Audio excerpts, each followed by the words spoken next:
Monsters invading Earth through portals is normal, but what about your whole city being sent to another world as a piece on a board? Gods are playing games with the world's population to find the strongest groups, making whole regions collide like chess pieces to find the most resistant races. A whole tribe of orcs versus Seoul, South Korea, Chicago versus Tokyo. To make things fair for humans, when the test began, everyone got a chance to awaken a talent by rolling the 100-faced dice. But this was a vicious dice with increasingly low chances of hitting the higher numbers. The 100 was supposed to be impossible, but one random guy managed to hit it, and with that, he acquired the strongest but also the most dangerous item in the server, something called the Greed Book. It allowed him to steal the points of everyone in his region. Theoretically, this was good because his region could have one absurdly strong person to carry everyone. But of course, things wouldn't be that smooth, because at the same time it means his existence was locking everyone into crumbs of points to level up. So not only did he have to save everyone also hated him for his hoarding. So this is a story of how someone uses the greediest skill in the world to outplay even gods at their own game while being hated by the entire planet. Of course, we have this beautiful baby doll, some crazy aura farming moments, and nice fights, so let's go. It began as a normal, quiet day.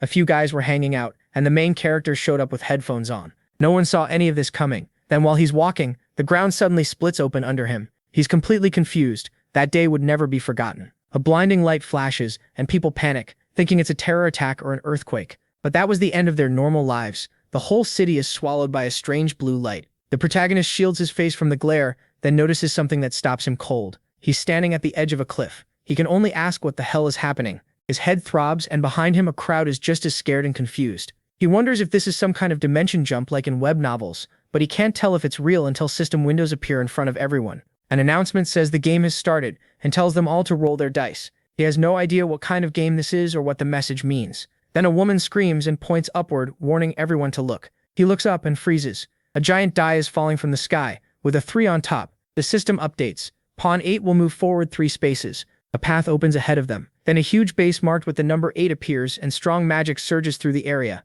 Someone shouts that the city is moving, while a scared child clings to their mother. That's when the protagonist starts to understand. They've been dragged into a game, but they aren't the players, they're the pawns. So the players must be the ones rolling the dice and moving them. The city lurches forward 3 spaces, then stops, and he realizes the city itself is the pawn. But if the player only needed a pawn, why bring everyone living in the city too? Another system message appears. It says they've entered a defense zone, and the difficulty and defense time are being set. Difficulty level 1. The die rolls again and lands on 1. The second die lands on 3. Defense time, 3 days. Then another announcement appears. A dome forms around the city and the land starts rising from nowhere. Everyone is stunned and has no clue what's happening. Then the system says the defense mission will begin soon, and if all 4 bases are destroyed, the game ends. 4 places in the city are marked as bases. If that happens, the pawn dies. The protagonist immediately wonders if that means all of them die too, and the crowd starts panicking. He calmly takes off his headphones. Making a scene won't help, and if anyone meant to explain things, they would have done it already. So he focuses on the announcements. A new one tells every citizen to roll their dice. The result will decide their class. He watches a 100-sided die appear. Then someone suddenly shouts that something is coming, and it sure doesn't look like help. A huge horde of monsters is rushing in, and everyone breaks into a run. The monsters slam into the crowd and catch up fast. Even the protagonist runs while anyone too slow is torn apart. The creatures show no mercy. Soon the city is covered in blood. Then the protagonist realizes why humans are here to protect the pawn. The monsters are invading the city and attacking its people. They have to defend the city, the pawn, so it can keep moving toward the goal. This is really a dice game run by beings that might as well be gods or demons. Monsters pour into the city. Many are already dead, but more keep coming. Then a woman appears behind one of them. She's carrying a huge axe covered in flames. She swings and the monsters are blasted back, burned, and broken. Everyone just stares. This is a player character. Her name is Gohiju, level 1. Her class is Ordinary Citizen, and her weapon is a legendary spear that borrows the power of the Imperial Flame Dragon. The white-haired woman yells for the injured to get to Namsan. The police and military are building a defense line, and everyone needs to roll their dice. One man asks if she means that weird 100-sided die. She snaps back that rolling gives them gear based on the number. If it's common grade, fall back. If it's magical or better, fight. So people start rolling. Just like she said, weapons appear in their hands. More monsters rush in. The crowd panics again, and she screams at them to use their weapons. That day, ordinary life was ripped away and replaced by something else entirely. On the first day of the new year, countless people died. Gohiju fought with everything she had, along with a few others. Just like that, heroes were born. The protagonist was one of the people who survived those first days. He was an ordinary citizen. His name was Yul Choi. On Pawn 8's turn, he rolled his 100-sided die. It spun and landed on 100. In that moment, he became someone different. Someone the world would soon know as absolute trash. Then the system showed him a magical text. he was chosen to become the Demon King of Sovereignty. The Book of Krasna, a mythical grade magic text, appeared before him and opened the library of the Demon King Krasna. It lets the user see item locations, secret events, monster data, maps, objectives, almost everything. As soon as the mission starts, the book opens in front of Yule. Then it reveals one more detail. Krasna is an incarnation with a monopolizing desire. That means any reward earned through knowledge from the book goes straight to the book's owner, and that owner is him. 3 hours after the defense mission began, 3,102 people were dead, and 7,023 were critically hurt. One of the 4 bases had already been destroyed. Out of breath, Haiju says it's finally over. People cheer. They survived the wave. Then a military truck arrives. It's the Korean army. Soldiers get out and tell civilians and the wounded to climb in. They're being moved to Namsan Tower. One soldier thanks Haiju for everything she did, but she brushes it off. He says the time she bought let the police and army get organized, and now they're being sent to other zones. This is Kuje Eon, level 1, class ordinary citizen. He's wearing the Helm of Helden, a heroic item that keeps the user from falling into fear, confusion, or disorientation through unshakable faith. Haiju says that means it really is over. But Kuche says the phones and internet are still dead, so they can't be sure. They're using shortwave radios and should get reports from the other areas soon. For now, they need to head to Namsan Tower, and Haiju agrees, until someone behind them suddenly shouts, "No, it's Yule." Holding a book despite his injuries, he warns them a boss monster is about to appear. He says the book contains the mission details, monster info, and current progress, everything. Then he turns it toward them and tells them to look, but Haiju says the page is blank, and Jaeon says he can't see anything either. She asks if it's one of those books only the owner can read. Jaeon thinks that's it, an information artifact. Yules is stunned that he's the only one who can read it. Jaeon realizes that if that's true, the protagonist is holding a ridiculously powerful item. In a world like this, information means everything, so he tells MC to prove it. MC hesitates, but Jaeon says he needs evidence of what's really in the book. He starts reading. He says the Helm of Alden is a heroic item from a 6-piece set, and its current user is Sergeant Jaeon, with 21 days left. Then he turns to Go Haiju. Her weapon is the legendary Fang of the Imperial Flame Dragon, and somehow, the book even knows her favorite karaoke song is Shilgat Mountain. Haiju turns red and tells him to stop. That does it for her. If it even knows private stuff, the book has to be real. Jae Kian agrees. It's a true data book, which means the boss is probably coming. Jae Kian gets serious and says they've confirmed the artifact's ability and are moving with Haiju. Somewhere else, someone says they think about this from time to time. If the world were a game, they'd probably count as a bug in the system, because everything here feels way too easy for them. It's a guy in stripes with a headband. He says that's exactly why they were made this way, to keep them from going out into the world. Toys and games are scattered all around him. The system found a bug and locked it away. And if they ever get released into the real world, back in the city, someone calls for Yule, and he snaps upright. It's Sergeant J. Aeon. HQ approved the plan. It's risky, but they have no better option and no time left. So they choose to trust the protagonist's information. He looks uneasy. J. Aeon gives him a walkie-talkie and asks for every detail and countermeasure he can provide. Yule nods. He tests the radio and asks if they can hear him. Then he begins explaining the defense mission. It's a defense mission, so they have to protect the bases from monster waves that come every 6 hours. At the end of each wave, a boss appears. This one is a 2-headed ogre. It's level 1 and fights with melee attacks and magic at the same time. Yule says they clear the mission by protecting the base 4 times a day, 12 waves over 3 days, and beating each wave's boss. He has full data on the mission, and if they build their plan around it, they can make it through. After that, he says he'll find a way to get them back to their original world. Haiju is speechless. He's not only focused on surviving this mission, he's already thinking about what comes next. Yule's expression hardens and he says it's time to start. But there was one thing he should have checked first, something he missed while he was unconscious. The fine print in the Book of Krasna, Sacrifice of Sovereignty's Defense. It steals every reward from anyone who receives its information. It began with Go Haiju and Kwon Jae-yong, but it doesn't stop with them. Anyone Yule tells is affected. And it's not limited to people who heard it straight from him. It spreads to anyone who heard it secondhand, even through rumors. So any information that starts with him harms the people around him. That means the soldiers fighting the boss and holding back the monsters could be in danger just from knowing. Even so, they keep fighting and winning again and again under Yule's command. But the more battles they win, the greater the danger becomes. Their lives are on the line and more people get tied to Yule's book. The names listed under the Demon King of Sovereignty, Krasna, keep growing. Meanwhile, Pond 8 has a population of 193,256. The number marked as sacrifices has already reached 176,542. In a single day, 91% of the population was registered as a sacrifice, and that was only the start of MC's sins, which would last until the game's very end. A defense mission works like a tower defense game. Enemies come in from several directions, rushing the bases while the players build up forces to stop them. As the first wave closes in on the population, Yule orders the army to attack. First, use wide-range long-distance weapons. While those reload, start the second round with the other ranged weapons. Level 1 monsters aren't smart, so they're bad at defending or working together. The army fires from behind barricades and unloads everything. It's easy to bait the monsters where they want them. The creatures charge straight ahead, and if they're hurt enough they break formation and scatter. Then they run right into elite troops with top-tier gear that can wipe them out fast. Yule keeps directing the fight, which lines to hold and where reinforcements are needed.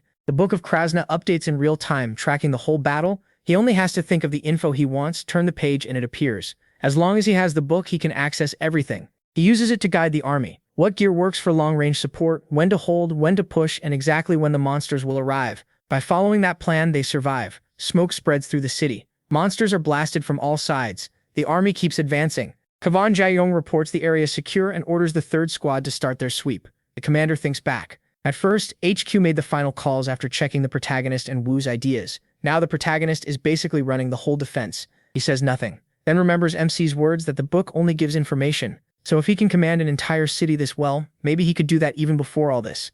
Unless that's another hidden power of the book. Kuo Ri calls for Sergeant Jaeyong, who turns and asks what it is. The boy says they're almost finished. Jaeyong asks if that means the final boss is coming. Kuo Ri smiles and tells him not to worry. Haiju will end this. She's asleep until she suddenly jerks awake. A huge monster is right in front of her, and she freezes. It's one of the bosses, Billy the Giant. He's a level 1 monster, huge but born weak and lacking real combat power. Haiju is in a military vehicle. Yol asks if she's awake. Panicked, she demands to know why no one woke her sooner. Signal flares are fired at the monster, and it goes wild, swinging massive punches at them. Haiju is stunned by the force of its attacks. Yol shouts that this is exactly why they brought her here. If that thing reaches the city, the bases will be gone in seconds. The good part is that the giant is slow and weak against elemental attacks, so if they keep pressure on it, it'll fall. Haiju looks around and says there are only 2 of them here, but he says he doesn't mean both of them. He means only her. She's stunned as the monster charges, and Haiju wonders what she's supposed to do. Then Yul explains that items above heroic class have hidden traits.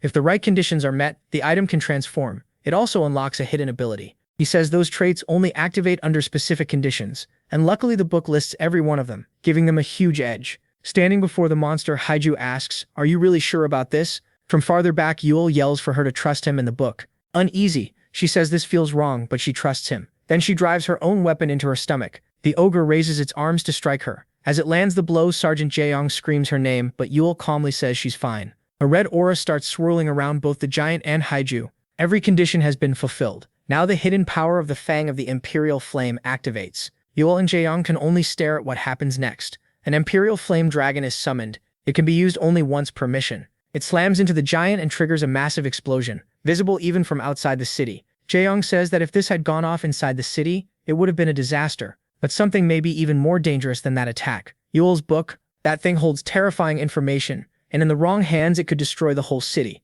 Even so, Jaeyong thinks it may be a good thing the protagonist is the one carrying it. Then the system announces that the defense mission is complete. Civilians outside the city will now be moved back in. All survivors will receive rewards. 300 points plus individual bonuses based on contribution, monster kills, base defense, and role in the boss fight. Those rewards will be calculated and handed out soon. The people are stunned that it really works like a game. The point shop opens, letting them buy healing gear and more. Everyone is thrilled to be alive. At the healing shop, points can cure injuries, remove status effects, and even regrow lost limbs. At the hospital, the nurse strongly tells everyone to spend on healing first. Yor lets out a relieved breath, glad the injuries can be treated. But then something catches his eye, and everyone else's too. The system suddenly announces that all reward points are now 0. Every reward has been taken by the sacrifice of sovereignty effect.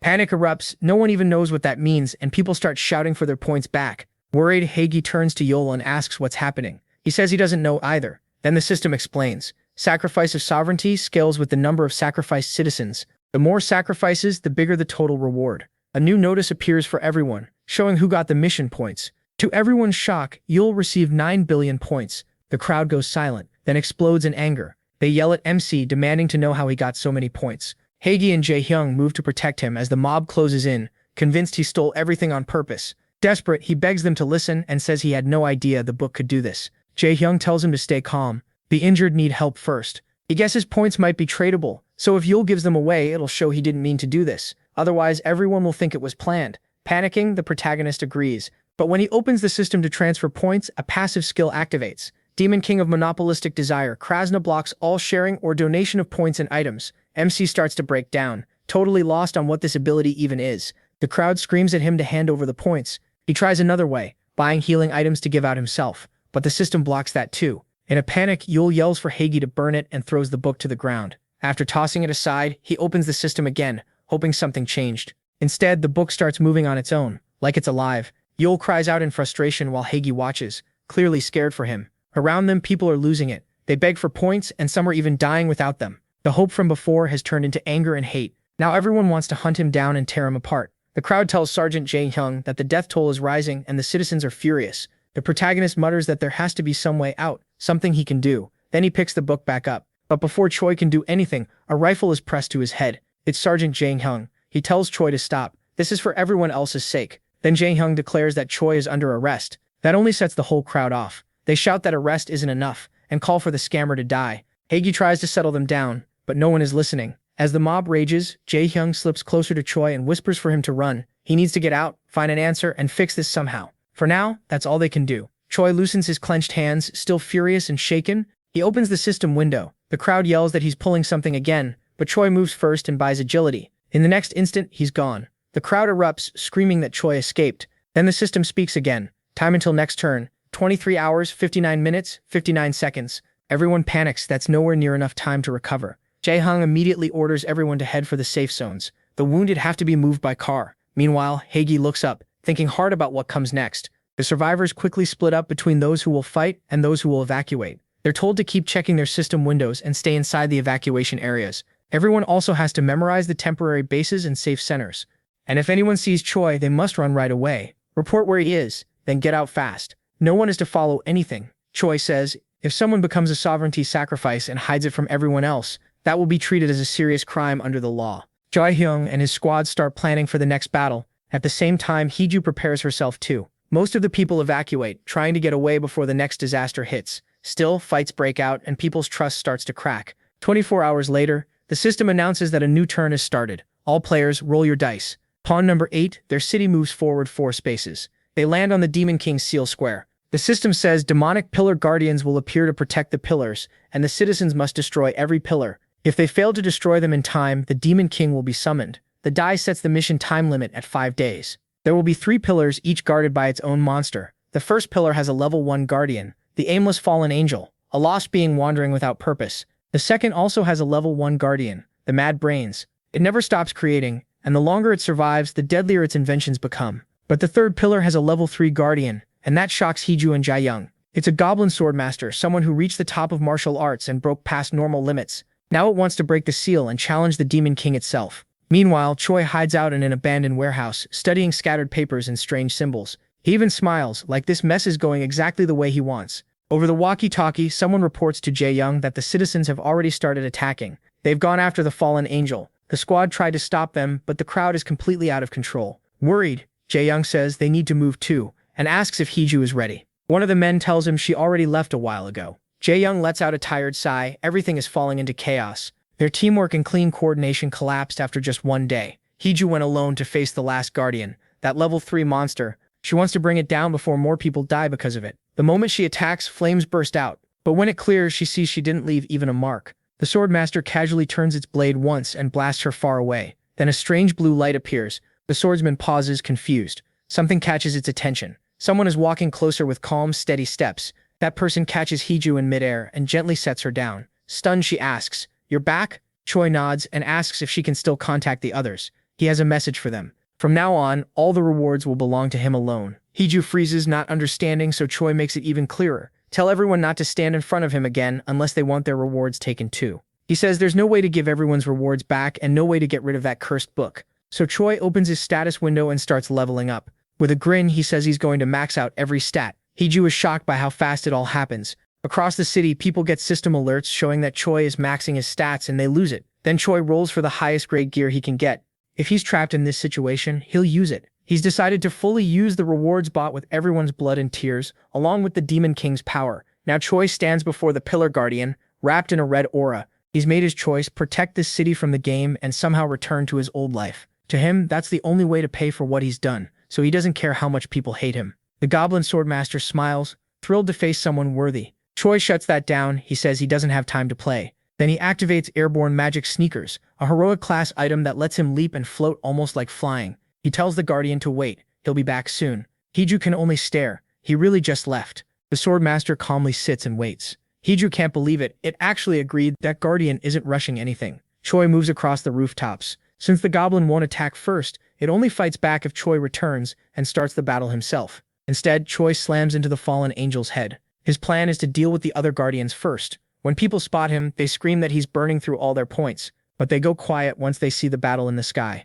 It's Choi against the Pillar Guardian. Each guardian has a special trait that appears only under certain conditions. Some of those traits expose a weakness, but trigger the wrong one, and the monster can get even stronger, or gain a really nasty ability. The fallen angel throws everything it has at Choi. If this guardian kills 100 humans, it evolves into something powerful enough to wipe out humanity. At that point, it leaves the pillar behind and starts hunting people instead. Choi picked this guardian on purpose because its trait is the most troublesome, and he plans to unlock it the right way. He succeeds in tearing off its wings. As the angel drops, Choi reminds himself that the important part isn't just clearing the mission, it's how you clear it. Over the walkie-talkie, Jae-yuan orders everyone to stay at least 500 meters from the pillars until they understand what Choi is trying to do. He can't tell if Choi truly had no way to return the rewards or simply chose not to. Choi never seemed evil, but someone with that much power can't be guessing. A person that smart and strong could probably take over the whole city if he wanted. Even Heiju, who Jaenom thought might help hold Choi back, is slipping too. He starts wondering if this mission can even be cleared.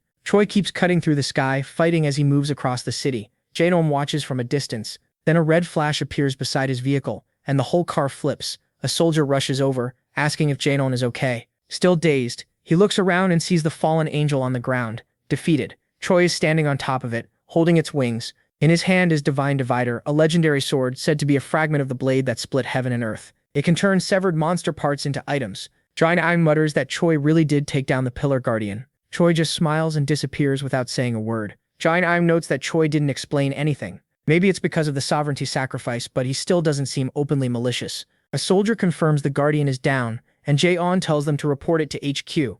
Then the angel moves again. It isn't dead. The condition for its special trait had been met. The wings and halo of the aimless fallen angel were removed. That unlocks its trait, Corruption, and the angel starts to change. It mutates into a new monster, the Beast of Corruption, a level 2 enemy that lost its faith and fell into sin. Jae-yuan's eyes widen, and he mutters that military life is hell. The soldiers rush in. Jae-yuan thinks about how there are only 3 monsters in this mission, which means each one is basically a disaster-level threat. He wonders if Choi is really going to leave the rest for everyone else to handle alone. The beast swats aside the soldiers trying to stop it. People start running and screaming for help. Their status turns unstable. In simple terms, they've lost the will to fight and are fleeing the enemy. Seeing everyone sink into despair, Jae-yuan starts to worry, so he turns to the monster and opens fire. He has to draw it away from the soldiers until backup arrives. But the beast locks onto him alone. Jae-yuan wonders if he can survive long enough. Then the beast slams down on him. From far away, Choi cheers. He says he finally got control of one. A green light appears under the beast's foot,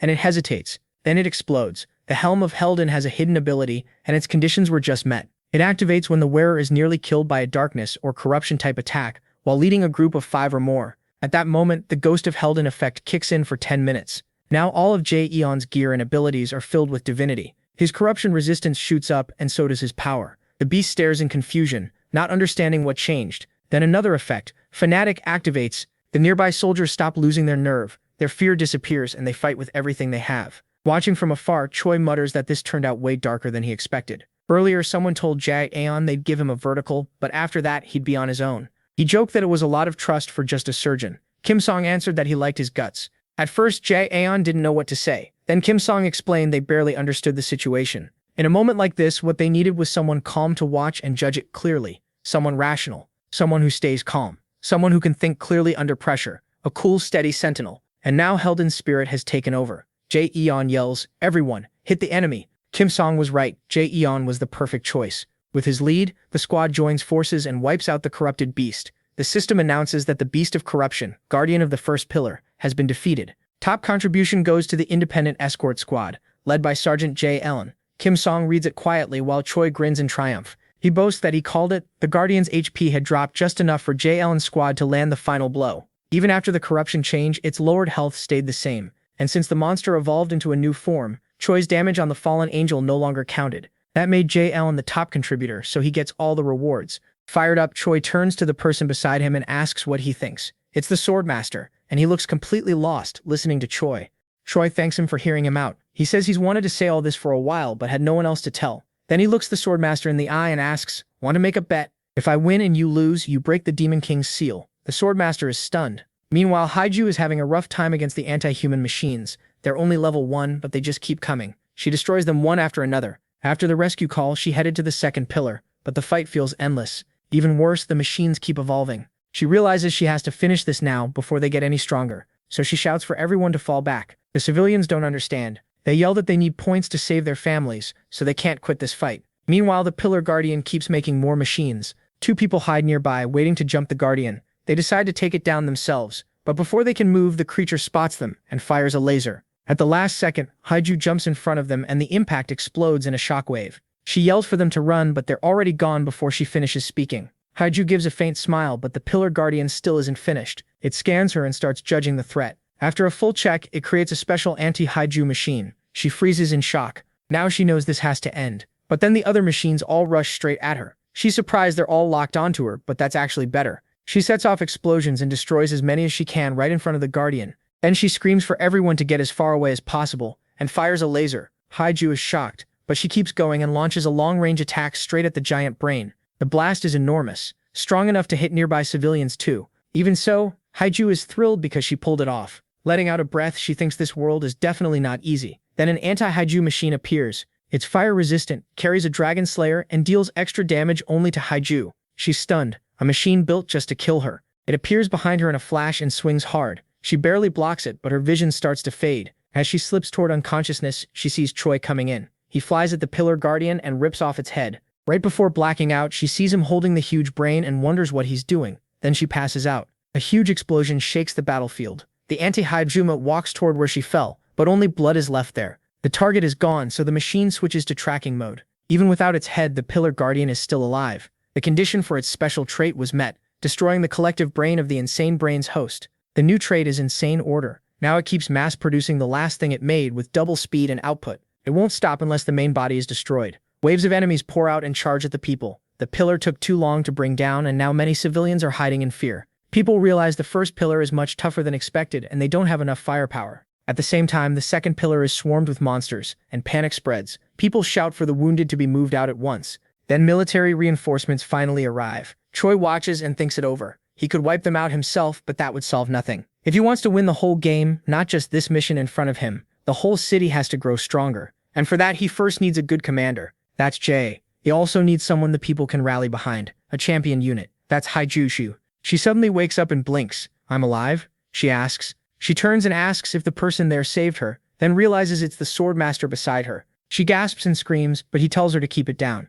Haiju quickly apologizes, saying he scared her. Then she gets even more shocked when the Guardian starts talking. He says he treated her wounds, but there's no time to waste. They need to begin. He tells her, "You said something once. After a huge loss, it's always the same. Find a great teacher, train hard, and come back stronger." Haiju just stares, totally confused. Meanwhile, the anti-Haiju machine finds her again and rockets toward her position. The moment it locks on, it starts its kill sequence. It fires a deadly blast at Haiju. But then Choi cuts in. Laughing, he reveals he tricked the machine with the insane brain's head, which is now a heroic class artifact. Since the machine's targeting is locked, Choi redirects its attack onto a different path. A huge explosion follows. A glowing blue blast tears through a building and smashes into the first pillar. The citizens couldn't destroy. Everyone goes still as the pillar collapses. Choi watches and calmly says that much damage should be enough. Then he smirks and thanks the machine for the help. It really saved them there. Meanwhile, Haiju trains with the Swordmaster. He tells her to try using that power. She nods ready. The swordsman lowers his hat and quietly says not to forget what matters most.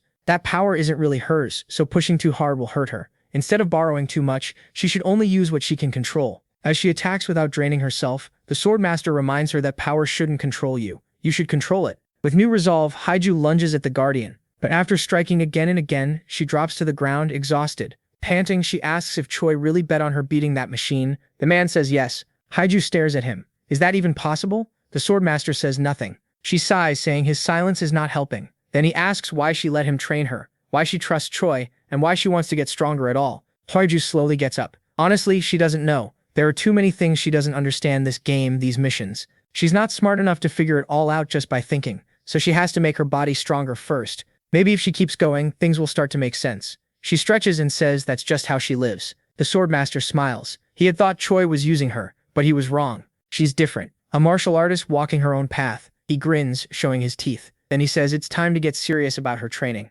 3 days later, the people are still hiding together, tired, hurt, and worn out. Those who got out wonder if they should help the ones still outside. One person says they might lose points if they do. Another argues that if they don't help, they might fail the mission anyway. Then a loud crash. Something breaks into the shelter. It's the anti-Haiju machine, still chasing her. It scans the room and finds its target. Then it starts attacking everyone nearby. Panic explodes. People fall to the floor, trying to avoid the machine. Suddenly, everyone looks up. Someone is dropping in through the entrance. A woman squints and asks, "Is that an angel?" "No, it's Haiju, and she's much stronger now." The system announces that special event conditions were met. Haiju became the Goblin Swordmaster's apprentice and inherited his martial arts. Her reward is heroic class gear or better, and now she's wearing heroic armor. Choi looks over and asks the Swordmaster about her gear. The man says it used to be his. Choi nods and asks her chances. The Swordmaster says it's 50-50. That machine was built to counter her, but Haiju has new martial arts now. The machine charges at full speed, trying to finish it in one hit. The Swordmaster says if the seed he planted blooms at the right time, that thing won't be her enemy anymore. Haiju has gained a new skill, Apprentice of the Swordmaster, and her close-range weapon skill is rising fast. Day 3, 15 hours and 34 minutes into the mission. Only the first pillar has fallen. The soldiers in the van are furious. Day 3, 17 hours and 21 minutes in, the second pillar's guardian is finally defeated. Day 3, 21 hours and 1 minute in, the anti-Haiju machine goes down, everyone is stunned. Day 4, 0 hours and 3 minutes in, Haiju returns, leading a group of citizens behind her. Most of the people have come back to the fight. Day 4, 3 hours and 44 minutes in, the second pillar is finally destroyed. Seeing this, people start to hope again. They begin to think maybe they really can clear this first mission without Choi's help. But that was only what they thought. The Swordmaster tells Choi it's time for his apprentice to keep her promise. The people, together with the military, begin organizing. They gather weapons and supplies. Kim Song radios Jaezong, joking that he sent that guy out to scout and now he's come back acting like a general. Then he sighs and tells him to leave the wounded to them and handle what he needs to do. He's ready to take full responsibility. He even radios again and says if Jaezong pulls this off, he'll promote him himself. But Jaezong doesn't care about that. He just wants to go home. Then Haiju walks over and says they need to move. He asks if she'll really be okay. She nods and says she promised her master that next time they meet they'll be enemies. Jaeta blinks confused and mutters that this feels like a totally different genre now. Jaeta wonders if he can really win this. This is a level 3 monster, even Haiju couldn't beat one. People are going to die. No matter what happens, a lot of them won't make it. Jaeta can only wonder what Troy really is. Then both Jaeta and Haiju suddenly look up. A huge rift is opening in the sky. They don't know what it is, but Troy is flying straight at it. With one powerful move, Troy slams a kick into the giant circle above. A deafening boom shakes the air. Then the system announces that the Demon King's seal is broken, and the mission objective changes. The seal splits apart, and endless creatures start pouring out. A warning follows. New mission, kill the Demon King. Fail, and the game ends.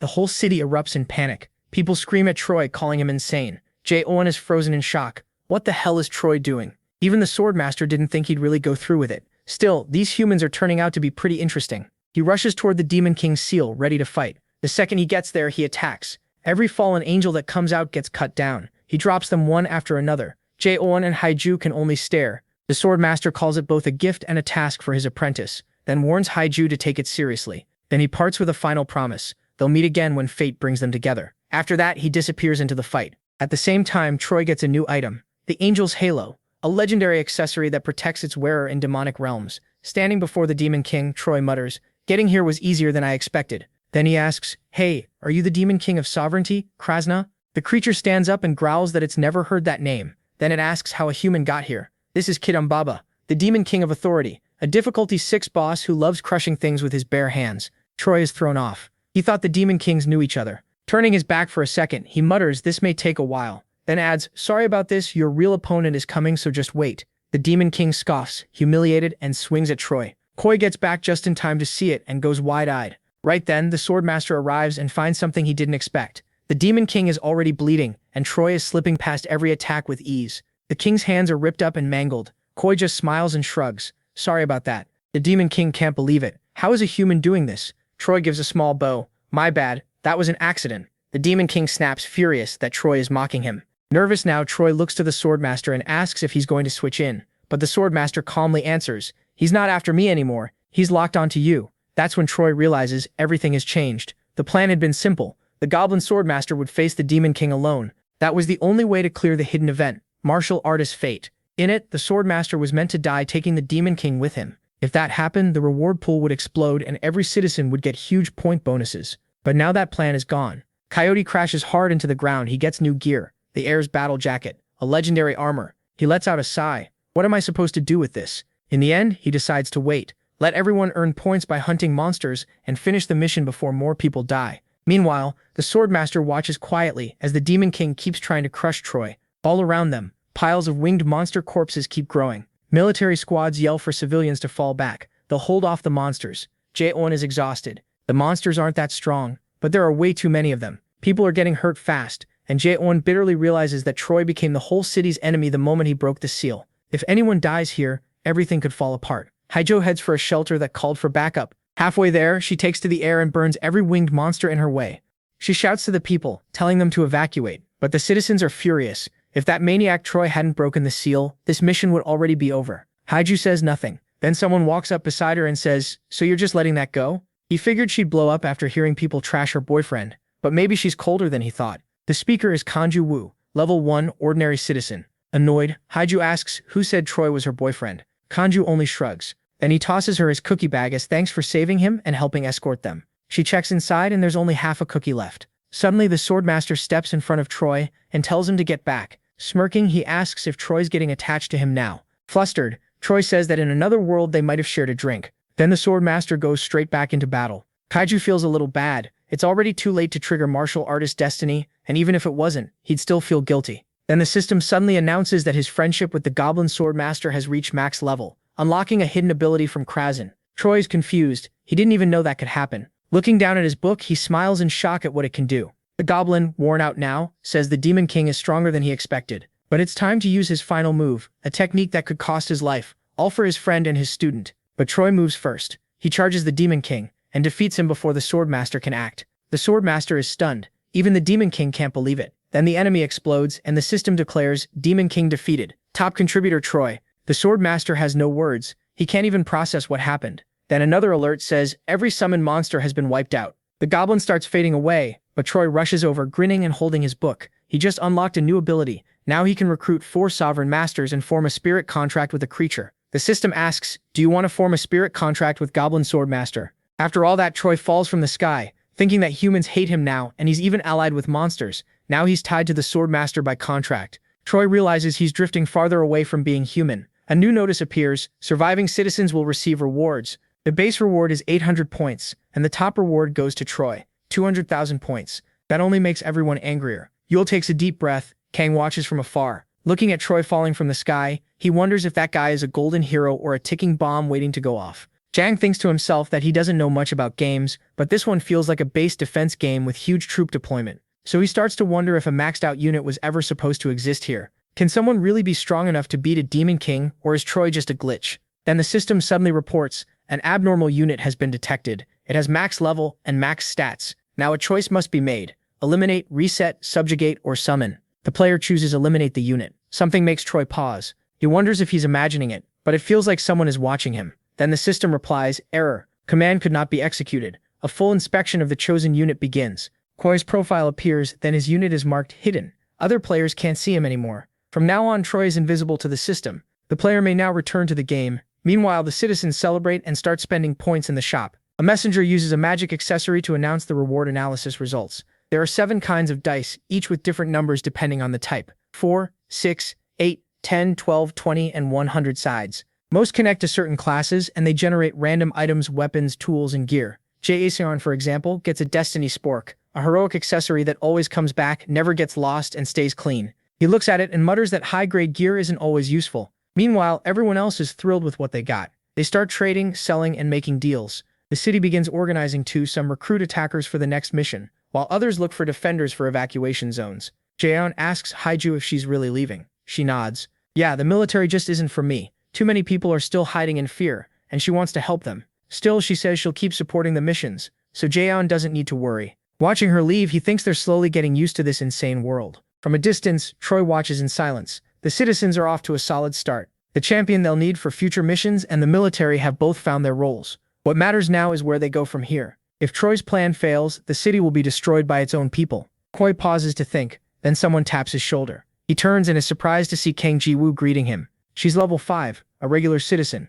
Koi is stunned she showed up out of nowhere. When he asks how she got there, she casually says she just climbed. She steps closer and Troy tenses up. King says she thought he'd be sat up here all alone, but it looks like he's already used to it. Koi frowns, asking what that's supposed to mean, but she doesn't explain. Instead, she says nothing can be fixed today, but she'll come back later. Troy blinks, confused. Then why did she come up here to find him? Kang grins and says he won't figure that out by staring at his book. Koi answers that thoughts don't show up in the data. As she turns to leave, Kang adds, "That's fine. I just wanted to see your face. The face of the idiot who could have ruled the whole city and still picked the hardest path." Then she jumps off the building with a rope attached. Troy is left stunned by the whole thing, and her sudden exit really shakes him. Then a citywide notice pops up. The city's experience level has increased. The city is now level 1, and citizen features will improve. People can now customize interface windows, lock or add friends, and message each other directly. Parts of the city's infrastructure will also get physical upgrades. Troy realizes the city's experience rises whenever citizens spend points. That annoys him a little, since his own points don't count toward it.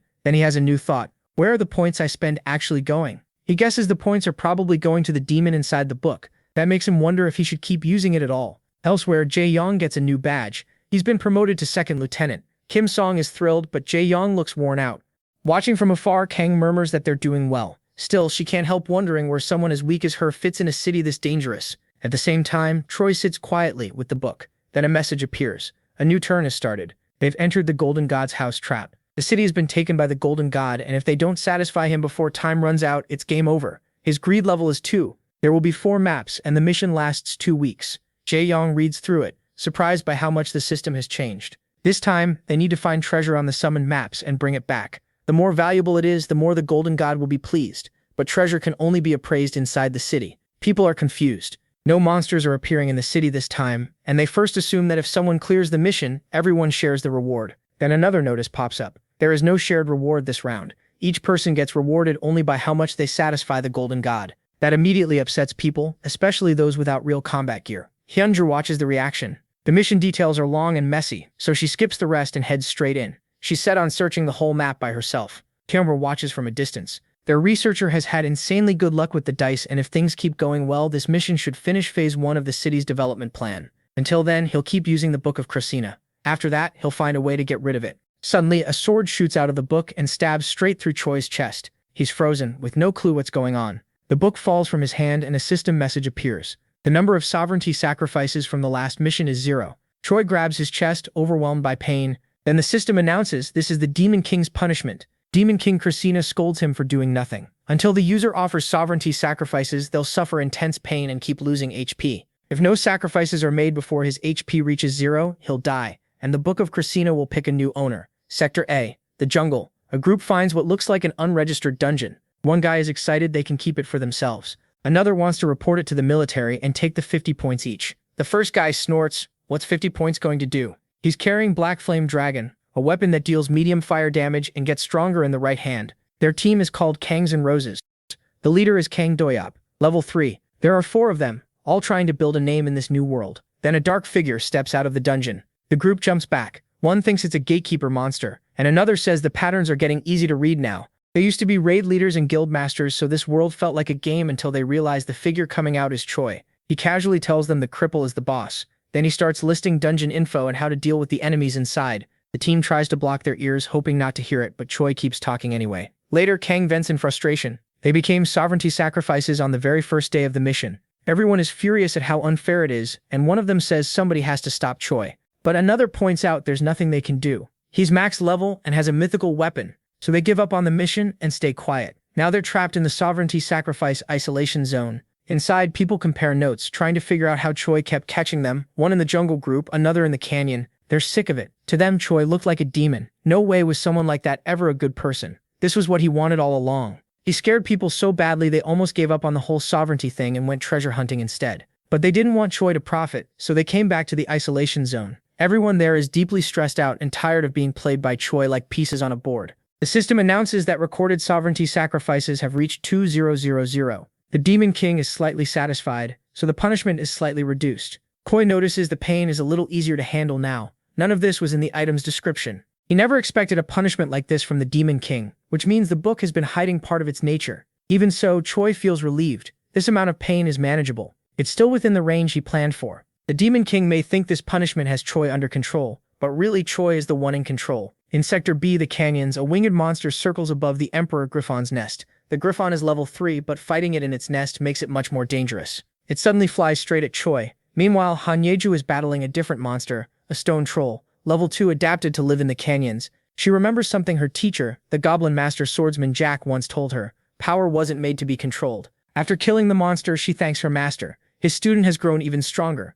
Then she suddenly notices Kangju beside her, happily opening a treasure chest. Hanyeju stares confused and asks why she's following her. Kangju grins and says staying close to her has benefits. She says it so proudly with zero shame that Hanyeju has no response. Then Kang asks if she'd really leave a fragile civilian alone in a place this dangerous. Hanyeju says she wouldn't, but first she sends someone a message about where the treasure is. High on the canyon, a monster watches them in silence. Hanjo points out that Kangjuo's bag is tiny for someone who's been tagging along all day. Kang shrugs, her style is quality over quantity. Since nobody can tell what treasure really is until it's brought back to the city and appraised, she's just picking whatever looks interesting. Hanjo asks what kind of standard that is. Kang answers simply, her eyes. Hanjo laughs to herself. Kang is weird but kind of amazing too. Then Kang asks about Hanyeju's friends, and Hanyeju says she handled the monsters on the way here. Kang goes quiet, then asks if she really doesn't get it. The real threat in this mission isn't the monsters. This isn't some calm treasure hunt either. It's a free-for-all. Since there's no shared reward, it's basically every person for themselves. Treasure doesn't belong to anyone until it's appraised, so of course some people will decide it's easier to fight other players than monsters. Meanwhile, at a motel the police are gathering. A detective shows up. They seem to have another stolen treasure case. His name is Seo Isaok, and his partner is Kang Dusik. An officer explains that the victim blacked out during appraisal, and when they woke up, all the treasure was gone. Seo Ensuk mutters that they should have handed it straight to the Golden God. Appraising treasure takes time, anywhere from 1 to 12 random hours. It's almost like the system is inviting people to steal it. Annoyed, the detective asks why Kang Dusik hears that, and treats it like permission to rob people. Dusik just shrugs. It sounds like a pretty human way to think. The other officers are shocked by how casually he talks to his superior. Then someone suddenly shouts that it's Choi. They turn and spot him arriving on a griffin. Before Choi can land, Detective Seo Ensuk covers his mouth. He's wearing the Feng back gloves, a legendary item and one of the 3 divine relics. They let him strike with wind and control the air around him. Seo Ensuk attacks and slams Choi hard into the ground. Kang Dusik immediately tells the officers to put out an alert on Choi and clear everyone from the area. He watches, impressed. Charging Choi head-on despite worse gear and a lower level. That kind of professional instinct is hard not to respect. Seo Ensuk glares at Choi. Then he notices something strange. Choi isn't dodging, and he doesn't even look surprised. So Seo Ensuk demands to know what Choi is planning. Soon notices start spreading across the city. Word gets out that the detective has arrested Choi. The citizens explode with excitement. People rush to grab their gear and start treasure hunting. Back in Sector A at the Goblin Village, adventurers are raiding the place and killing monsters for treasure. One soldier, Wang Minwoo, level 3, charges in with a heroic grade axe. Another soldier joins him, Li Wujin, using a heroic grade bow. Together they cut down goblins one after another. Then they start bickering. Wang asks why Li brought a bow instead of a rifle when the bow is clearly less accurate. Before the last goblin can run, something sharp strikes it in the head. It was Sergeant Park's Shankyu. He grumbles that those 2 idiots better make up for this later. Then he radios the platoon commander to report the area is secure. That commander is Jigan, who says they're finished on their side too. Meanwhile, a goblin starts casting a spell and laughs that his god will soon descend and no one will escape death. He stares at Jingyang and says his end will spread like trees in a forest, but a soldier cuts him off by using an explosion ring, a magic class item. The soldier is Kim Kwang-soo. A huge blast erupts where the goblin was standing. Jingyang watches and says hitting something while it's transforming or summoning feels like cheating, but they're soldiers. This isn't a cartoon. The military pushes into a compound. They report they've found the target, the 18 missing civilians. Most are hurt, so they call for reinforcements. Back at Military Command HQ, Kim Song says backup is on the way, along with the engineering unit. They plan to turn the Goblin Village into a forward base. He then contacts Jiang, mentions Choi's arrest, and asks if he has any idea what Choi is really after. Jiang says the scariest thing about Choi isn't the book full of information. What makes him scary is how well he knows how to use it. Still, he isn't the real enemy. The Griffin wanders around for a bit, then drops in front of the officers totally exhausted. So now it looks like Choi belongs to him too. Choi tears into his food like he hasn't eaten in days. Kang Dushik watches and jokes that even someone that strong still gets hungry. Then Detective Su Ensok walks in and asks if they're having a friendly little talk. Su Ensok then states that Choi is being processed as a criminal charged with theft, fraud, and even murder. Choi raises a hand and calmly says he accepts all of it and takes full blame. With a smile, Su Ensok says he's worked this job for 20 years and one look is enough to tell if someone is a criminal. To him, Choi doesn't look like a bad guy. What happened feels more like an accident. He says it would be like a Good Samaritan case. except Korea doesn't have a law for that. Still smiling, Sueunsak says he'll clear up the wrong idea people have about the protagonist. Yul sets his spoon down and says he never did any of this to ask for help. That leaves the detective confused. Before he can press further, a soldier rushes in with urgent news. Someone with a heroic class item is out there committing robbery and murder. Since there aren't many strong fighters around, the team can't handle it well. They quickly board a bus and head for the scene. Dushik says when there's no reward, people don't work together. In his eyes, that's how things should have been from the start. A huge mess giving birth to a new order that suits a world with superpowers. Seju snaps that the guy should try thinking like a normal person. On top of that, he still doesn't get all this other world stuff. But none of that changes. One thing, they're still human. A person is about to die and cries out for help, while the attacker couldn't care less. Then the detective steps in and blocks the strike, warning that he's under arrest for robbery and attempted murder. If he resists, things are going to get rough. Terrified, the man gives up right away. Seju escorts him back to the bus. Dushik says the law doesn't mean much anymore. The smartest move would be to rule the city themselves, and with Yul's help, that wouldn't be hard. The detective answers that's exactly why he keeps MC close, because the most dangerous person in the city is him. Dushik thinks something feels off. No matter how much he watches, he still can't read what he is thinking. Then he figures something out. Looking at Singh, he says they're going to be very busy from now on. With the protagonist locked up, this is the perfect chance for others to act. Dushik believes Yul's true aim is destruction, but Sanghi insists the kid is good. Dushik says people aren't laughing. They're hiding. In the cell, the protagonist sits there sweating, saying this is a battle of patience now. Then the system speaks. Christina still isn't satisfied and wants more sacrifices. Yul uses an item to create a copy of himself.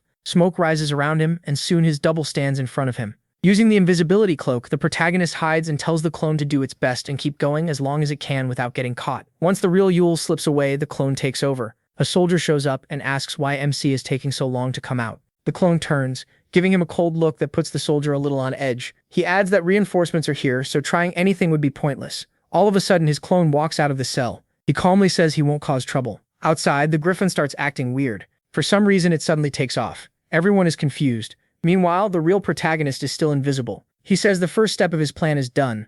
Now it's time for stage 2. The army has been divided into 2 groups, one for inside work and one for outside operations. Citizens can also choose between those 2 roles. Even people without combat skills finally found ways to help. Because of that, the mission has been moving along smoothly. At the outpost built from the old goblin village, Quan says they cleared an area that big in only 2 days. Still, it would have been much easier if people had worked together from the start. The surgeon remembers his superior warning him that the city's mood is getting worse. More treasure is being stolen, and people's greed keeps growing. Those protecting the city are struggling because they don't have enough gear. Quan asks if the army will step in, but the answer is no, it's too risky. If the army starts doing police work, civilians will think things have gotten out of control. Their job is to move only when they have to. Quan goes quiet and thinks it over. Then he says the world may change, but people never really do, and knowing that weighs on him. Later, somewhere else, a man is being overtaken by something dark. A bandit is using him like a test subject for different poison mixes. The item causing it is the abandoned magic pearl. That gear evolves every time it's used. The poison around the victim starts to fade.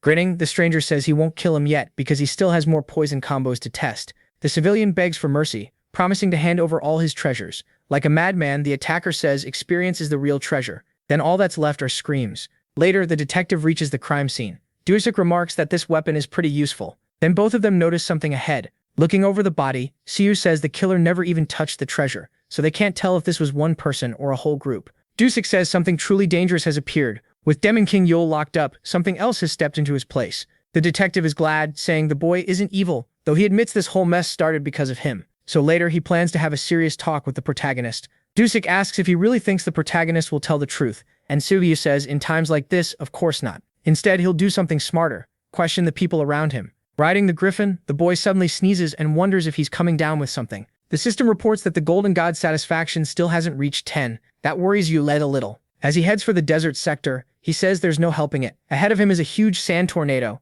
The griffin is already worn out from all that flying. Yul says they've arrived, so the bird should rest for a while. No matter what the citizens do, he's already taken all the good treasure. Smiling, MC tells the creature to eat well and get nice and fat. Somehow he's making his own golden god. Elsewhere, the 3 corporals say to leave the mission to them. Quan tells them to quit being dramatic. He's only going to make a statement about Yul. Acting like kids, the soldiers yell for him to bring back ice cream. Once the surgeon gets a little farther away, the 3 happily celebrate getting a day off. Another surgeon notices how they're acting, but says taking a break isn't a problem. The 3 idiots dance around near him, shouting for beer while the surgeon thinks he really can't leave them alone. Then a hand appears out of the darkness. 4 strikes hit the protagonist, and he drops to the ground dazed. Jack says it's done. Now that all his pressure points have been hit, the pain should ease up. The boy thanks the goblin, saying he's helped a lot. Right now, Jack has become one of Yule's 4 sovereigns. He has plenty he wants to ask, but it's better to wait until things settle down. And for now, he'll use this chance well. That surgeon Quan is back in the city to loot houses in the jumble sector. Then something happens to Quan. He quickly tells the soldier to turn the car around because they've driven into an ambush. The attackers keep drinking potions so they can rush in again and again. Quan can't believe these people are crazy enough to attack the military. Even so, if he fights back too hard, it'll cause chaos because they're still civilians. So the surgeon chooses to retreat until backup arrives. They speed away before the attackers can catch them. Staying calm, Quan realizes the crime problem is even worse than he thought. Stronger people are probably out hunting treasure, leaving non-combatants in the city. That created the perfect setup for criminals. If a powerful bandit shows up, the whole city becomes a real danger zone. Meanwhile, the soldier shouts that something is chasing them, and it's fast. While the city falls into chaos, our boy is fighting a level 3 lizard, and it's not alone. Several more get ready to attack him, but none of them can even scratch him. One hit is enough to wipe the monsters out. Giles says that thanks to Jack, his body feels lighter. At his side, Jack warns him not to push too hard and says this place feels a lot like the demon realm. There, monsters grow stronger, and the boy's pain gets worse too, because Christina, the demon king, keeps increasing the punishment. Giles says he'd rather finish fast, grab the treasure, and leave. His real goal isn't pleasing the golden god. It's clearing the mission the easiest way possible. That means collecting as much treasure as he can and getting the biggest rewards possible. The protagonist admits the chaos in the city is part of his plan to gather treasure. A poison monster attacks the soldier and Quan. Neither of them panics. They've already called for reinforcements. Before this, the surgeon had earned a promotion reward. His superior told him about the mission and also handed items to his subordinates. Quan didn't say much, just that he still wasn't used to any of this. The item is heroic class and gives the user temporary protection. It creates a safe zone with a 3-meter range that lasts 3 minutes. The surgeon tells the soldier to hold on, because rushing in could get them hurt. Before they can act, someone lands on the moving car. That man immediately grabs their attention. Quan tells him to call his boss. He has no interest in talking to underlings. The man laughs and says the surgeon really knows how to insult people. Then he points at himself and says he is the leader, ordering them to obey if they want to live. The whole car gets swallowed by poison. Everything starts melting. The soldier panics, but Quan stays calm thanks to his helmet. He realizes the smoke is corrosive, and the poison spreads over a wide area. If this goes badly, they'll end up just like the people outside. For now, the item is still keeping them safe. Quan says he'll surrender, but only if the man agrees to his terms. Without any fear, the surgeon tells him he can become his subordinate. That way, he might even turn him into more of a human. The bandit asks if Quan has lost his mind. Next to him, the soldier panics and can't believe Quan is acting like this. Then the man notices something behind him, but it's already too late. The surgeon reveals the offer was just a distraction so the reinforcements could strike. A moment later, the bandit gets lifted into the air. He grumbles that he got carried away playing around. With the wind blowing, he can't control his poison well. He doesn't know who attacked him, but he knows he's at a disadvantage. Trying to fight back, he forms a ball of poison and pulls out a slingshot to fire it at the attacker. The shot flies out fast toward its target. Just before it lands, the surgeon yanks Seal out of the way. The poison bullet slams into the ground like a flash of light. At the same time, the wind tornado fades. Where the shot landed, the ground starts melting. The detective moves in to press the attack, but Quan warns him the enemy isn't alone. Seal says they can't just run, and the surgeon tells him to call it a tactical retreat. They start arguing at the worst time possible. While they go back and forth, the criminal slips away. Then several explosions rock the city. On the streets, some criminals complain about being stuck in the outer area. Soon they realize their bad luck. They ran into Hee-ju. Both of them immediately try to run. Hee-ju yells for them to stop, but one of them throws a bottle at her. Hee-ju doesn't seem to notice the danger, so the old woman warns her not to get close. Before it can hit the ground, the girl catches the beer bottle. With a quick move, she stops it from exploding. The old woman lets out a relieved breath. Hee-ju asks who those people were. The old woman says they're bandits, but she's never seen them this organized before. She adds that some carry poison bottles and right now there's no cure. Luckily, Hee-ju stopped the disaster. Deep down, she remembers what Kang said about humans. That makes Hee-ju put treasure hunting aside for now because something strange is happening in the city. Elsewhere, someone is watching our boy's clone. It seems Kang already saw through the trick. While eating a cookie, she wonders what Yule is planning. Without him, this city could soon destroy itself from the inside. Somewhere else, Jack warns that a huge battle is coming. The protagonist says he expected chaos, just not people this insane. As they deal with monsters, the goblin says MC could simply cut these people down, but MC refuses. He wants even more chaos, and these newcomers will only make things move faster. Jack admits it's hard to read his mind. He says Jack will understand soon, but for now they need to clear the dungeon. Then a massive door opens for them. Inside, a monster says it's been a long time since a human came this deep. This creature is another demon king living at the edge of the abyss. As he steps forward, Yule asks if the boss knows Christina. The monster says he doesn't like the protagonist's tone. Mirror rushes him before he can react, but a barrier blocks the hit. The boss calls him a fool for thinking that attack could even scratch him. Then, saying he hates that attitude, he hurls several boulders. Yule is thrown back at once, realizing it's a magic barrier that cancels all physical damage. This Demon King is a mage type. If Quan had brought his platoon here, they would have been wiped out in seconds. Jack and Yule dodge the Demon King's attacks, but the boss isn't the only danger here. There are cursed items and plagues too. Pulling out a huge axe, he says he'll beat this thing and use it to change the dungeon's difficulty. The monster throws up several barriers to protect itself, but with an axe that turns physical force into magic, Yule kills it and says he'll leave all the dangerous zones easy enough for the citizens. At the West Police Station in the meeting room, CIO brings everyone up to speed. They're discussing the poison bandit called Inuji. Dusik says arresting him is the best option, but with their current strength, they can't do it alone. So the detective plans a joint operation with the police, the army, and helpful citizens. Haiju agrees right away. Quan knows the longer this drags on, the worse things get. If they lose this fight, everyone will die. Since the higher-ups approved this plan, they must understand the risk. That means they're confident they can win this battle inside the city. Meanwhile, in the dungeon, the Demon King still isn't dead and says he has caused pain to countless people.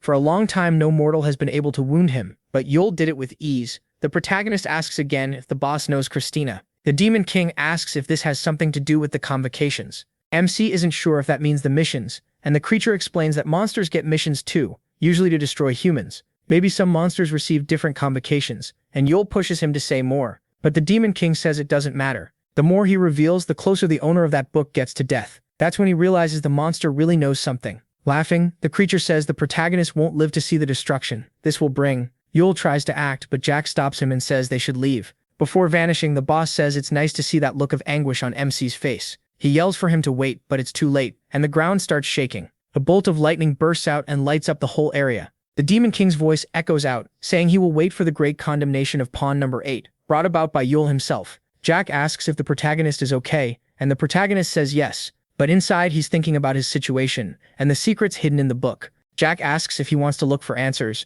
but MC says no. It's enough to know a Demon King knows Christina. For now, he'll focus on adjusting the area's difficulty, even if it takes at least 3 days. Jack isn't sure humans can survive that long, so he worries about his apprentice and his friends. 3 days later, the city is in an uproar. So many people are hurt, and there isn't enough medicine to treat them. In fact, more people are getting injured fighting each other than fighting monsters. Suwon and Haiju are now trapped under poison smoke. How are they supposed to get out of this? Someone clearly wanted to watch them lose hope. The masked man says even their legendary items won't be enough to bring him down. In his eyes, the soldiers never wanted to give their all in this battle. They only wanted easy rewards. All of this, he says, happened because there was no leader. This world needed an emperor to rule over humanity, and no one else should be as strong as that absolute ruler. Then the girl suddenly says the strongest is Yule, but the masked man claims he stayed away because he knew he couldn't win. He's even disappointed, since he prepared a secret weapon just for him. Then gunfire suddenly targets the man, and he uses his power to stay unharmed. His bullet-blocking barrier works on its own, showing the villain is gaining new abilities as the fight continues. After that, the masked man launches his counterattack. As the soldier dodges, he realizes this man has to be taken down fast. The masked man says that unlike Yule, he can help them clear missions and share points and items. All they have to do is follow his orders. Dark thoughts fill his mind as he tells them to accept it and carry out every one of his wishes. But the detective starts charging his gauntlets before attacking with full force, telling the snake to go raid a dungeon instead. The masked villain blocks the wind and says he's already adapted to attacks like that. But the spearman and the police officer both freeze when something starts coming up from underground. Suddenly, multiple slime snakes burst from the ground and wrap them inside a huge sphere of poison. Luckily, Haiju raises a barrier just in time to protect herself and the inspector. The serpent says Siyu and Haiju's powers are useless against his. Then he says he'll spare the one whose scream amuses him most after the poison takes hold. There's only one kind of painful scream he wants to hear, and then the snakes shatter the barrier. So Inspector Siyu covers Haiju and uses his own body to block the venomous bites. The dragon warrior says she's the higher level one, but the police officer refuses to listen. Protecting her is his job as a police officer, and as the older one. The serpent says the sight annoys him. He's just about to say what he really wants, when a sudden gust of wind blows all his poison away. The dragon, the bear, and even the serpent are left confused. As he puts away his sword, Jack says he expected better from his student. He's disappointed that Haiju is struggling against someone this weak. Both Siyu and Haiju are shocked to see the goblin swordsman. The serpent recognizes him as one of the monsters guarding the pillars in the last mission and can't understand why he never disappeared. Jack wanted this to be a lesson for the young one, but they're running out of time. Then an emergency notice appears in the system. A rumble rises near a huge pile of gold and what looks like an empty pig shell. Another golden deity competing for the top spot has been found after reaching adolescence. With that, the city's mission changes. Now the citizens can choose which golden pig gets their treasures, and the one with the most wealth will win. Everyone reads on as another notice appears saying those who back the winner will get great rewards, while anyone who picks the loser gets nothing. Seeing that the desert's golden deity has way more treasure than the city's, even with only one follower, the citizens start blaming Yule. Even the serpent's underlings begin saying this might be the protagonist's doing, which catches the masked man off guard. After all, getting the whole city to unite against one villain is an old trick. He said a fool who only leans on an epic item could never take that spot, and Yule showed up on his griffin to say it himself. The civilians started murmuring that MC would never turn himself in, and just seeing him made him look like the villain. One man wanted to run back to the city, but another argued the serpent was still here. That hardly mattered now. Compared to the servant of the demon lord of greed, even the serpent was trembling. So the masked man attacked him at once. He sent a massive poison snake straight at him. Siyu and Haiju were stunned when the giant serpent swallowed their friend. The serpent moved to kill the book wielder for mocking him, but Yule looked completely calm, unlike his nervous griffin. Then the beast snapped up the serpent's attack with its beak. The masked villain froze when he saw it devour his power. He couldn't believe it. The emperor griffin had survived creatures full of venom. It had even swallowed the special poison bomb he made to kill its master. A moment later, Yule was suddenly right behind him. The serpent jumped when the protagonist asked from behind if he knew why his poison wasn't working. MC wouldn't explain. He told him to figure it out on his own. Then he flicked the guy on the forehead and told him to stop picking on innocent people. Siyu and Haiju could only stare in shock. Just like that, the serpent went down. Afterward, Yule claimed the desert's golden deity for himself, and warned that anyone who offered treasure to his giant pig would be targeted by the demon lord of greed in every mission. With a fake evil grin, he challenged the whole city to stop him before the mission ended. Then he flew off on his griffin. Everyone was left wondering how he could be such a terrible actor. Even Jack had to cheer him up after that weak performance. By sunset, a huge tornado had appeared in the desert near the city. At the urgent treasure hunt meeting, everyone discussed how to gather enough treasure in 1 week to beat the book wielder. Haiju asked the citizens to work together with them. Siyu agreed. Yule was the city's biggest enemy, but said they had more urgent problems first. The inspector suggested handling it the same way they would back in their old world. The answer was simple: cooperation. Haiju said teamwork had always helped humanity survive every crisis. Right now, they needed to defeat the book wielder, clear the coming missions, and find a way back to Earth. She lit up her spear and called for everyone's help, firing the crowd up. Elsewhere, a blonde person sat behind bars. An orb had been planted in his hand, and his mind was full of rage. Morning came again over the trapped city. The city union got the first mission guide ready. First were lairs, homes of hostile monsters that didn't live underground. Those were easier to handle since the monsters could be seen from far away. They usually didn't have much loot, but sometimes held a rare valuable item. Second came dungeons. A dungeon was any area you couldn't find without going inside. These places had the best loot, but they were too dangerous to enter alone. People were told to bring an experienced fighter from the army or police before going into a dungeon. Meanwhile, an old man sorted treasure and helped move the loot back to the city. Soon several loaded trucks headed toward the city, when a swarm of flying monsters came down from above.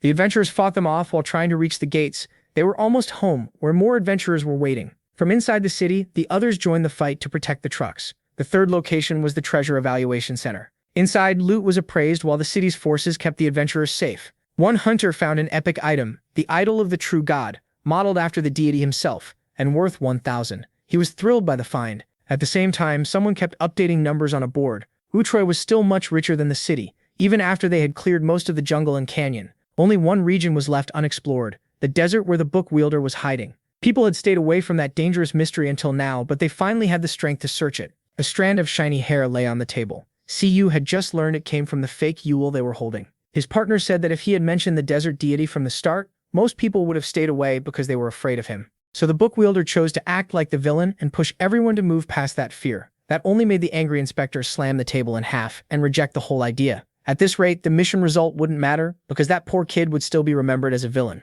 His partner stayed quiet, turning it over in his head. He was finally starting to understand how Utroy thought. Yurin wasn't just trying to clear this mission. He was planning for the rest of the game too. He knew the city had to unite, keep growing, and keep leveling up. He probably already had a plan to help them win the treasure hunt, by pushing them past simple teamwork and toward hunting truly valuable loot. In the jungle, they found a giant stone tablet covered in writing. The blonde woman studied it closely. She realized she could make a big profit and had found a new way to win the treasure hunt. A major battle was raging in the desert near the tornado. On the treasure hunt's final day, Detective Sayo faced Yule, who blocked his punch while his golden deity held 38,552,895 in treasure. But then the protagonist was suddenly blasted up into the air. Sayo declared that no matter MC's level, he'd always be heavier. Once airborne, he was attacked from both sides by the serpent and the dragon warrior, part of the city's side, whose deity had gathered 1970. Still, the book wielder swiftly dodged every strike aimed at him. And now the race for the top deity would end in less than 25 minutes.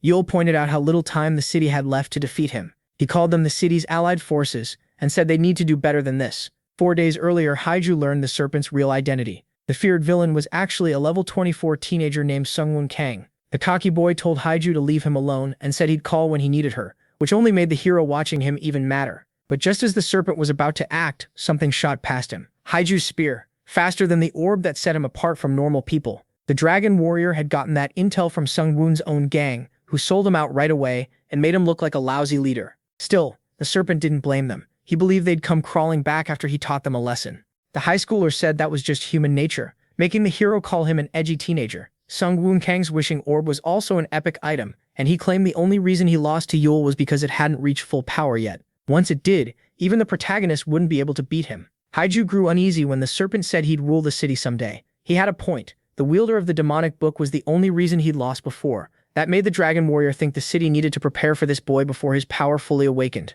At Treasure Evaluation Center 4, 2 hunters were talking about one of them entering a dungeon for the first time. Nearby, a police officer was looking for a hunter carrying a sheathed sword. Jiayu was frustrated. She needed some chaos if she wanted to make real money from her information. So she called someone, saved as Miss Jackpot. That turned out to be Haiju, who admitted she was worried about her friend. While Haiju spoke on the phone, the villain quietly adjusted the settings on his power-hungry serpent orb. Gio asked if she knew anyone willing to buy information, but instead, Haiju gathered all the key people together. Before the meeting started, the man in the helmet asked why the young villain was there. The man beside him said he had invited the boy because the high schooler was talented. In times like these, it was a waste to keep Haiju stuck as his guard. But while the inspector angrily argued back, his tone changed fast when level 1 Lun Li cut in. Based on the blonde girl's data, a golden deity could be killed before it reached full adulthood. So even with Yule in the way, they still had a chance to win, which meant they needed someone's help. Just as he predicted, the city would one day cry out for him, and he offered a deal to everyone at the table.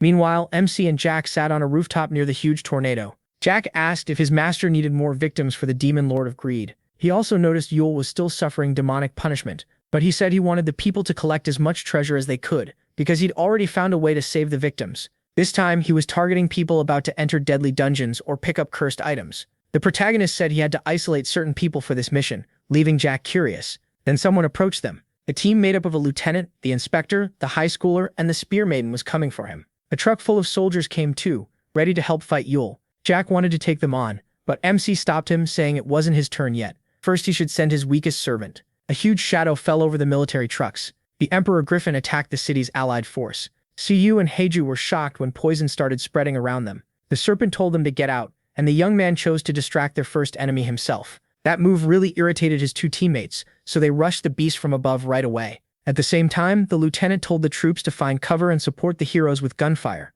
The soldiers followed his command at once. Meanwhile, the serpent stayed hidden. He didn't want to fight Yule's servant, because the griffin wasn't his real target. He wanted to trick the people who tried to use him to kill the golden deity of the desert. The gray-haired man watched from a distance. He figured he wasn't interested in the deal he had suggested, so he and his men started moving. Killing the golden deity of the desert had only been a decoy. The mission could be finished by killing the giant pig, but that goal was far out of reach. Their real plan was to enter the desert and grab as much treasure as they could. That meant sending in as many units as possible, because they only had time for one trip. That's why they used the serpent as a distraction, keeping him busy with the desert deity since leaving him in a weakened city was too dangerous. Then the car stopped. The man was stunned by what he saw. In the middle of the desert, he and his men found a ruined city from Earth. The soldiers looked over the place in silence, and he realized theirs might not be the only city trapped in this game. Still, he never expected his guess to be proven like this. The city had been destroyed by its own people, not by some monster, and it was packed with treasure. The bodies had started decomposing a year earlier, so the soldier guessed that city had years to clear this mission,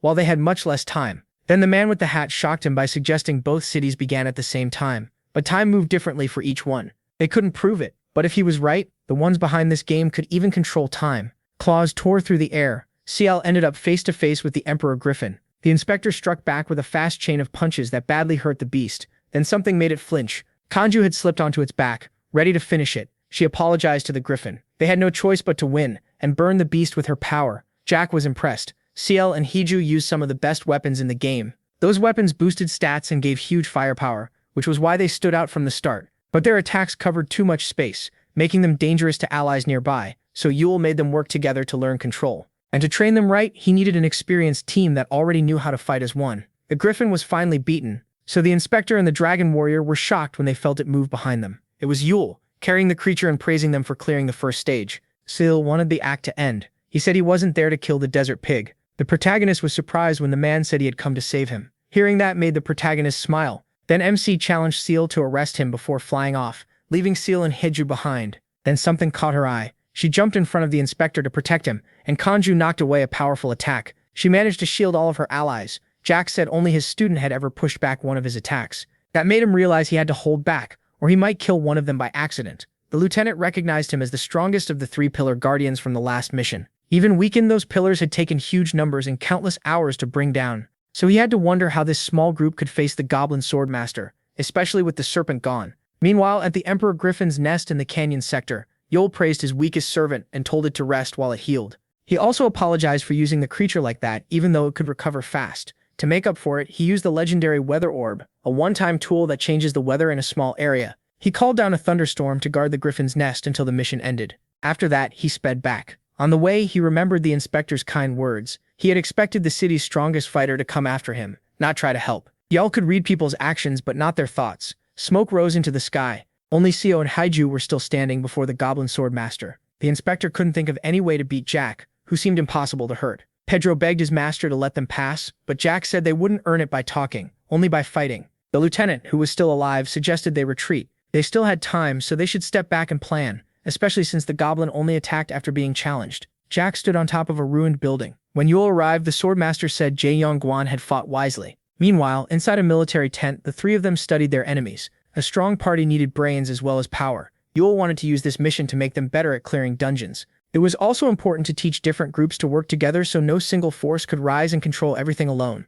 As for the serpent, the protagonist chose to watch him for now. After all, he was still just a boy growing into a man. Someone said the sandstorm ahead made Seo look helpless. The plan was to kill the golden deity of the desert while the others distracted its guardian and pushed through the storm. Meanwhile, back in the city, the young man was surprised by the result and asked the inspector how he figured it out. The inspector said Yule never followed mission rules in a normal way. He bent them to gain as much as he could. So the man asked himself what MC would do in their place, and that's how he learned how to raise a treasure's value before turning it in. Now the city had to gather more wealth than the desert deity, or hope the serpent killed it first, which left him wondering which path Yule had chosen. Upgrading and sorting the city's treasures was going smoothly. A police officer and a soldier worried that the desert sandstorm would slow the trucks and that they lacked equipment, but the inspector quickly settled them down. After that, they moved fast to carry out their orders, though both were surprised to hear themselves call him boss. Inspector Seo was asked about his partner. Hiju guessed he had to be strong if Seo left him in charge of the citizens, and Seo agreed. But Dusuk was known more for being resourceful, and that's what made him dangerous. Seo would never have left him alone if things weren't this serious. That thought crossed his mind as he swallowed his food in one bite, surprising Hiju. The serpent was fighting with everything he had, but he was still getting crushed. He was beaten and thrown far away by the massive sandstorm. The boy was confused because his wishing orb didn't level up after being used, even though it should have. Yule watched with his book open. He thought the serpent was wasting the chance he had been given. To master the wishing orb, the boy needed to fight someone stronger every time. Instead, he had only used poison on weak monsters and humans while hiding, so of course it didn't work on elite monsters.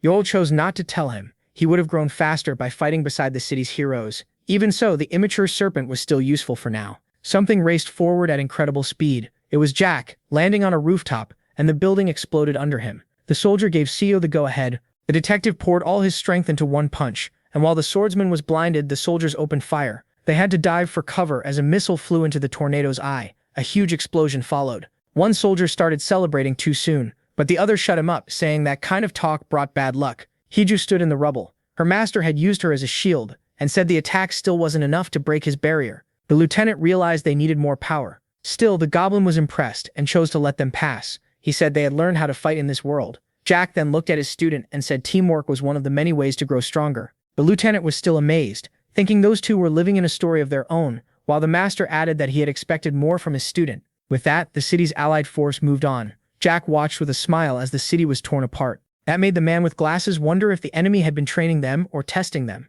and wonder too what would have happened if Jack hadn't liked their performance. He then told his troops to stay alert, since Yule was clearly waiting for them. The allied force talked over ways to get through the tornado, but the detective seemed to have an idea, so he decided to test it. In that moment, he pushed himself to the limit to open a path through the tornado. Everyone was stunned by what he did, but then someone pointed out that those gauntlets alone couldn't give that kind of power. Yul said that meant Punbake had started to respect the detective. Kiju was shocked to see him, then she and the detective suddenly vanished. It was him. Using the heroic tool free warp tickets, he announced the final act and teleported them away. The item could force a citizen to warp as long as that person wasn't stronger than the user. Kiju and Seo assumed they had been sent far from the fight, when suddenly someone came up behind them. It was the serpent. Impressed that they had survived the griffin, the two stared at the villain without a word, but the serpent felt something was off about them. In just one day, the pair had changed way too much. Haiju asked if Yul had warped him there too, but he said he just woke up in that place, leaving her unsure. The serpent guessed the protagonist sent them away because he was scared they might kill his giant pig.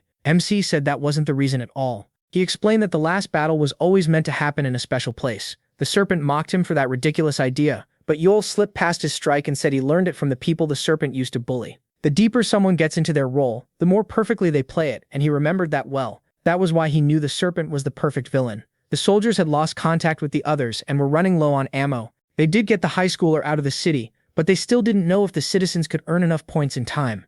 So they went back to the plan and chose to find the dragon warrior first, with only 2 days left in the race. There was no time to change plans. They had to stick with the one they had. Haiju and Yul clashed, but he still wanted to talk things out. Instead, the protagonist warned that the serpent's pride would ruin him, just like every other villain. Baal then said anyone there could kill the deity in one blow, because it had full health but zero defense. Laughing like a maniac, he said whoever hit him first could go through and kill his pig. While the serpent sank deeper into the role, Siyu and Haiju were amazed he had somehow become an even worse actor. Still, the boy understood the mission. But one strike alone wasn't enough to satisfy his bloodlust, so he attacked Yul from every direction. With one swing, MC knocked the poison away and flicked the teen on the forehead. Just like before, the serpent lost again to another hit on the forehead. After that, Yul asked Suyu and Haiju what they planned to do next. There was nothing to debate. Even though they stood against the serpent, the bear and the dragon warrior chose to face the book wielder. The truck was packed up. A soldier said the vehicles were full, so there was no room for the adventurers. He told the old man to head home with the guards and the non-fighters.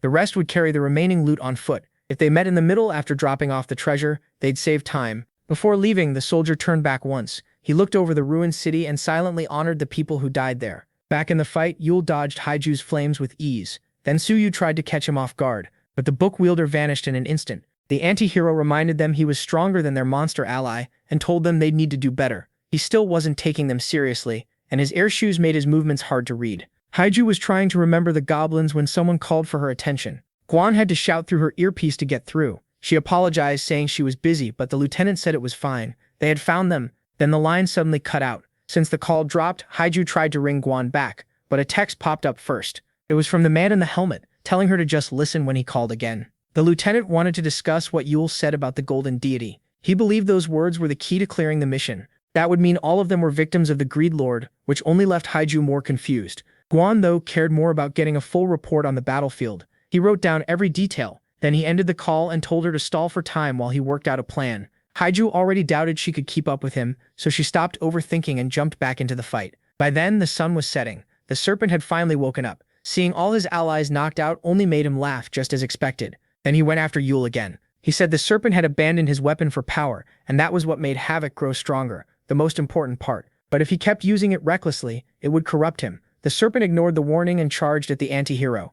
Even after being warned, he only cared about beating Yul. Someone kept trying to reach the Spear Maiden. At last, the lieutenant had a plan. By nightfall, the city's golden deity had nearly reached 16 million in treasure. It had been a brutal trip back for the people crossing the desert on foot. But at last, the old man came to pick them up. That brought the city's total close to 27 million, with 116,554 people taking part. Now it was the final day of the treasure hunt. The desert's golden deity had 38,552,895, about 1.5 million more than the city's. The serpent was annoyed and couldn't wait to level up. When the mission ended, Suyu suddenly got a message with 21 minutes left. He told the Spear Maiden to get into place. The last move was about to begin. Yul quickly got out of the rising tornado, but the detective still wasn't finished. It was getting harder and harder for the book wielder to avoid them. As the pain returned, the protagonist started losing control of his power. Seeing that, the serpent went in to kill him, but he was stunned when the detective suddenly dashed out of the battlefield, and even more shocked when the soldier gave the signal. He froze as the tall Tsuyu landed right in front of him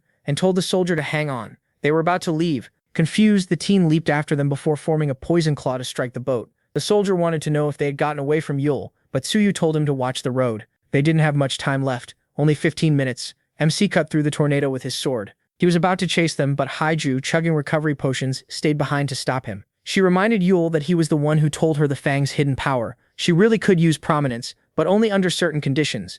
Haiju said that if full health meant full power, then all she had to do was stab herself with the Fang. He tried to stop her, warning that one crucial condition was still missing, and what it could do to her. But Haiju was ready to stab herself anyway. Using that power now would only cause her death. Her spear was a weapon holding the Fire King's power. Once every condition was met, it could grant its abilities and summon the Dragon of the Sun, prominence. But that power could only be used at dawn or sunset. Yule knew Haiju already understood that, but she said this was the lieutenant's idea. He had said the protagonist's strategy was impossible to predict, but that didn't make him unbeatable. It was still easy to guess what kind of soul he had. At that, Yule admitted defeat. He could still chase them, but there was no point. His goals were already done. 7 minutes remained as they prepared to face the enemy. Sayo drove the boat forward, at crazy speed, creating an opening for the others to enter the storm. But the detective was shocked when the serpent burst out from behind, laughing wildly. His snake nearly struck the soldiers in his path. The villain was trying to grab the desert's golden deity. He yelled for the pig to quit struggling. Then the serpent pulled the golden deity out from the tornado's eye. Wong and his squad opened fire with their rifles. At the same time, the gear was being upgraded. The armor had been fitted and was ready to be offered to the giant pig. Less than 5 minutes remained, so the lieutenant used a grenade, dealing more damage to the desert's golden deity.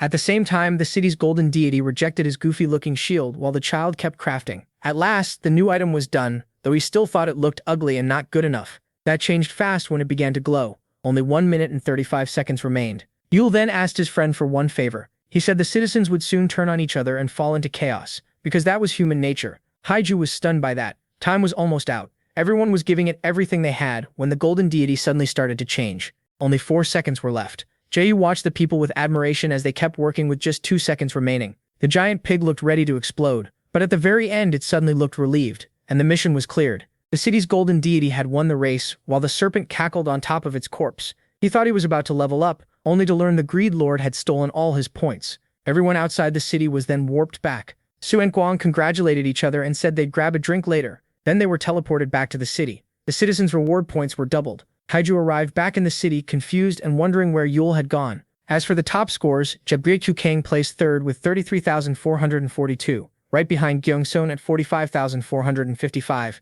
and in first place was Wong Park with 324,432 points. The citizens tossed the old man into the air in celebration, but the top scorer humbly said Hyung and her treasure haul deserved the credit. Even so, he celebrated by inviting everyone to dinner on his tab, which earned even louder cheers. The city celebrated under the bright sun. Then the lieutenant got a notification. It said everyone in his party had earned the golden deity's item, 12-faced dice, for killing the rival deity. Those dice raised their odds of getting heroic items. Wong thought the rewards were generous, even if luck would still decide the final result. The golden pig also gave the city a bonus. Until the next mission, everyone would gain 10% more experience. After that, the golden deity happily left the city. They now had 1 day before the next mission, and Yule was pretty happy with how things turned out. He had managed to stop the Greed Lord's punishment with only 1/10 of his strength left. With barely 1/10 of his health left, MC heard Jack say the city saw them as enemies, but MC shut that down. The swordsman sneered under his breath while his master proudly called himself the sea's greatest disaster. Yule was glad the citizens got through this trial on their own.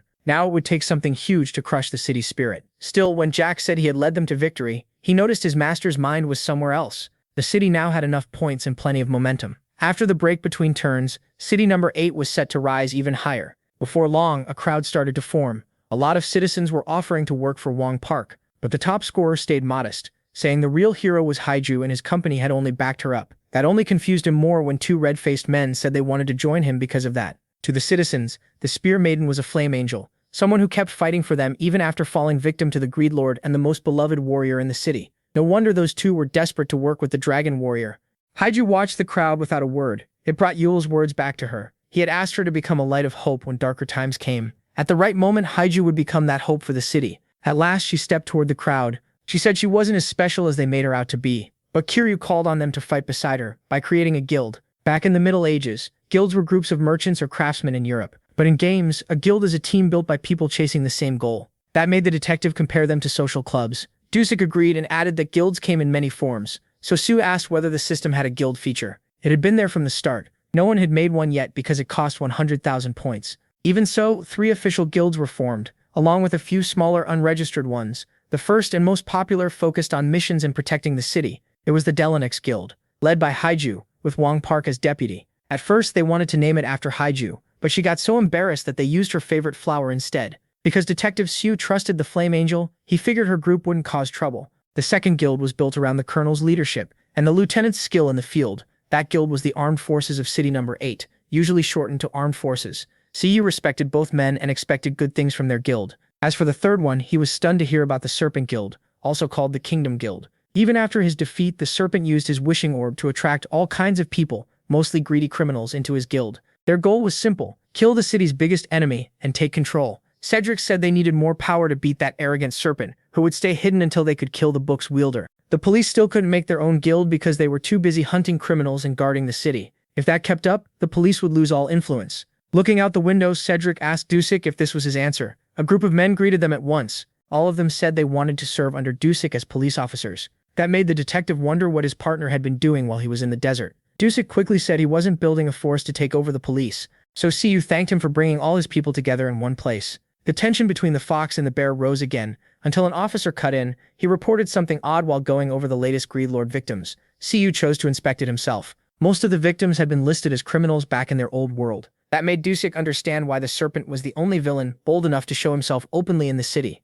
He again pointed out how weak the police were right now, and that finally made his partner snap and agree to accept his followers. Cu then walked off, flipping him the middle finger while warning the recruits to follow police rules. The serpent wasn't the only problem staying out of sight, because of Yule. Dealing with all this would take a long game, the kind the fox was best at. Flyers suddenly filled the air. They were calling on people to join the armed forces and return to military service. The colonel couldn't understand why nobody wanted in. Wang said the word re-enlist was what scared them off. Still, that meant the few who did apply were serious adventurers. Then it seemed the lieutenant had something important to tell his superior. The guild was running low on fuel and ammo. Food was getting scarce too, even though they still had electricity. That meant they would soon have to depend on whatever items were available, and go back to living without much technology. Still, with morale this high, the citizens probably wouldn't complain. The colonel then tossed something onto the table and called it an asset. It was a set of records from City Number 4. Before the desert city died out, its citizens left notes behind. These notebooks summed up their past adventures. By combining that knowledge with City Number 8's experience,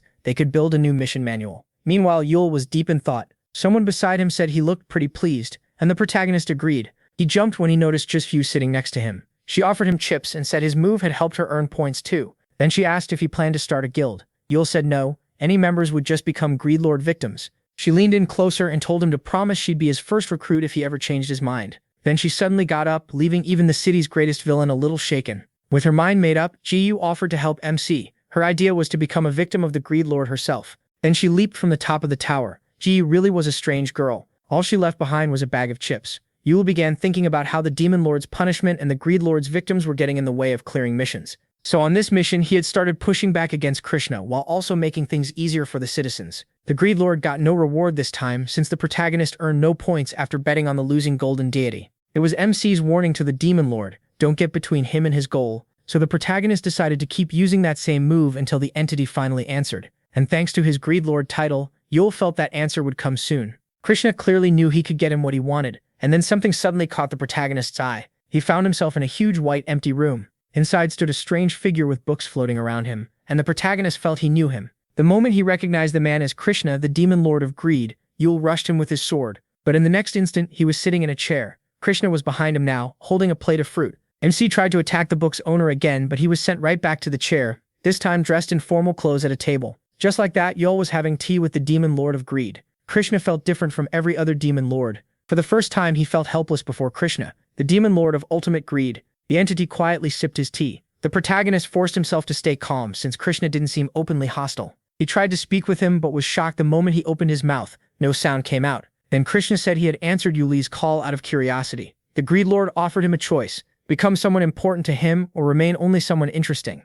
MC struggled with that for a short time. Then a smug grin spread across his face when he realized Krishna needed something. Krishna told him not to get arrogant. He could replace him easily, but he could never replace him. That made the protagonist wonder if the Demon Lord could read his thoughts. Now the protagonist had to choose, stay a curiosity, or take the better path and become someone Krishna actually needed. The books in front of him looked the same, but they would change to match whichever choice he made. MC wanted to know if this new path would stop the Greed Lord victims and the Demon Lord's punishment. Krishna said no. He was only offering him a chance to become useful to him, and even then, Yule might fail at the task. The protagonist said nothing. Then he pointed out that being needed like that would put pressure on him, but that was exactly why he had aimed at Krishna's curiosity from the start. the cost would be worth it. If he accepted this new mission, Yahello could change the fate of every captured city. That revelation left the anti-hero stunned. By now the city had reached level 3. It jumped 2 levels as the citizens began spending their points. While the city was partly restored, the player started choosing a reward, and Jay realized the player had more options than the dice alone had shown.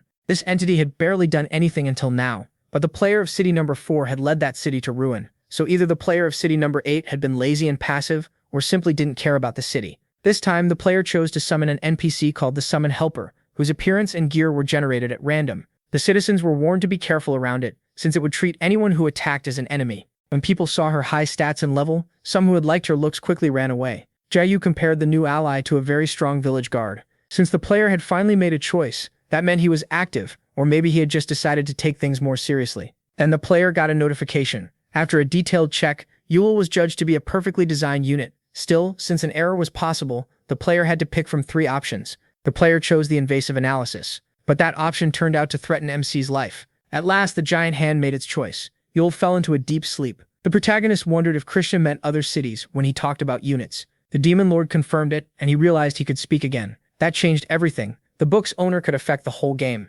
Krishna stood far above the other demon lords in power. Now it was the protagonist's turn to decide. Before choosing, he wanted to know why Krishna had come, but Krishna said he hadn't been summoned. Instead, Krishna said he wanted to take everything from the player, every last thing they owned. That made Yahello realize just how deeply the demon hated the players. So once again, MC had to decide. He remembered that the other demon lords treated players like gods who called on them as tools for the mission. With that in mind, Yahello reached for one of the 2 books. Krishna smiled at his choice. As he vanished, he said his chosen one had picked the right and obvious path. He was stunned to hear he'd forget this meeting because it had to stay secret for now, leaving him frustrated. Krishna said things had to remain unchanged for the moment, and the protagonist started to fall. Then he began to wake up, thinking he had simply fallen asleep.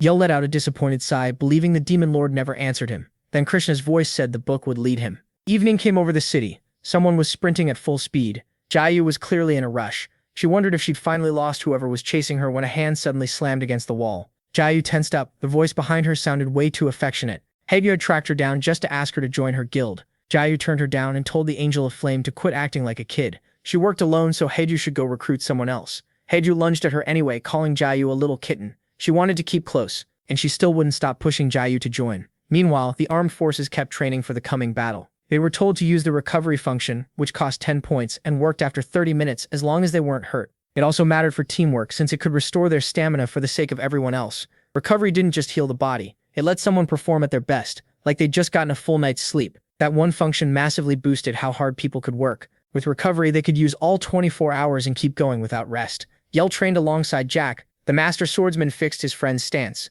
Elsewhere, the serpent told his followers to entertain him with a bloody riot, since 10 points could restore them completely. He even promised the strongest subordinate the spot of second in command. A function that could replace sleep would be huge for surviving the next mission. So when the next turn came, the player rolled the dice again. It landed on 4. City number 8 had reached the Cannon Tower Square. Since the challenge was called Joint Mission, Heiju guessed the citizens would have to work together. Yell's book started reacting as the system searched for a partner city. Any 1, 2, or 3 cities landing on the same kind of square could be teleported together at random. This time, city number 17 appeared. Heiju guessed that if its people were still alive, then that city had also been pulled into the game. City number 17 didn't seem human at all, and if it was, its people had clearly gone through a lot. This strange game piece stared back at theirs in the dark. City number 8 and city number 17 now faced each other. Then the map generated, linking the 2 cities together. At first, the map was nearly empty except for a small cannon in the center. The mission's difficulty depended on the player's total dice rolls. For the cannon tower, that difficulty was 11.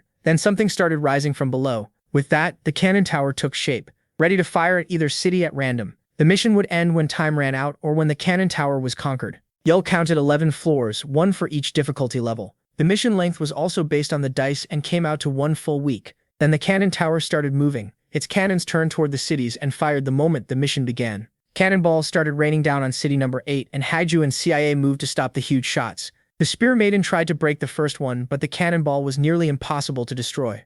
Even Heiju couldn't burn it up. CIA warned her to be careful. If the cannonballs couldn't be destroyed, then their job was to keep people safe by changing where they landed. Each impact caused massive damage. Heiju worried about the city, but CIA reminded her that people mattered more. Dusik disagreed, arguing that the mission was to protect the city, not the citizens. After the city lost 1/10 of its health, Yahello realized they'd lose if it was wrecked, so the book holder chose to watch first. He wanted to measure city number 17's strength. Its people began to murmur, and soon it was clear they were praying to their player like a god. With that, the people of city number 17 asked their player for protection. Yulu couldn't believe what he was seeing. A spell called Hardened City formed a shield around city number 17. Because of that, their city barely lost any health. The colonel recognized the card from the records left behind in the fallen city's archives, so players could either roll dice or use cards to affect the game directly. But seeing that happen for real was a harsh reminder that they were only pieces in someone else's game. Then the small cannon at the top of the tower started turning. The ultimate cannon locked onto Yul's city, but it would take an hour before it fired.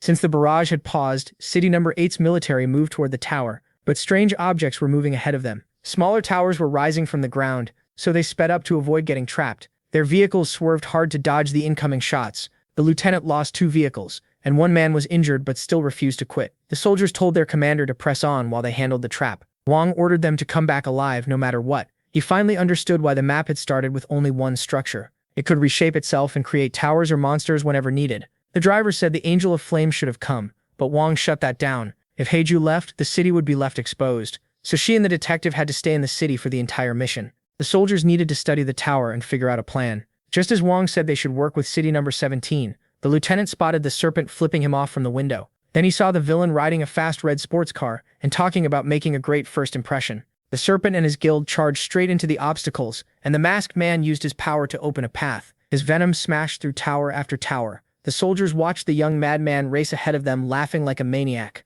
Wang could only hope that kind of recklessness wouldn't start trouble with the other city. There were 47 minutes and 30 seconds left before the ultimate cannon hit city number 8. More cannonballs were fired into the sky. Each cannon had its own cooldown, and the Kingdom Guild was already inside the tower when someone called out to the soldiers from behind. The newcomer guessed city number 8 was still first generation based on its design and the citizens' clothes, which immediately caught the lieutenant's interest. The stranger was a level 62 elite citizen who introduced himself as Robel von Lexus. Robel was the head of his house chosen by the divine, and he asked the lieutenant to form an alliance to protect his city. Still, before agreeing to anything with this medieval city, Wang explained that he only represented a guild called the Armed Forces, not the city itself. The knight understood at once. City number 8 still hadn't united, just like his own city once hadn't. So von Lexus put off the alliance for now, but asked Wang to pass along a message to his city. Robber proposed a peace pact. Neither city would act with violence, and if one side attacked, the city that was harmed would decide the punishment. That meant killing would still be allowed in self-defense. Robber made it clear he was offering this only to keep his city safe,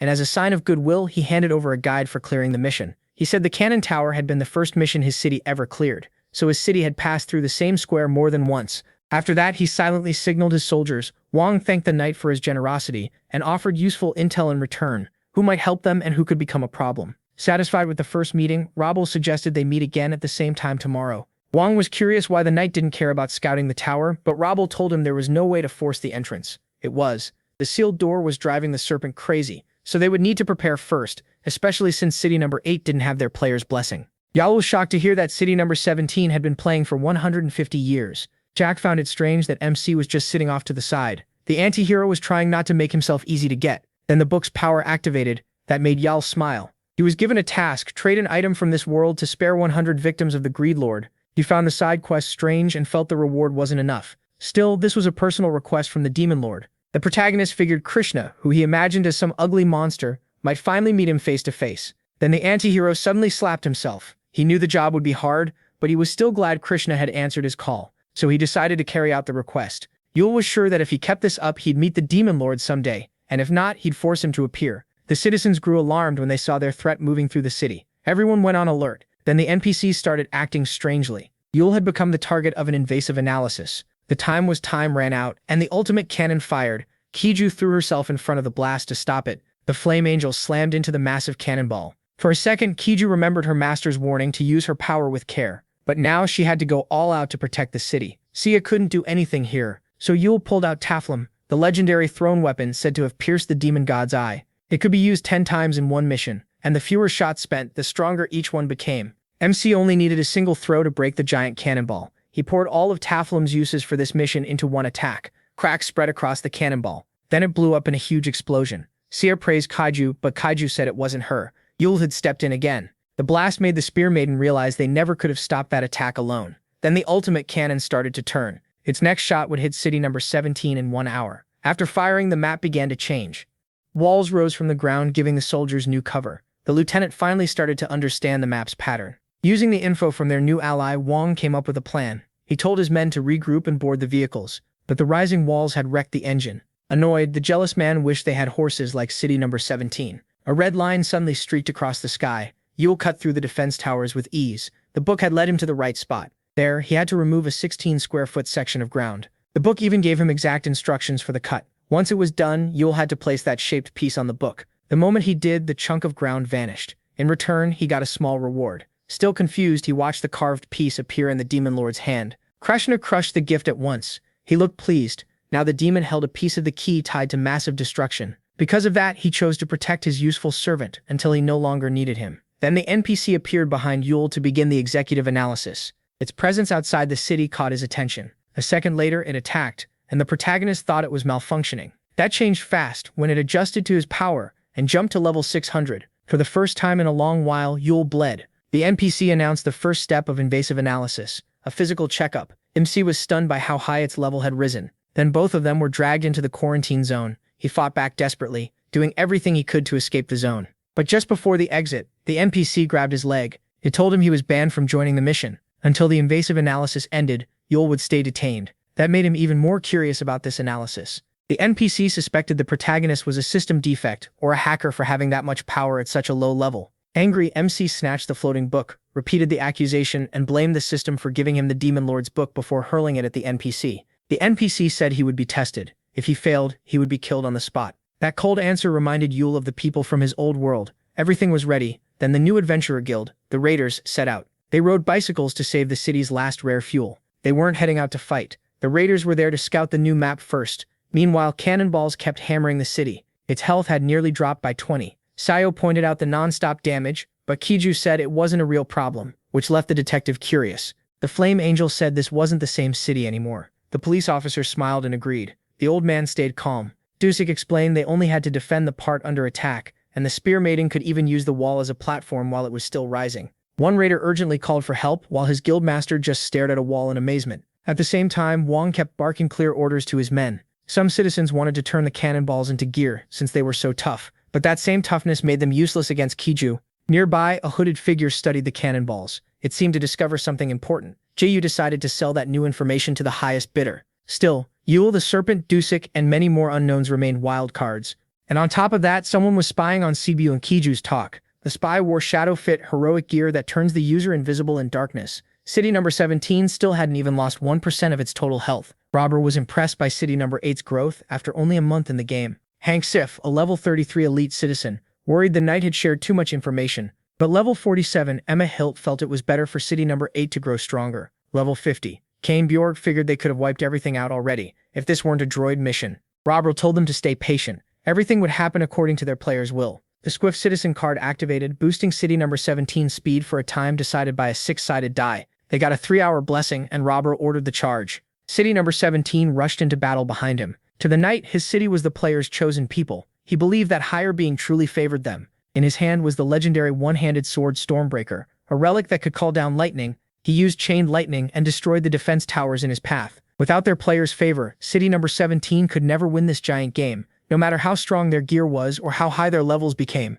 Back in the quarantine zone, Yol struggled to break free from the NPC. It dodged his sword without taking a scratch. He guessed it had reached the max level 2, but fighting someone on his level made him face the truth. He was actually a terrible fighter. He was still a rookie, even if he'd started learning swordplay from the Goblin Swordsman just in case. That was why this fight was going so badly. It also made him wonder how long this invasive analysis would last. The NPC said it was almost certain Yule was cheating the game, so it would keep trying different methods to find the bug inside him. That was when the protagonist understood the City Guardian didn't care if he lived through the test. Left with no choice, he tried to call his only overlord for help. Nothing happened. The quarantine zone blocked all outside assistance. That made things worse. Yule had to face this monster alone. Still, he was set on getting back before the ultimate cannon aimed at City number 8 again. The NPC kicked him in the face and resumed the invasive analysis. MC knew one easy way to beat it, but first he had to actually win the fight. Another heavy kick launched him into the air. Yulil began to lose hope. Then Brit of Karashina stepped in to help him. He couldn't believe what he was seeing. Since he was still alive, the NPC moved on with the physical checkup.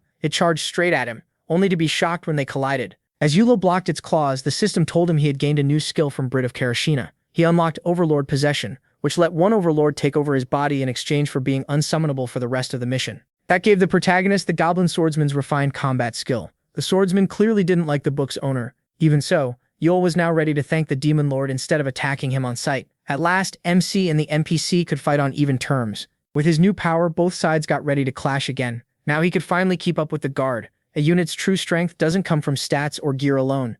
In games, low-level players with awful equipment can still crush others through pure skill. By that logic, the Goblin Swordsman's technique should be near perfect. But as Yule imagined what those skills could do with his maxed stats, the ghostly swordsman told him it was pointless. That sudden spirit form startled him. The protagonist figured it was normal for Jack to appear as a soul while possessing him, but what he said was more surprising. MC worried the NPC might simply be a better fighter than his overlord. Jack shut that down right away. He wasn't weaker. Yule was just that bad. Then he was given the choice to let the overlord control his body. His expression changed at once, and even his eyes shifted color. Then he raised his stance. The NPC braced to defend itself, but superior wind movement sliced off its arm in an instant. That movement skill let the goblin burst forward in a straight line like a storm. The NPC tried to counterattack, but Jack slipped past its claws and knocked it off balance. Then the Goblin Swordmaster moved to finish it with Celestial Wolf Fang technique, Wolf Claw Moon Strike. At the last second, Yule stopped him from killing the NPC, so Jack switched to 3 waves of Sword Aura instead. The NPC was badly damaged, but still intact.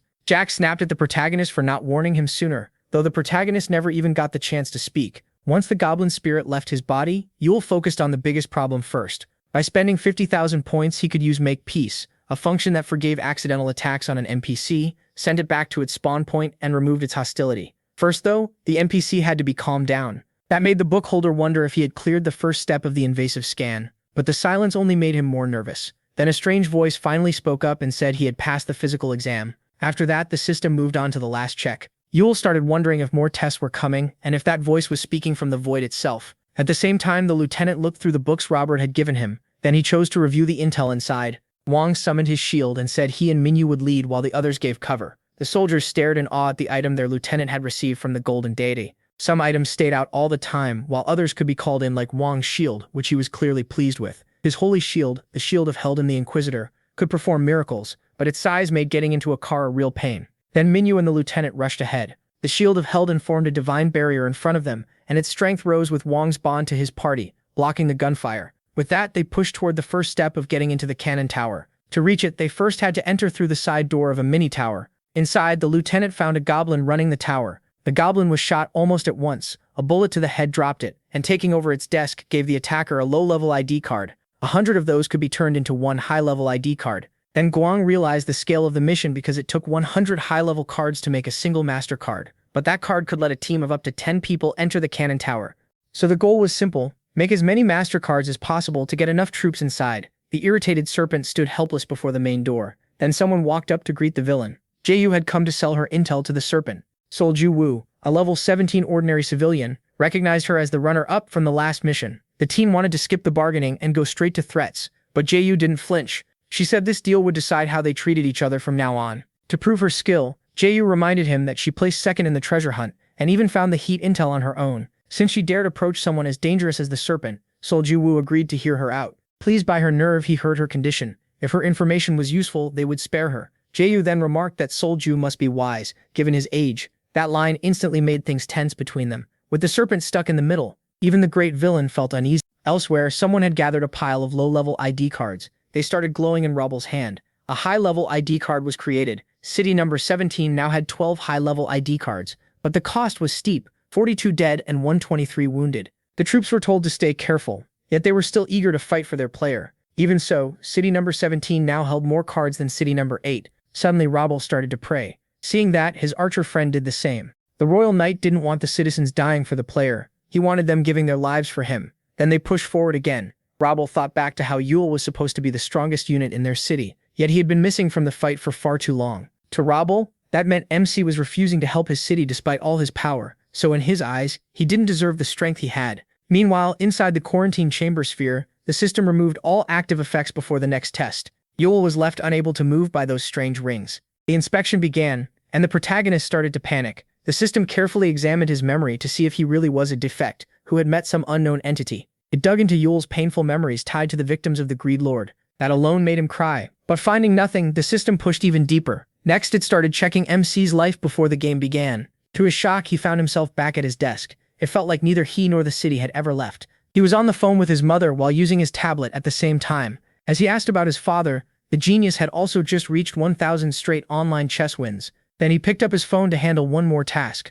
Yul had just earned $150 before telling his mother he was fine. Then he asked about a certain mysterious person. His mother's answer seemed to worry her son, though he insisted that person would be okay. After all, Yul believed he had always been the smarter of the two. With that, he headed off to his part-time job. Then the memory suddenly started glitching. Angry, the protagonist flat-out ordered the system not to look into his old life on Earth. To avoid damage from the rebelling unit, the system stopped the scan. In the end, it decided Yul had never met any strange entity and marked him as a normal unit.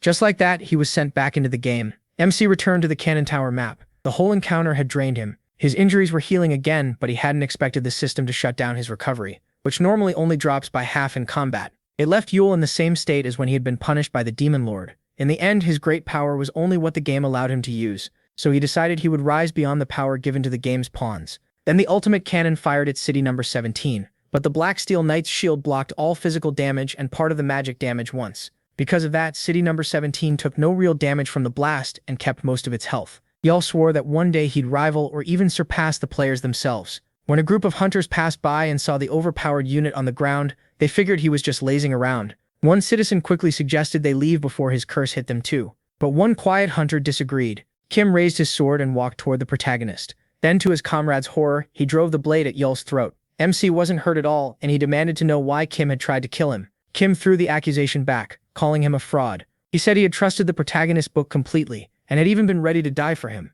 But now he had nothing left, not even the 10 points needed to save his daughter, he cried, raising his sword again. The blade snapped as he shouted that his dead child had only been 7 years old. Unharmed, Yul chose to remind him what happens to people who cross him. Kim's terrified teammates begged MC for mercy, but in an instant he used the Overlord's power and froze the man with pressure point nerve paralysis. Then the protagonist told Kim to come for his head after maxing out his stats. After that, he turned them into victims of the Greed Lord, while the father's eyes still burned with rage. Yul also warned that he would curse other innocent citizens too. Soon, the new victims of the Greed Lord were locked inside a truck. Kim apologized to his teammates, but they understood his grief. Still, they reminded him to level up and improve his gear, just like MC had said, before trying again. At his current level, Kim had no chance of avenging his daughter. So level 9 Yujin Kim swore he would grow stronger and kill Yul with his own hands. From then on, he could only picture revenge. Meanwhile, he watched the new victims from a distance. The Goblin Swordmaster couldn't understand why the protagonist punished those men instead of just leaving. MC explained that if he had walked away, Kim's rage would have boiled over and put his teammates in danger.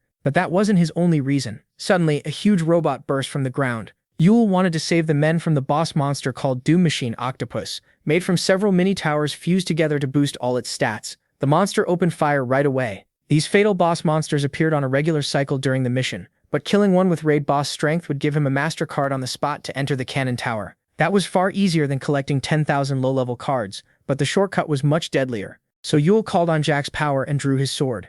Then he charged straight in. His target was the giant robot octopus. Using the celestial wolf fang technique, Descent of the Black Wolf, the protagonist cut through the monster with ease. Just like that, the level 5 threat fell to his blade. But Jack scolded him for wasting energy on extra moves with no focus. He warned Yul to stay sharp, or his hunger for power would drag him into Precipitation's flaws. MC thanked his overlord for the advice. Even so, he wasn't ready to use the Master Card yet, because once someone entered the tower, the only ways out were victory or death. So Yul chose to deal with another problem first. Jack was stunned. He hadn't expected him to break into city number 17's castle. The king called him arrogant for storming in and demanding to meet their player. But the protagonist had come to threaten the king. He already knew city number 17 had betrayed them, though the king kept denying it. Yul told him to stop pretending. He knew the state of the citizens, and all across city number 17, they had already taken up their weapons. Also, Yul already knew city number 17 had spies all through his city. Their king planned to turn on his allies right before the mission ended. The old king rose from his throne and said he could always replace his people,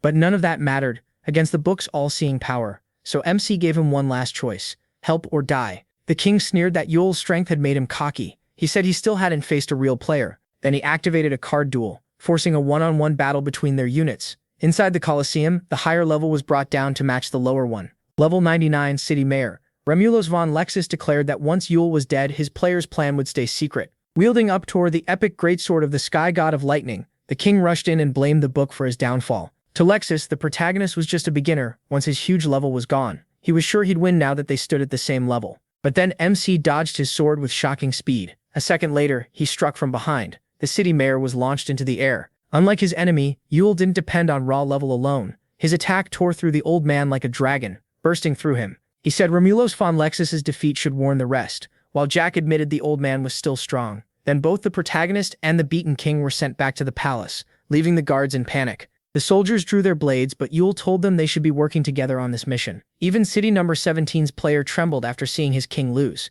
Then every soldier suddenly tensed up. That strange reaction caught MC's attention. A wave of bloodlust hit the guards all at once. The same men who hesitated before now rushed him without pause. Even the lieutenant out on the field had no idea what was going on. He watched City Number 17's units pull back fast toward their city. It was under Frenzied City now. A card that boosts all the players' units and makes them attack any outsider. An explosion suddenly ripped through the castle. You'll guess this was the trump card they meant to use later against City Number 8.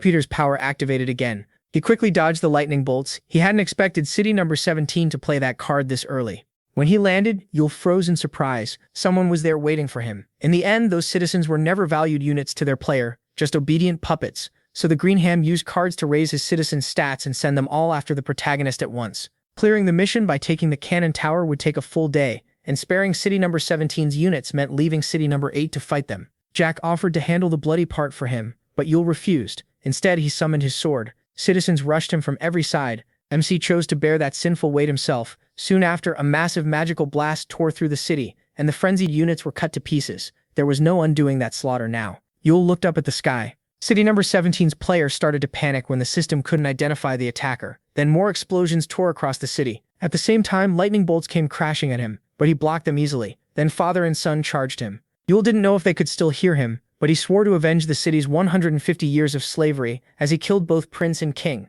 Romulus couldn't believe it. His severed head gave one last look toward his player. By then the streets were soaked in blood. Yule slaughtered City Number 17's citizens alone until nightfall. By the end, he was drenched in human blood. Jack checked on him, and the protagonist admitted he wasn't okay. He had prepared himself for this massacre, but the guilt still hit hard, so he forced himself to move past it. City Number 8 couldn't clear the mission alone, which meant Yule had to do it himself. Then a system message appeared. Player Number 17 had lost all his units, and if they couldn't be brought back, he would be reduced to a city eater, a max-level boss. That revelation stunned MC. It made him realize players weren't the highest power in this game. Number 17's player was now cast out of the system, stripped of his rank, and turned into a city eater. His eyes flashed red as the final notice came in. Then the city eater raised a massive hammer to crush City Number 8, while his former player hesitated. He looked through his deck of cards. One could roll a die and move his city away, but it would cost every reward from this mission. Yule charged the giant monster. Meanwhile, their player was about to use that card. Hagyu and Seo tried to save the city too.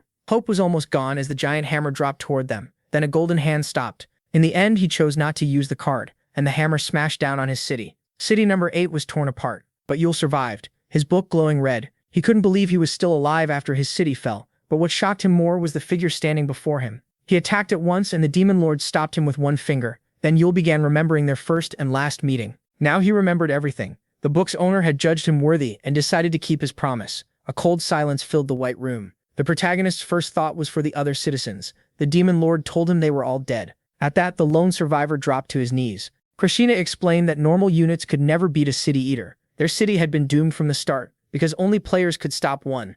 Yule exploded in anger and demanded answers about the game and its players. He also asked why he alone survived. The demon lord said he knew the answers, but this wasn't the time. MC had little time left if he wanted to bring his city back. That shook him to his core. Krishina summoned a glitched item to prove it. Reviving City Number 8 was possible. That caught Yule's full attention. He stopped questioning the book's owner. After all, he had already lost everything. Glitching fragments began wrapping around his sword. Krishina gave Yule his power so he could kill the city eater, and only then would the Greed Lord bring everyone back. He watched his sword glow purple. Even so, beating that giant thing with one blade sounded absurd, and then he found himself in space, face to face with the fallen player Number 17. The city eater swung its giant weapon at once, and actually landed a hit on Yule. The blow triggered a huge blast that hurled him away. Even after surviving, the protagonist could still feel the impact deep in his bones. Krishina told him city eaters were the strongest beings in the game. Even players avoided them. By pushing his own power to the edge, he had raised Yule to that same level. That only made MC angrier, since the demon lord was basically saying the loss would be all on him. Then he saw the fallen player activate another card. It used Summon Meteors, calling down a number of meteors based on a 12-sided die. The protagonist still managed to dodge and parry every rock flying at him. According to the book's owner, Yule now stood equal to that player, and even his gear and skills now matched the power of player cards. MC had fused with his overlord and slammed a crushing hit into the city eater's face. The fallen player's mask cracked, The monster crashed to the ground, but Yule was thrown off guard. Giant tentacles burst out and tried to crush him. He cut down 2 of them, then asked the Greed Lord something. It was about players. Yule wanted to know if they all looked this monstrous. Krishna said no, players all differ in appearance, thinking, behavior, and cards. Then the City Eater used Thunderstorm, filling a wide area with lightning. Bolts started raining down from the sky. Thunderstorm struck the protagonist. In that moment, Yule realized there were City Eaters even stronger than this one. That thought disappointed him. As he knocked aside the lightning, he figured things would be a lot easier if every player was like this City Eater. That caught the Demon Lord's interest. Using telepathy, Yule called the king's and prince's swords from city number 17 and took control of them, boldly saying their former player was weak. Even with plenty of cards left, the fallen player kept staying far from him. That meant the creature feared close combat with a unit. Then it used city-like bombardment, which calls down heavy shells to wipe out a small target like Yule. The protagonist started moving his fingers to control the other 2 swords, as he realized something important. This thing had never fought anyone head-on, which was why it wasted strong cards so carelessly. It had a huge body and a deadly stack of cards, but little else. Yule slid to the right, and a huge blast went off behind him. At the last second, he used a free warp ticket to escape. The Demon Lord noticed MC was taking his time getting close instead of charging straight in. He was trying to shake the monster mentally and force it to burn through its hand. Mindless, non-stop attacks were useless, the Greed Lord said, as Yule prepared to finish it. Then a heroic sword stabbed the fallen player. Right after that, he activated Chain Lightning. The creature convulsed as lightning tore through it. Yule asked if it enjoyed copying the divine. He had been using the Weather Orb, a legendary item that can control the weather in a small area for a short time. The protagonist answered with Jupiter's skill Overcharge, which absorbs nearby lightning but hurts the user if it takes in too much. The creature started to shake. MC wasn't even holding the heroic sword. He was moving it with telepathy. That let him use a different kind of attack. Yule then fired off a huge bolt of lightning, dealing massive damage to the abomination. The hit became 4 times stronger thanks to Overcharge, Jupiter, and Electric Shock. On top of that, Rage of the Thunder God let the heroic blade release all the power it had stored at once. That finally brought the battle to an end. The player was left with its insides spilling out. Even so, Yule was shocked that the monster was still alive. He wanted to study it like a test subject, but to restore his fallen city, he had to kill it. So he drove his sword into the City Eater. The creature immediately began to crack apart. But Yule didn't expect the monster's remains to gather around his sword. The owner of the book told him to step back a little. He still had one more job for the protagonist. Then the City Eater's flesh started to shift and twist. A confused MC soon found himself staring at a perfect round egg. Then it suddenly began to hatch. A horned man came out of the egg, and Yule wondered if this had been the plan from the start. The man started breathing again after he emerged, and the Greed Lord Krishna said he smelled just as foul as ever. He, though, only cared about him keeping his side of the magic deal. So Yule got ready for combat, until the ruins of his city suddenly began to move. Piece by piece, everything came back together. Just like that, city number 8 was restored. The protagonist could hardly believe what he was seeing, but the streets were still empty. That made him suspect the Greed Lord was hiding something, but the entity simply told him to wait. The power taken from the City Eater could rebuild city number 8, but bringing back its people would require Krishna to absorb more. Yule still believed the Demon Lord was hiding his real strength, especially after everything he had consumed so far. The entity looked genuinely surprised. MC figured the city gains experience when units trade in their points, pushing it to the next level, which likely gives players the currency they use to buy cards. To him, that was the only explanation for how resources kept cycling through the game, and how players got plans and cards. But then Yule wondered where all the points he had spent had gone, if the city never evolved. In his mind, there could only be one answer. That made the Demon Lord burst into wild laughter. He couldn't help admiring his sharp mind. Krishna was stunned that, after losing everything and fighting a fallen player, the protagonist could still see the bigger picture. That led Yule to guess the entity had met their player before, when his glowing sword suddenly appeared right in front of him. The Demon Lord admitted he had the power needed, but said he was saving it for later. Still, he asked MC to trust him, and promised he would keep his word, then released a huge blast of wind. It threw him off. A moment later, he was floating above his restored city. Then the Demon Lord told him to look closely, pointing out what the game really looked like. Yule was shocked. None of this had appeared while he fought the City Eater, but there was a simple reason. The game only lets you see what you're meant to see. Then a new sense opened inside the protagonist, and he found himself facing another giant being.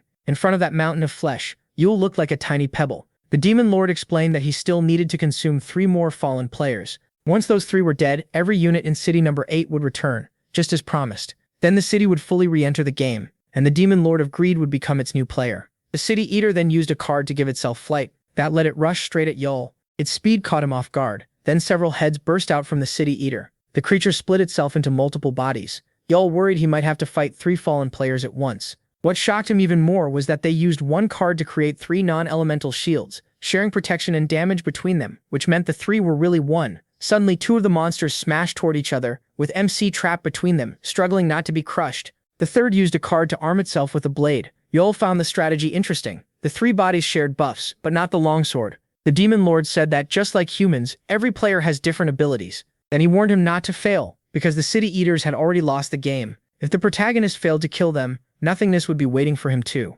But Yahello, busy fighting for his life, snapped back and told the Greed Lord to revive the citizens. So Prectionate told him to relax. Everything was already set. Jiayu and Haiju were confused, since they were supposed to be somewhere else, when the Demon Lord suddenly spoke to them. At the same time, every citizen felt an unknown pressure pressing down on them. The entity introduced himself as Krishna, the one who had brought them back. No one could stand as he declared himself their new player. The serpent figured he had to be one of the game's top bosses, but when the greedy teenager declared he'd kill him to gain ultimate power, he suddenly froze. No one knew whether he stopped on his own or was held in place. It felt like time itself had stopped. The new player ordered them to listen in silence. Their lives, he said, now stood between survival and ruin. They could enter the white gate and keep living, or walk through the black gate and pass on peacefully. Once the gates opened, each human would choose their own fate. Some thought Krishna was asking them to kill themselves, yet the idea didn't seem entirely awful if it meant escaping this cruel game. Still, one person raised a hand to ask a question. The Demon Lord allowed it. It was the Dragon Warrior. While she, the detective, the inspector, and the lieutenant forced themselves upright under the pressure,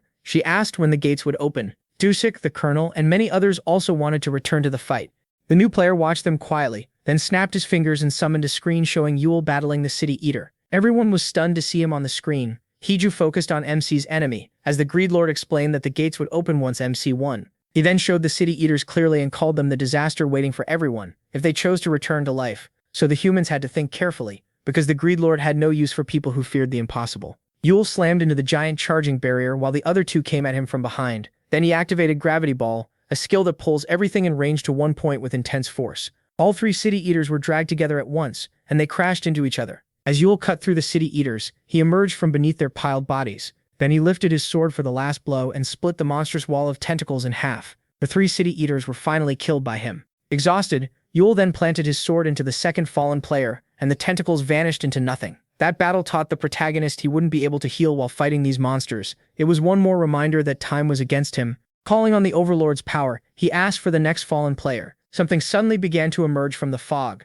This was the fourth enemy. If this City Eater died, every citizen would be brought back. To improve its odds, the creature used several cards at once, before charging at its tiny target. Hiju feared for Yahello, while the lieutenant was stunned by the power of the enemy they might soon face. Watching even small units struggle against it, pushed the citizens into despair. The monster's axes slammed down. Since this fallen player only fought at close range, MC could think of many ways to beat it, but he was running out of time. He even managed to block the giant weapon with his own sword. So in the end, Yahello chose to let Jack possess him, handing the duel to the true fighter, who instantly struck the giant creature. The City Eater bled and screamed in pain. The Master Swordsman was amazed by the insane battles he kept throwing him into, including this one. But when Yahello tried to give advice, Jack refused it right away, because the goblin could already see the path of his blade perfectly. Before long, blood covered him as he carved through the massive monster again and again. The citizens watched in silent awe. The last City Eater fell to the protagonist's blade, and so the humans were free to choose either gate. Every unit could face a brutal life ahead or accept a peaceful death. Yahello returned to City Number 8, but its streets were still empty.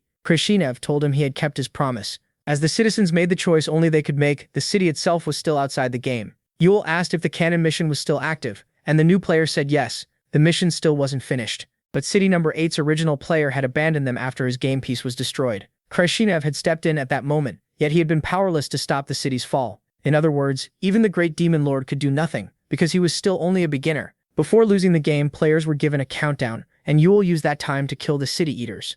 Then a hard glass object appeared in the new player's hand as he explained that the other units used the countdown to choose between life and death. City Number 8 then began rising from the empty square. Just like that, the city resumed its place in the game. The cannon mission would start again in 1 hour and 6 minutes. Yahello was happy with the time they had left. The Demon Lord also said no one would fall victim to the Greed Lord anymore. He claimed he didn't need victims, now that he owned City Number 8. But Yahello shut that down. As far as Yahello was concerned, the city belonged to the people who came back to fight for it. Now every unit was back in the game. That included the Angry Serpent and his followers. Jiul and the Raiders returned to the cannon map too. The Odd One liked how things turned out. But then a massive blast went off. The Angel of Flames had destroyed too many towers. As something moved toward her, the ground suddenly began to shake. The difficulty 5 boss appeared, the Doom Machine Earthworm, built from countless towers.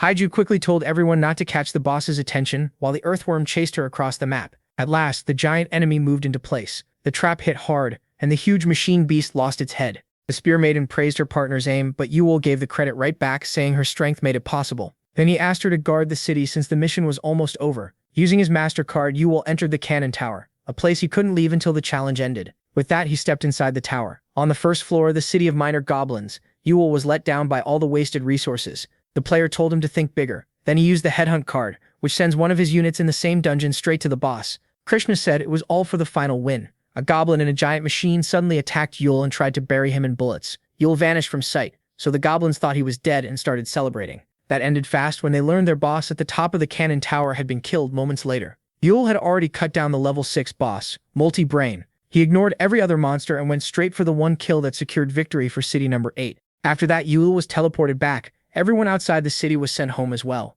All eyes turned to the man who used to be the greatest villain. Yule ignored the stairs and kept walking until someone called out to him. A mysterious container was handed to Yule. It was a small gift, the people's way of showing their thanks. Yule accepted it politely, and then flew away. As they watched him disappear, Eugene Kim said they weren't brought back by hope, but by their strong wish to see Yule as a rotting corpse. The city now had 24 hours to rest before the next mission. The book's owner and its wielder stood alone atop the tallest tower. Yule was glad everyone had returned and that no one would ever be used by the Greed Lord again. Then Yule suddenly tried to cut down the Demon Lord with a sneak attack, but Christina was curious why the blade never reached him. Yule already knew this Demon Lord was only a projection. He then said he still had a use for the Greed Lord, which caught the player's interest.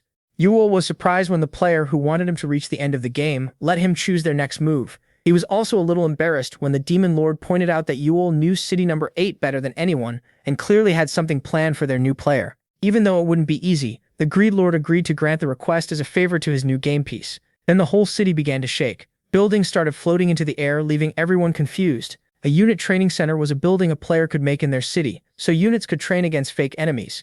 It gave no rewards, but it did let them gain experience without risking their lives. Still, this training center was different, because it could send units to real maps where they could earn rewards by putting their lives on the line. The book's owner and wielder were now in the control center of this new structure. The setup was finished. Yule made special training plans for the city's strongest units, but he needed the right maps to use them. With the special training center, top fighters like the Spear Maiden could finally start their training. Speaking through the mic, Yule told her they only had 18 hours left. Making the program took time, but thanks to the Greed Lord, time would flow differently for Hiju. She would spend a full year on the training map, and if she needed to retreat, or if something went wrong, the Dragon Warrior could break the hard glass to bring her back. Still, this wasn't the only way to grow stronger, so Yule told her to stay careful out there. For her special training, the Angel of Flame was sent to the land of the dormant sun. Determined, she set out to finish her training. Her goal was to earn the respect of Prominence, the owner of the weapon she used. As for the two detectives, in the Forsaken Mountain of the Old Kings, Seo and Dusuk had to find the vessels of Wonsa and Wusa. The lieutenant and his team were sent to the Mausoleum of Dormant Demons for their special training, where they had to fight terrifying demons while trying to awaken the master of that map and inherit his will. For the next training, the insolent serpent asked to be released from the unit training center while flipping his middle finger, but he paused when Yule offered him one last chance. The wishing orb the teen carried could turn toward light or darkness based on his karma. In simple terms, it could become a righteous dragon or an evil serpent if he chose hatred. Usually that choice took time, but making it now would save them plenty of it. He was free to leave the training center, so the young man stopped to think. He didn't care about the others' training, but he hated how Yule judged him, so he chose darkness for his wishing orb and his training began. The young man couldn't believe what he saw. He had been dropped into the deadly map called Venom of the Wishing Serpent, where his only goal was to survive. With that, the main units began their training, and Yule made virtual spaces for the rest of the citizens to improve too. The Raiders Guildmaster wanted to run the Ogre mission again, but his crew was far less eager after getting crushed last time. Meanwhile, in room 306, Kem wanted to simulate a fight against Yule, so the system asked if he wanted to lower the target's absurd level. Kem refused. He wanted his prey at full strength and started an impossible training session. While MC watched the key unit's progress, he turned to the most important questions for the Greed Lord. First, Yule wanted to know what the Greed Lord really was. Since he wasn't exactly a demon lord or a player, Christina brushed the question aside. To him, the only thing that mattered was getting city number 8 back to Earth. He assured Yule that he spoke only the truth. Yule wasn't shocked that the entity dodged the question, but he had his own theory that caught the Greed Lord's attention. Yule wanted to learn more about the city's first player. He asked if abandoning the city instead of losing everyone was a way to avoid becoming a city eater. But the new player said the old one still controlled some units. That realization stunned Yule. The former player of city number 8 had another game piece, That explained why he never cared much about them and abandoned the city so easily. The Golden Hand had used city number 8 to farm resources for his first game piece, and because the Greed Lord's victims kept his gains low, he had no problem throwing city number 8 away. Yuel's guess was right, though not every player gets more than one piece. The Golden Hand, now over game piece number 43, was a special kind of entity. The units had been slaughtered, with only a few still standing. 3 cities had joined forces to bring one enemy down, and still couldn't get close to beating it. Then someone walked toward the wounded man. The terrified units feared the figure nearby. The old samurai answered with 1,000 blossoms in the sky, a battle art that unleashed a storm of powerful strikes. But with a single swing of his sword, the old samurai was stabbed through the heart and died. Even at the end, he couldn't understand how the blue-eyed knight read his moves. Seeing that, the cowboy raised his legendary rifle, Pioneering Spirit, once used by an explorer who conquered a continent, and known for dealing huge damage to non-human foes. He used the battle art Spaghetti Western, letting him fire without wasting bullets and cutting down reload time. But the bloody sword knocked the shot aside. The bullet came back and killed the cowboy instead, driven by the monster sword straight through his head. Then the masked knight tried to strike from behind, but the blue-eyed knight simply kept walking away, leaving his sword buried in the last warrior's throat and the dying man utterly confused. He couldn't tell whether the blue-eyed knight had seen through his plan or lured him into a trap. The masked swordsman was lost and terrified. Even after fighting them for a week, this army had never spoken, not even to each other. With that, the masked knight took his final breath. City number 99 was called the White City of Silence, and its strongest unit was Yun Choi, its maxed-out, unbeatable mayor. As the rest period ended, the player rolled the dice. The city landed on the Dungeon Rush Square, where the random dungeon mission was to kill the boss inside. When the countdown hit 0, the dungeon gates would open and unleash a wave of monsters. Dungeon Rush was a joint mission, so another city landing on the same kind of square would also be called into the map. Yule noted that this was their city's first time being summoned to another square. So city number 8 joined city number 32 for a 5-day joint mission, and the challenge began. Yule decided to use his main item. He combined the red of Karshana with his status window and made every dungeon's info public, ranking them from D to A. Then he went to city number 32 and asked to work together. Its agreed lord said his units could handle the mission without help. But Yule didn't see the citizens as Karshana's property. He wanted to send as many people back to Earth as he could, so he was set on helping them. So the agreed lord thought back to what happened with city number 17. If one disaster had been enough to stop him, he never would have made it this far. Amused, the player wanted to see how long the protagonist would keep believing that. Then in game piece number 32, the book's owner was caught off guard. Even after Yule shared data on the mission, the other side still refused to cooperate. Carlson Bounder, the drunk level 97 mayor, had already given up on his city ever winning the game. City number 32 had lost its best units, lacked gear and supplies, and was down to only 1,000 citizens. With no hope left, he told MC to focus on his own city. Seeing how broken the man was, Yule knew talking more would change nothing, so he chose a different plan. Carlson Bounder was sure city number 8 would end up just like his city.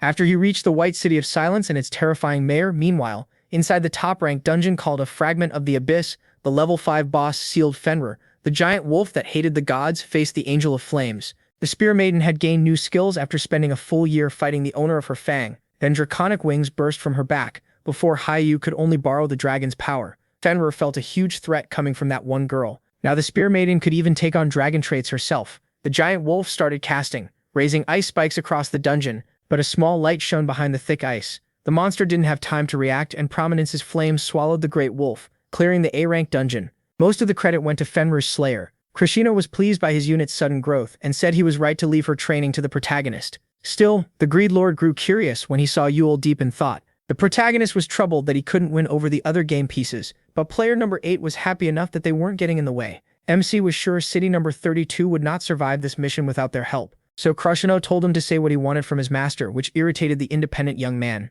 Yule wanted to conquer their city. That idea pleased greedy player number 8. At that moment, someone stepped out of a dungeon. The ruins collapsed behind the Angel of Flames, who was already wondering about the next one when something caught her eye. A giant entity was fighting a strange figure in the air. The player used a card that launched magic missiles, which never missed, but Yule easily cut through them. According to the Greed Lord, a player only leaves their astral form after becoming a city eater, after losing the game, or after being challenged by another player to a one-on-one fight. Player number 32 accepted the PvP match. Usually both sides had to agree, but Krishina could force the other side to accept the challenge. Player number 32 started bleeding after taking a critical hit. Yule gathered all his strength into his palm and drove his blade even deeper into the creature's flesh. With that, player number 32 was defeated by him. Then the Greed Lord, who normally took resources by tearing cities apart, was asked to decide what would happen to the defeated city, but he chose to keep the fallen city intact, as a favor to his strongest desperate unit. Yule said he wasn't desperate, so Kreshino reminded him that he was the one who asked. The Greed Lord usually absorbed the fallen player's essence, but that hardly mattered. That energy was worthless compared to the lost fragment of the key. The protagonist then remembered how the Greed Lord used those fragments to get around the game's strict rules, which made him think of it as a hack. After winning, the player told his unit to handle all the dungeons transferred to City Number 8 after City Number 32 fell. The Spear Maiden was stunned as the system flooded her with dungeon alerts. The Colonel said the number of active dungeons had now doubled. Even so, Yahello looked completely calm. He believed the citizens were skilled enough to clear them, and with his guidance the mission would be easy to finish. But the Greed Lord asked if that included everyone who hated him, and MC quietly made it clear it didn't. This game piece seemed headed for a bright future. Meanwhile, someone used the card called Observing Eye to gather intel on it. But the cunning Greed Lord used his power, stopping the Golden Hand from spying on his city. Old player number 8, who turned out to own the White City of Silence,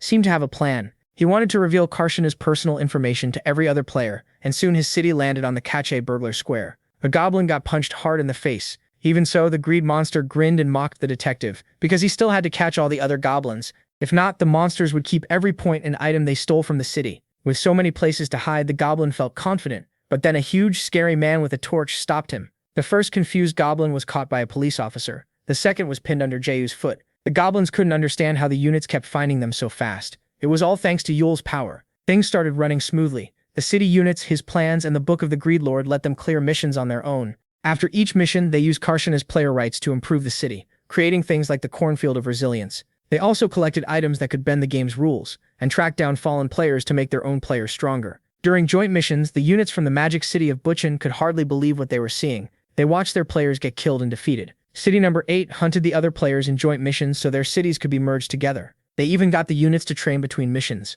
Because of that, City number 8 grew fast. From then on, the units no longer needed Yule's plans to clear missions. After that, the next disasters came only during peaceful times. City number 8 landed on a battle square, so 4 cities were thrown onto the same map and told to wipe each other out. The lieutenant feared missions like this. Dursuk asked whether the fight would be between units or between the cities themselves, but Seth didn't care. They were being forced to kill other human beings. Iju had dreaded this day coming, but the young villain welcomed the fight. This kind of mission suited him best.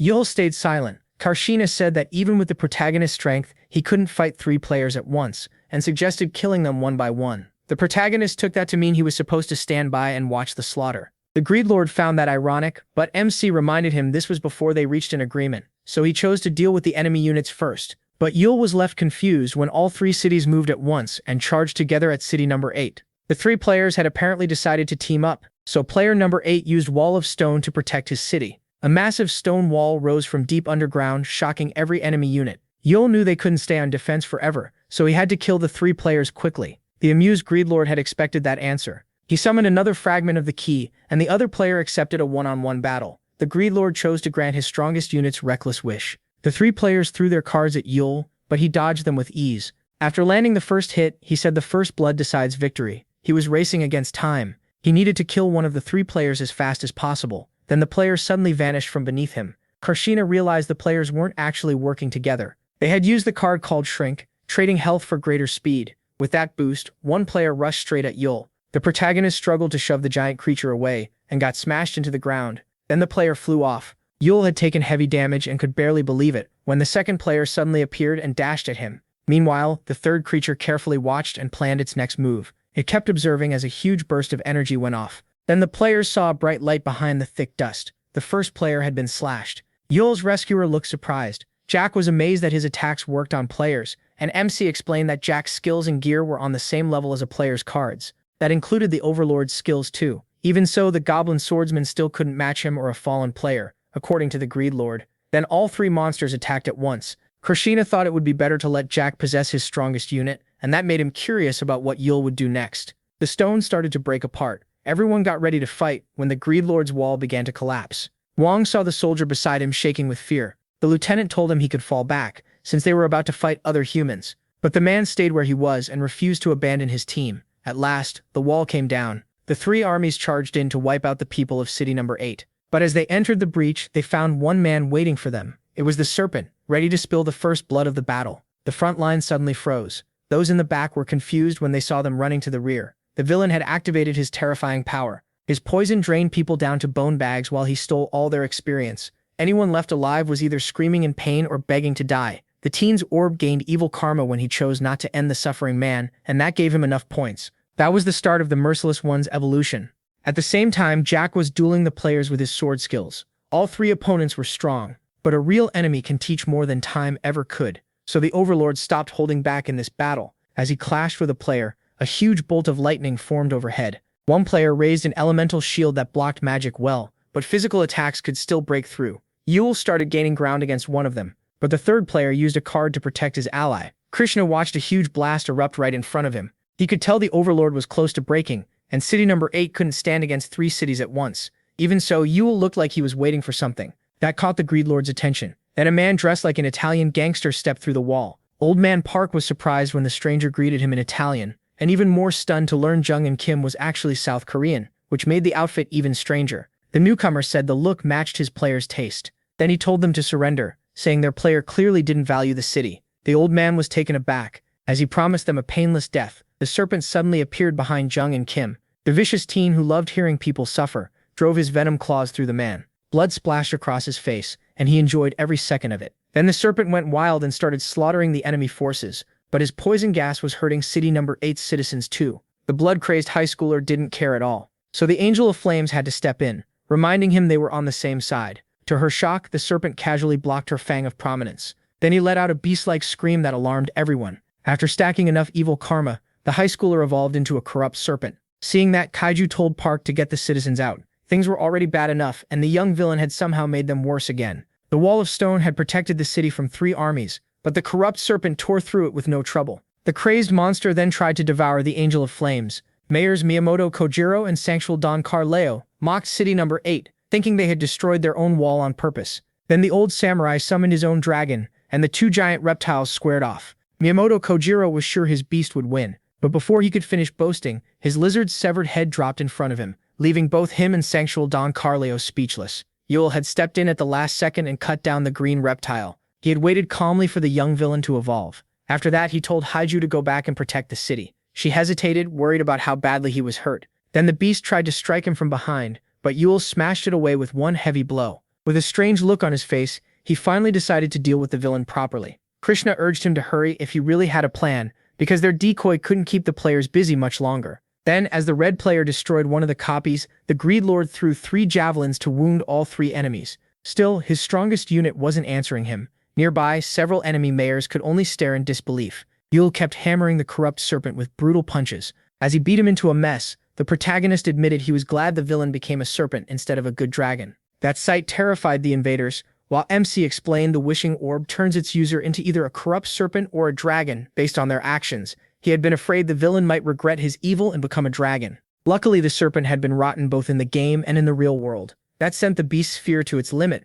which let Yule make him his second overlord. And just like that, the high schooler Sun Wong Kang was absorbed into the book as his most dangerous familiar. The invaders were left speechless. With a wild look, the protagonist turned to them and asked if they still wanted to fight, sending them trembling with fear. Meanwhile, Jack was exhausted from battling the broken blade. The overlord muttered that his master had taken long enough. Then the red player suddenly took heavy damage. Yule apologized for the delay, saying recruiting the new evil overlord had taken longer than expected. Once players reach a certain point, they start building setups made to fit their own skills and style. It's basically how main characters make unique builds. Then the serpent bit his master on the neck. That move gave huge power but put the user's life at risk. Yule let the second overlord's venom infect him, choosing a high-risk, high-reward style. His new familiar possessed him at once, and MC activated Avatar of Self-Destruction. The skill poisoned him, so he would take damage over time, but his stats would rise enough to butcher the player. Krishna was glad to see the enemy fall. Then the old man vanished from the battlefield. The Greedlord had just gained a new game piece. The serpent's passive was wrecking Yule's body, but the worse it got, the stronger he became. For him, this was the biggest gamble of his life. He struck the second player from behind, making it shriek in pain. His blade even pierced the creature's shell. Then Yule used his new power to form a spike from a different poison, not the villain's own, but the third player's barrier suddenly smashed into him from the side. The Goblin Swordmaster looked stunned when he saw the corrupt serpent's poison completely freeze the player in place. It didn't just stop the creature, it weakened it badly too. He then told Jack to look up. The first overlord now held another sword. Just like that, the master swordsman gained a heroic class blade. The poison on the red player would wear off soon, and Jack was also shocked to find Yule standing on his shoulder. Poisoned or not, the goblin felt his strength surging as his stats doubled. The red player was about to move again, but Jack used the new sword to kill him on the spot. That had been far too close for the first overlord. But then the goblin coughed up blood. A strange poison mix knocked the green warrior unconscious. At the same time, Yule turned to face the third player. This was the final enemy. The ugly creature stacked several shields to strengthen a barrier that would keep repairing itself unless those shields were destroyed.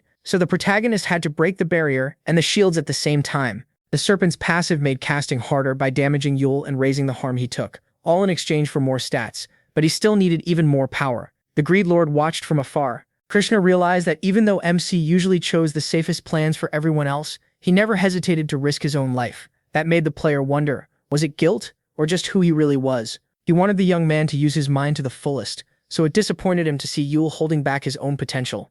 The protagonist was buried under negative effects now, but each one gave him more strength. Then the last player rushed him head-on. The collision sent out a massive shockwave. Yule lost plenty of stats from all the status effects, but he accepted that cost to keep Avatar of Self-Destruction active. The shaken monster tried to run, but MC told it to stay still. He was right at his limit, and with one cut, he split the barrier and sliced the creature in half. Just like that, the wielder of the book killed his final foe. Then the people of the defeated cities were teleported away. Now the Greed Lord held the fate of City Number 28, City Number 77, and City Number 90 in his hands. With that, 3 players were defeated, and Yule was finally free from the second Overlord's power. Jack came over to check on him, and he said he'd recover soon. Then he chose to give his first Overlord a petter as an apology for making him risk his life. Jack gladly accepted the heroic class sword. He also noticed the spirit of the new Overlord, and even with his awful nature, Yule believed they would need him. But that wasn't the only reason the protagonist took this second Overlord. A corrupt serpent that failed its drive couldn't keep the wishing orb. In other words, that epic item was about to get a new owner,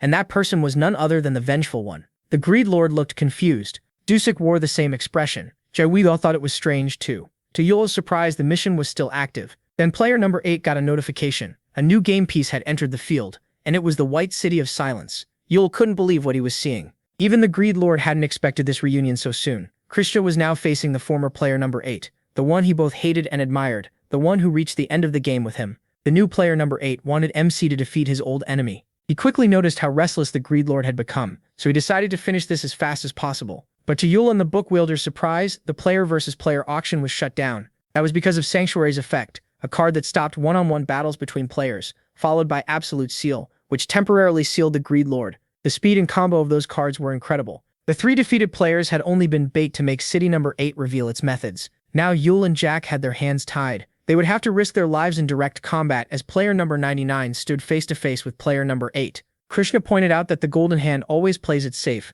so he used cards to erase his old city for good. Still, he never thought they'd find him this fast while his setup was still in progress. The Greed Lord's eyes burned with hatred and bitterness. He might have to abandon City Number 8 himself. At the same time, Jack and Yule hurried to deal with the city mayor as fast as they could. The hack could only be used by players and their fallen versions, but the protagonist didn't care. He believed he was strong enough to face City Number 99 without it, so he asked Krishna's writ for a list of that city's units. Yule went straight to the list's strongest enemy unit first, and what he saw left him stunned. Down below, the lieutenant and his platoon moved quietly, until arrows suddenly rained in, and Guang barely blocked them with his shield.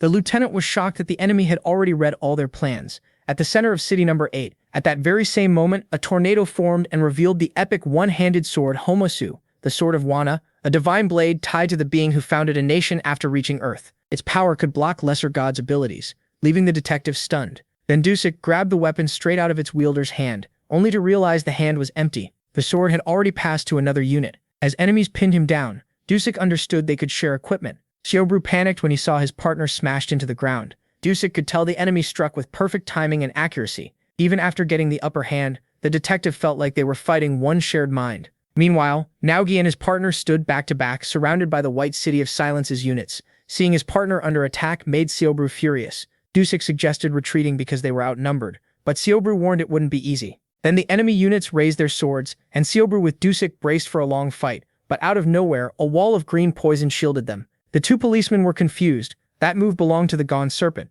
The caster opened a path through the poison. Kim, the Wishing Orb's new owner, struggled to hold the spell and told them to run. The policemen were stunned that a total stranger was using an item that powerful. As the sun set, Haiju fought hard to protect her home. But with a single swing, the blue-eyed knight easily wounded the Angel of Flames. The Spear Maiden couldn't understand why her attacks never reached him, while his slow blade always landed. This was more than just reading her moves. Haiju felt like the city mayor was controlling her actions. Even so, she used Elixir to fully heal, then activated the Fang of Prominence's hidden skill once every condition was met. When the dragon appeared, one blast caused a massive explosion, but the figure still standing behind the smoke shocked the Angel of Flames. To her surprise, the city's strongest unit had arrived. She had countless questions, but the young man ignored them and told her to retreat to the city. When she tried to argue, her master firmly insisted. Heiju was left uneasy when he said he'd stay behind as backup for Yule while she returned. So the Angel of Flames rushed back to city number 8. She noticed her friend and his overlord were both tense, and she also felt she'd only get in the way by staying with them,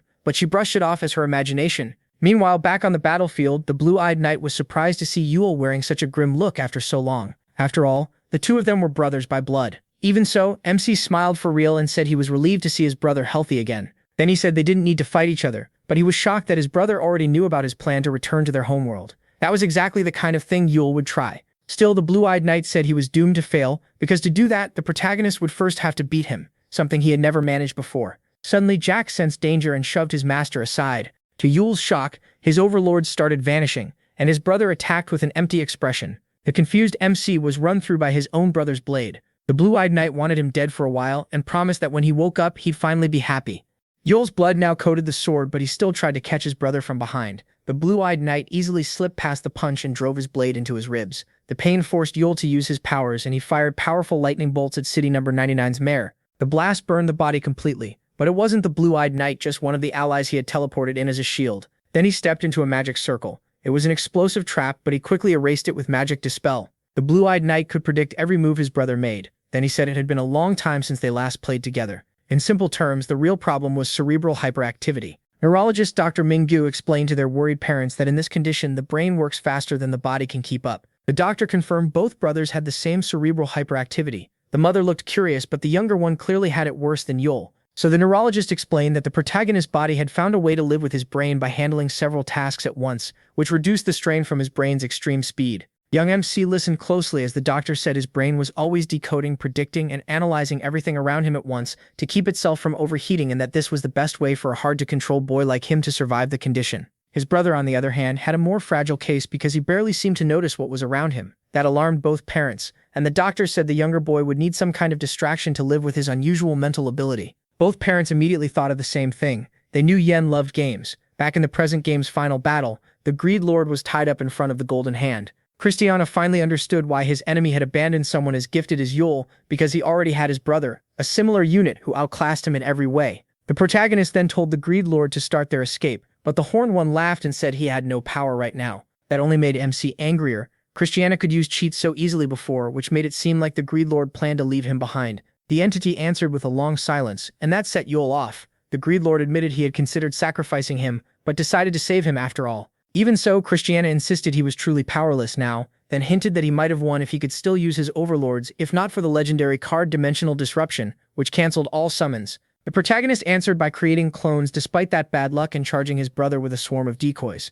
But Yen spotted the real one right away and blasted the original away, saying Yule would still lose to Yen even with summons. Even then, MC charged in with the clones again. Christiana then asked what he was planning with the plot in his hand. So the struggling book wielder said humans have a saying for moments like this. Just then the chains holding Christiana were about to run out. The instant the seal broke, he tried to use his cards, but the Golden Hand blocked him at once with cards of his own, refusing to let him escape. Christiana answered with a demonic grin because he wasn't trying to run. He was activating Armageddon, a card that would devastate both their cities.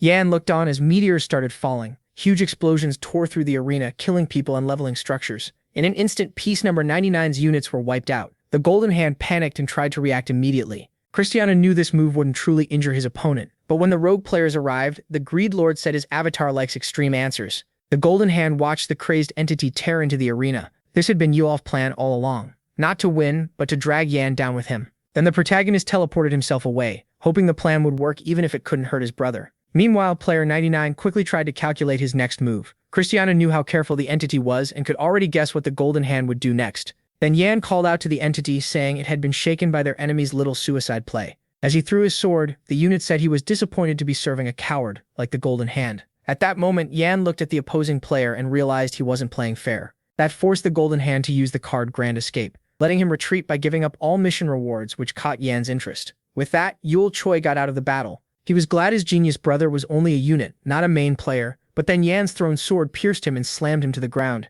That blow pinned him hard. At the same time, Christiana used his cheat codes to call off the rogue players. With that, the Greed Lord claimed victory. Afterward, the badly hurt Yule lay suffering on the ground, leaving him no choice but to use the system's recovery function. That stopped him from bleeding to death. But MC still couldn't understand why his brother was in the game at all. Christiana asked if he could defeat Yan, so he simply asked the same thing back. Both answered with an uneasy silence, so they changed their strategy, knowing the road ahead had gotten much harder. After that, player number 8 activated emergency evacuation, which moved his citizens into a bunker safely, as long as he actually had one, and it had limited space. With the danger gone, the citizens slowly came back up. Yan counted the losses from that short fight and learned they had lost 30 units. Now he truly understood how terrifying his brother and Peace 99 were. Christiana chose to rebuild the city first, then rethink their next move. Before he left, he shocked the protagonist by reading his thoughts. MC was starting to understand how the unit thought, especially when Christiana guessed he wanted to make the city stronger. Christiana then said there was a way to do that without breaking the game's rules. Yang froze when the player reached out to the system. A new structure rose beside their city. The bookholder was stunned to see that happen during intermission, then noticed multiple maps appearing at the same time. The Greed Lord explained that every player gets one chance to take a special mission, the open-world mission called Abandoned World. Then Ober got smacked right in the head. After that, the military secured the area and moved in to gather the target plants called Sally Flowers, a strawberry-flavored ingredient used in recovery potions. That kicked off the harvest. Abandoned World was packed with treasure and resources, making it great for getting rich. But if they failed the mission, Abandoned World would become a prison for their city. There was another catch: any unit left outside the game piece when they departed would be trapped in Abandoned World forever. The old man grew uneasy as some citizens used the chance to run. The thief pointed out they were probably terrified after seeing their city's strongest force get crushed by Yule's brother, and the Spear Maiden stayed quiet. Meanwhile, at the police station, Dusik was handling paperwork when something stood out to him. It had been 4 days since Game Piece 8 entered the Abandoned World, and the book wielder, who had vanished from sight, kept posting strategy guides, making the inspector wonder where he was. At the same time, the Greed Lord silently watched Yule sketching out plans. Then he snapped. After running countless battle simulations, they still couldn't find even one possible win. He started to sink into despair, convinced his brother could not be beaten in a one-on-one. Seeing that, Christiana told him not to disappoint him. The protagonist pointed out they had time, since one turn in Abandoned World lasts 100 years, and the Greed Lord confirmed it, even saying someone could in theory live there forever. Yule started thinking there were only 2 reasons a player would choose this open world. First, to farm resources and improve their assets like player 17, and second, to give up. Any player who wants the fighting to stop without turning into a city-eater can hide in this world until the game ends. After hearing the name Abandoned World, Yule paused for a moment, and to Christiana's surprise, admitted that plans meant nothing against his brother.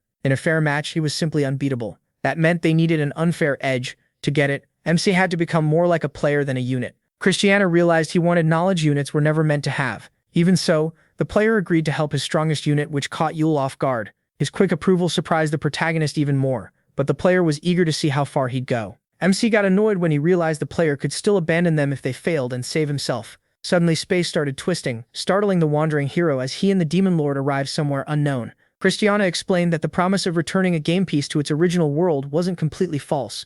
Countless cities were spread out before them. As he showed the game's true form, the Greed Lord said the promised universe would already be part of the game. Any planet caught by it was fated to be absorbed. Realizing how hollow victory would be, Yule began wondering who created the game. At the same time, someone was looking for player number 8, and that someone was Yen. The unit learned that player 8 was actually a top-class monster, a demon lord like the ones he had killed. Standing in a pool of blood, he wondered how a monster could become a player. Then Yen understood that he might be able to force his way into playerhood too. The victorious Golden Hand took the cities of the players he defeated, leaving their ruined game pieces in his hands, and he chose to break them down to strengthen his own game piece. After that, the players celebrated their victory and tried to find city number 8, only to learn it had become untraceable, either hidden or under protection. Meanwhile, at the top of the tower, Yule decided to start a broadcast. Nervously, he introduced himself and thanked the citizens for all their hard work over the last 3 months. He praised how much they had improved their game piece and how it was still growing stronger. Then Yule revealed he had forced himself onto every unit's screen, meaning even the deserters had to hear him.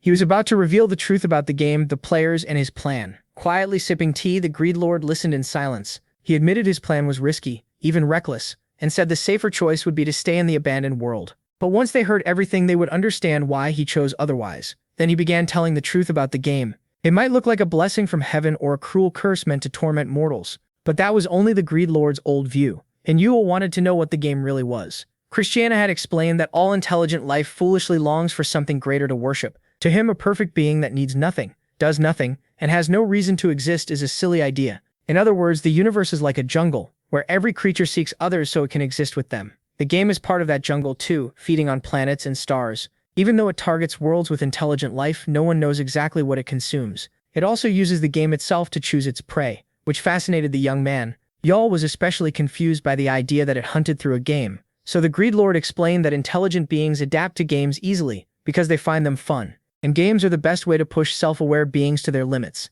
Since everyone naturally wants to win, the protagonist pointed out that victory would still mean nothing if they all ended up as the game's meal. Once it finishes devouring a whole planet, the game just drifts through space looking for another one. Overwhelmed, Hiju tried to sum up what they had just learned, saying the game was basically a monster that eats planets and monsters. Yule agreed, though they still didn't know whether the game itself was alive. Then Jaeon burst in and said their planet was doomed to be torn into game maps no matter who won. MC confirmed it, adding that they would become the monsters attacking new units. The crowd broke into worried chatter, and Dusek asked about the players a question. Player 8 answered himself. He said players were former units who grew so strong they threatened the game's balance. So the entity changed their roles and gave them more authority, turning those units into players. While the Spear Maiden struggled to follow, the thief handled it well and asked Yule about his plan. He took a deep breath, then shocked everyone by saying they would be the ones to hunt the Star Devourer. He wanted to use its power to restore their world and everyone it had consumed before. In short, his real goal was to kill the game itself. Yule saw the game as a hunter and said they only had two ways to survive: live alongside it or fight back. He chose resistance. He was far too angry at the Star Devourer for all the deaths it had caused to ever accept it. Now the choice was theirs too. They could fight beside him and try to kill the entity, or stay peacefully inside the game as part of it. That night, Yule's players' curiosity stirred, and the hero decided to ask him something. The protagonist wanted to know if the Greed Lord had once been a player, and he said yes. Christiana said he had lived as a player, a demon lord, and even a unit. But when he tried to rise beyond players, the game-worshipping Golden Hand defeated him. His power was sealed and he was forced back down to a demon lord.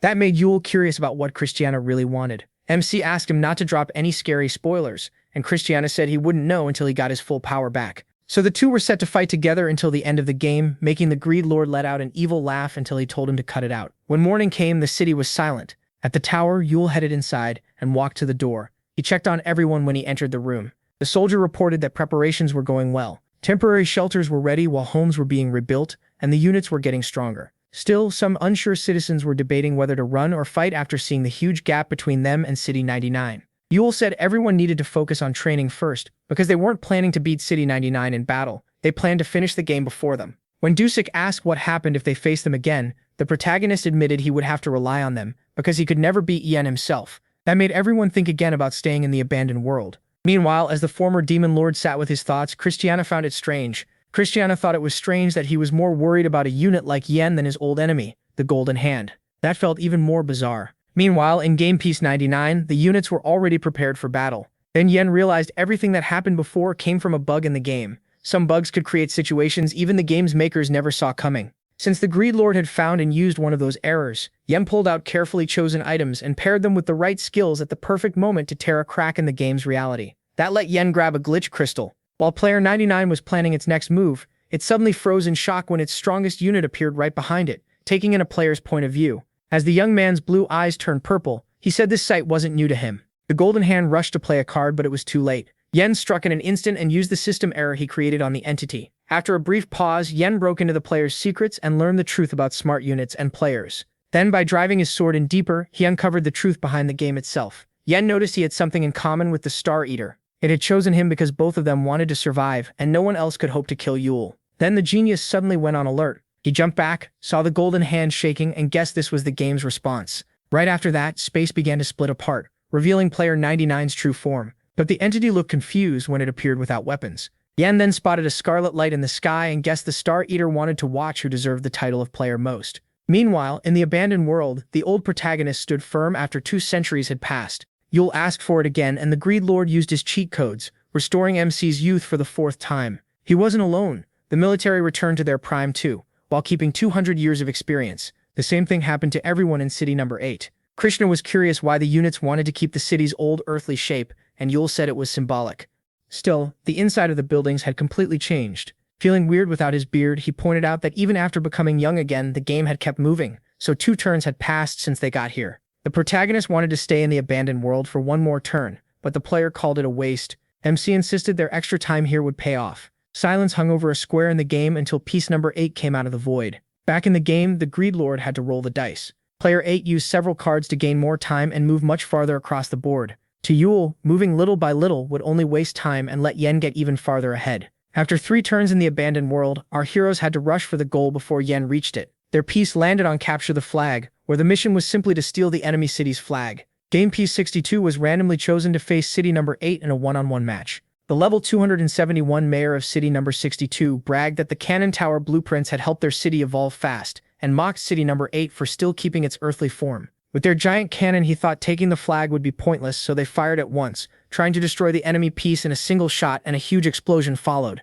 Dust filled the air. Then a laughing figure stepped out of it. City Number 8 had rebuilt itself with top-grade materials and 300 years of tech experience, creating a shield around the city. The enemy cannon couldn't break through. Then they deployed heroic gear. The K2 Peregrine Falcon, loaded with spells the 300-year-old city had learned to craft. City Number 8's weapons had improved a lot, since they could now make their own gear. And that wasn't the end of the flying beasts coming at him. They got lucky too. The abandoned world, which usually gives random maps, sent them somewhere they already knew. The nest of the Emperor Griffons, whose winged beasts had helped them on an earlier mission. The mayor started fearing for his life, and the next moment he was getting beaten down. Even after losing, he laughed and told our heroes they should have finished the mission faster. He warned they wouldn't easily escape their players' wrath. But right then, the entity controlling City Number 62 was taken down by a dark unit with demonic-looking eyes, leaving the mayor and his crew ashamed and humbled. Hiltroid started thinking about how to sharpen his new powers, then looked to the Greed Lord, who already knew what to do. As Christiana finished absorbing the latest prey, the player held the special magic card, Second Wind,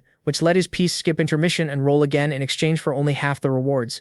That added another defeated piece to the Greed Lord's collection. Second Wind was activated, and our heroes moved again. Meanwhile, in the City of White and Silence, the Golden Hand was using the system. This time, though, its owner had been corrupted, while his controller sat proudly on top of his head. After winning the fight, Yen rose to player status and turned the former player into his servant, even making a throne on his head. Then the young man looked to the far distance and saw a bright light ahead that marked the end of the cruel cosmic game. 5 turns had passed since the abandoned world, and our heroes kept winning again and again. Their advanced technology kept them on top through 13 turns, and by the 25th, City Number 8 had gathered a huge collection of game pieces. They just kept playing and winning through countless dice rolls. Then the system praised City Number 8 for becoming the first to reach the final part of the game. Yahello said his plan was working perfectly. The last square could only be reached by clearing the final mission, where they had to climb 3 floors, each one harder than the last, before taking on the mission waiting on the 3rd floor. So the Greed Lord chose to begin the endgame, not just to win but to kill the game itself. Then the dice were rolled. There were 4 stairways to the 2nd floor,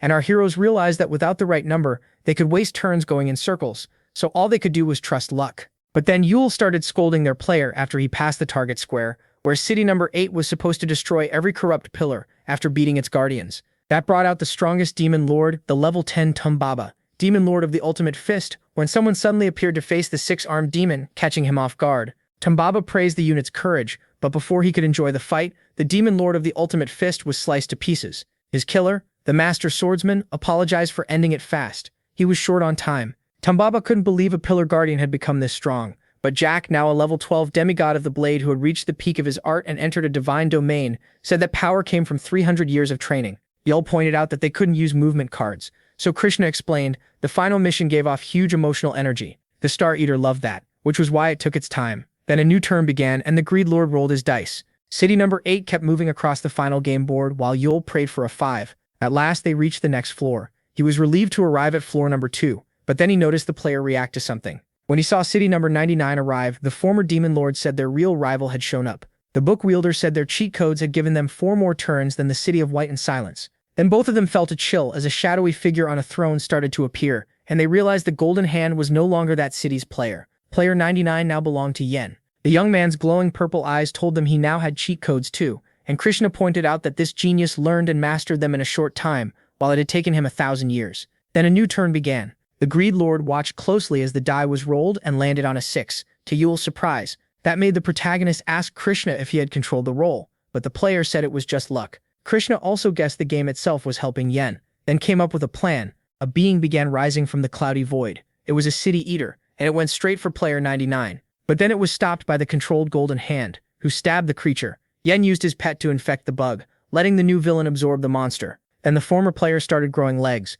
making the Golden Hand even stronger. Yul asked what kind of genius plan this was, but Krishna brushed it off, saying they now knew city eaters couldn't beat Yen. Just then, the young man got a notification as the system flooded him with messages, but he calmly reassured the monster and said he would definitely defeat his brother.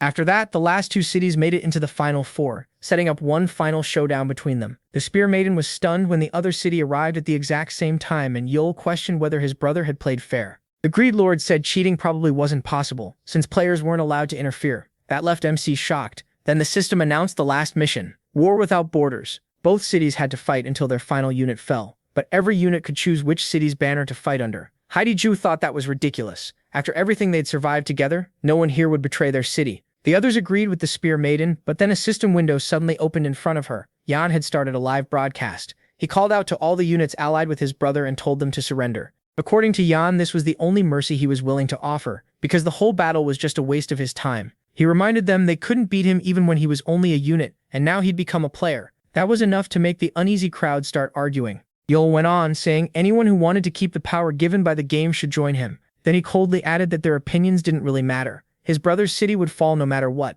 After that, everyone got 1 hour to choose the banner they would fight for. Yul waited for the answer without a hint of emotion. Everyone paused to think, then made their choice. System alerts rang through the city, and within 2 minutes they all rejected Yul's offer. They chose to stay loyal and fight for their city, while some decided to remain behind and build a city of their own. Others chose a long sleep, leaving just one kind of people in the city. Soon the only ones left were warriors, all ready to fight to the end. Yan quietly read the situation. Then the final countdown began. The young player got ready for the battle ahead, and both cities gathered their forces. As the masked troops spread their wings, Haiju and her men prepared on their flying mounts. At the same time, both brothers started forward. The moment the final battle started, Yan and Yul crashed into each other. Their fight was brutal. Yan slipped past his brother's thrust, making him lose his weapon. Yul followed with a punch, but that missed too. Yan kept dodging every strike with ease. Then suddenly the protagonist was skewered by a glacier. The ice launched MC high into the air, where he noticed a blinding light behind him. A massive attack came down at him, and Yan watched as a huge explosion went off, waiting calmly to see what was left.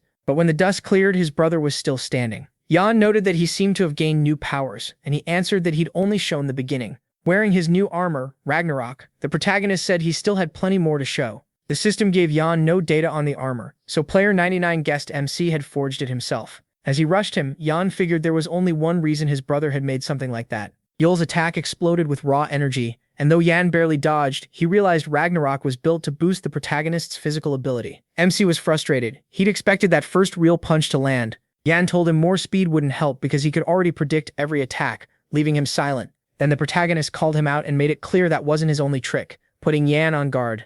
Elsewhere, dark storm clouds started to gather as the umbrella of Unsa opened an epic staff that controlled storms and matched its power to its range. Dusik made the first move, while his partner charged his gauntlet ready to protect their home no matter what. Together they combined the gauntlet's power with the umbrella of Unsa and unleashed a giant tornado packed with thunder and storm energy. At the same time, Hiju was surrounded in the air, but the dragon avatar refused to back down. She flipped her mount and tore through the masked soldiers around her. Then Hiju sensed danger as 4 spearmen came at her from behind, so the Maiden of Flame struck back at once, cutting through every one of the winged attackers. 2 white masks were burned away in her path, but Hiju knew this fight wouldn't be easy. Her enemies carried the legendary Ice Spear of Dragon Slaying, a weapon made for dragon-slaying knights, and especially deadly against fire dragons. At the same time, the inspector held his ground while the enemy defended themselves from the thunderstorm with a special weapon, the Sword of Huanun. Desig praised their quick response, but his partner said they already knew this fight would be tough. He and Hiju were both set on crushing their enemies, even with special skills being shut down.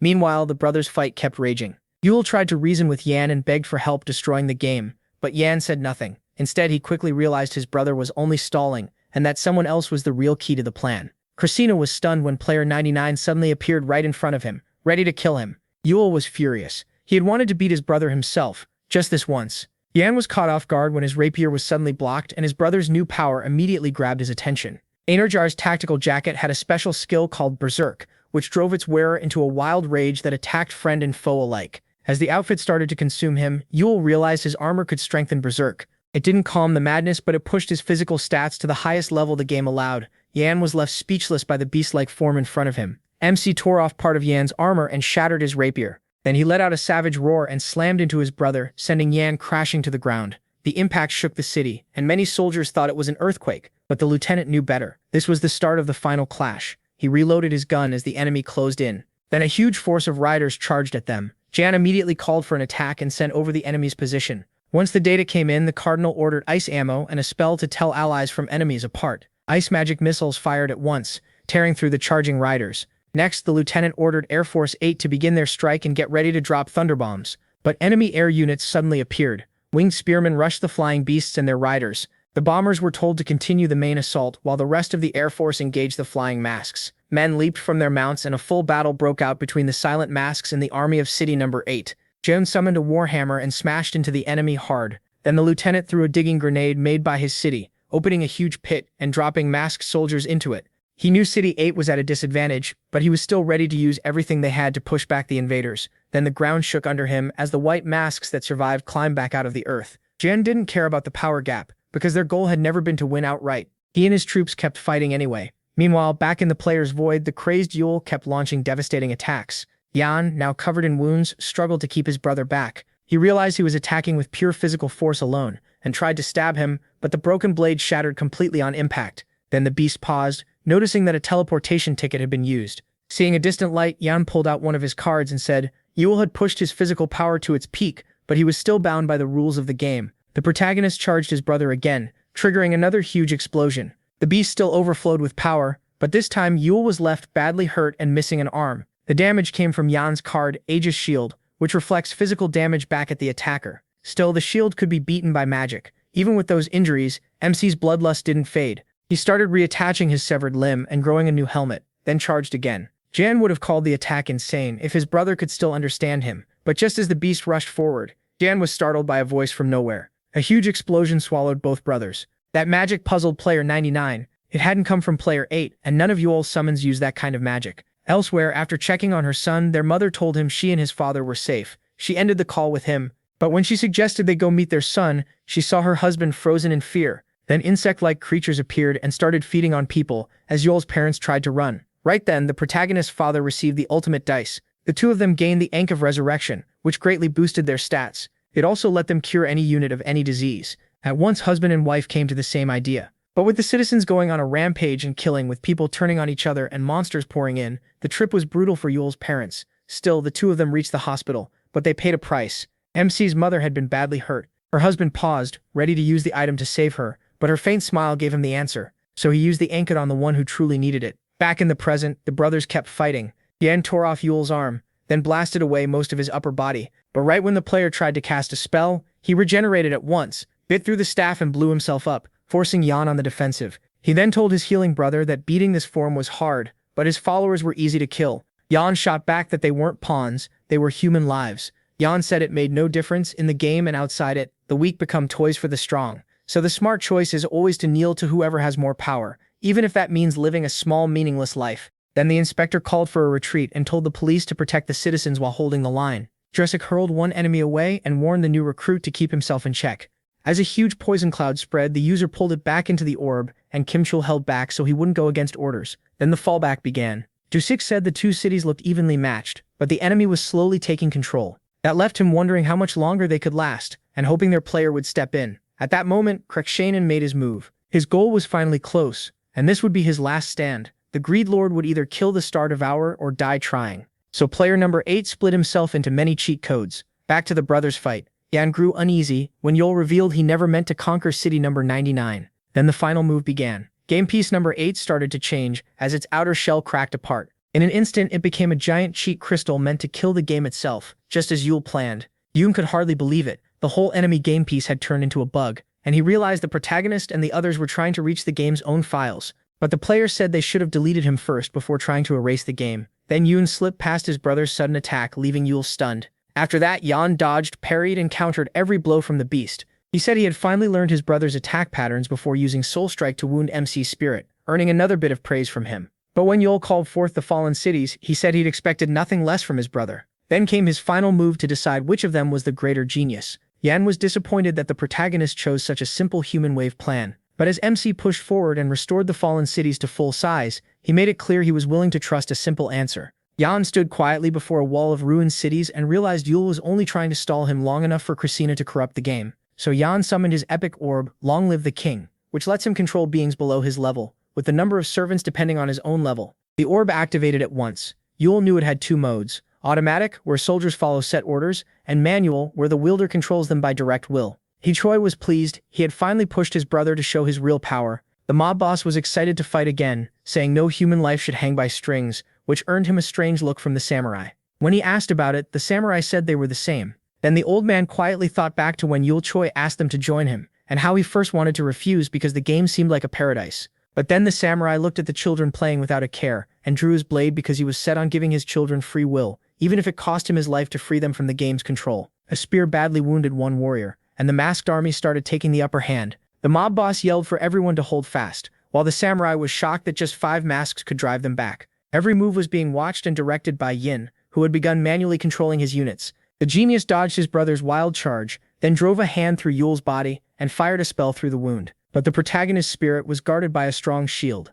Even so, MC was struggling to keep up. Yin thought about how familiar this plan felt, since Yul always falls back on it. Cut losses early, then bet everything on the endgame. Then the Spear Maiden noticed more game pieces entering the fight and ordered everyone to go on the attack, starting their counter-offensive. The lieutenant reached for his helmet to trigger a skill he could only use once per mission. It was Holy War, a skill that only works with a full set equipped. It gave every guild member holy gear and a huge stat boost. Yen watched the powerful skill take effect. Player number 99 had fully predicted how his brother would move his pieces, and when Yul was about to launch a strong attack, Yen countered first and burned the spell before it could be used. Still, the genius player felt something was off, like one piece was missing. Even though he knew his style, Yen sensed a slight change in it. He said the time still hadn't come, so they had to strike even harder. In the control room, the colonel ordered every unit to attack at full power, and called in all summoned and tamed monsters, plus every mechanized golem to draw as much of player 99's focus as possible. But Yen thought it was pointless because he could read every move the protagonist made and controlled his own forces far better than MC did.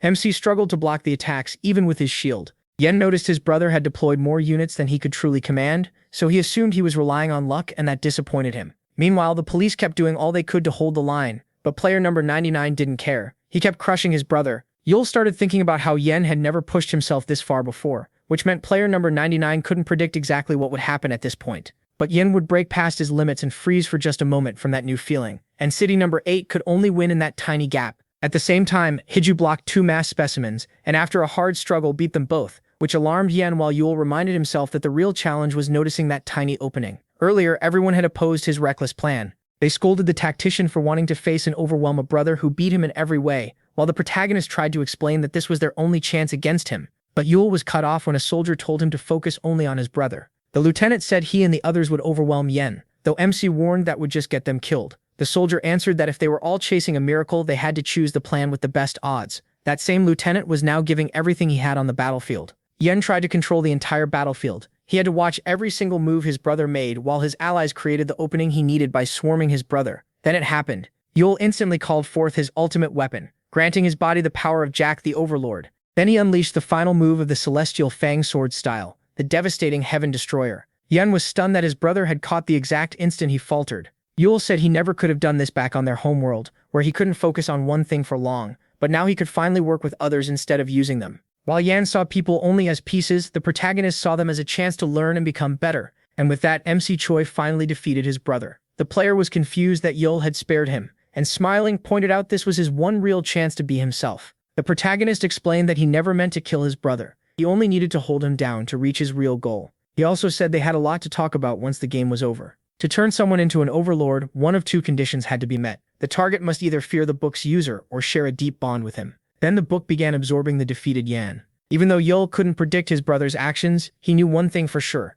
Yan truly cared about him and their parents. MC believed his brother wanted to use the game's power to build a utopia, but a world made by one man alone is no place for people to live. Yul was sure Yan would understand that someday. With that done, he could finally focus on killing the Star Devourer. He started walking toward the strange being, which was actually his second overlord, now larger than several game pieces put together. Then Yan's aura started to fade, freeing the original player 99. Yul told the serpent to guard their city. Then a bright red light rose from Haiju's side of the map, and the army's front too. The same thing happened on the police side. Once Yan was gone, the masked soldiers started turning back to normal. That red light was visible across the whole city. It kept moving straight for the gate. Jack asked if Yul knew what was beyond it, but he didn't. Krishna had never gone there. That made the protagonist think this might be the first time anyone had ever done this in the game. He jumped into the gate and was swallowed by total darkness. MC cast a light spell and found a horrifying zombie right in front of him. Luckily, some invisible barrier kept the creature from reaching him. Yul then answered Jack's question. These worlds were all part of the Star Devourer.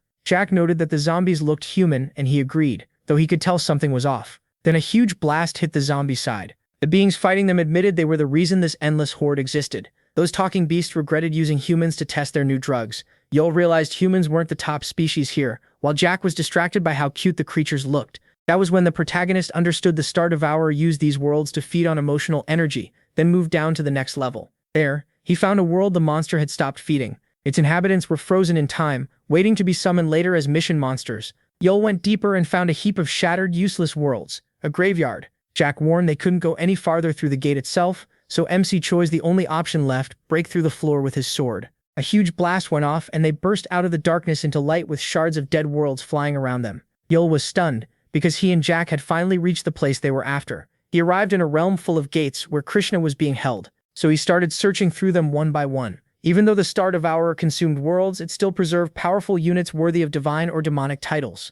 Jack pointed out how hard it would be to find the Greed Lord, and Yul had no answer. Then he remembered the game had once mentioned anomalies, threats the system would likely seal away once it noticed them. Right then, his book flew off by itself, and Jack guessed it was leading the way. The book suddenly shot forward at incredible speed and slammed into a barrier. Yul was shocked when it cracked reality itself, while Jack worried the noise would expose them. Then the protagonist sensed something and barely dodged a storm of slashes. As he kept evading, more and more NPCs appeared to kill him. Yul had a bad feeling this wouldn't be easy. Jack warned those enemies were strong, but MC already knew that. Each NPC could copy his stats and traits. Still, he said that wouldn't be enough to beat him. The book kept smashing into the cracks while all the NPCs rushed him at once, ending in a huge flash of light. Yul knew time was against him. The game itself was trying to stop him. The Spear Maiden and the Thief were left in shock when the protagonist realized his home, now surrounded by other cities, was in danger. Across many cities, orders went out to destroy Game Piece number 8 for trying to break their beloved game. The blonde girl told the Dragon Champion that some people would choose to side with the game.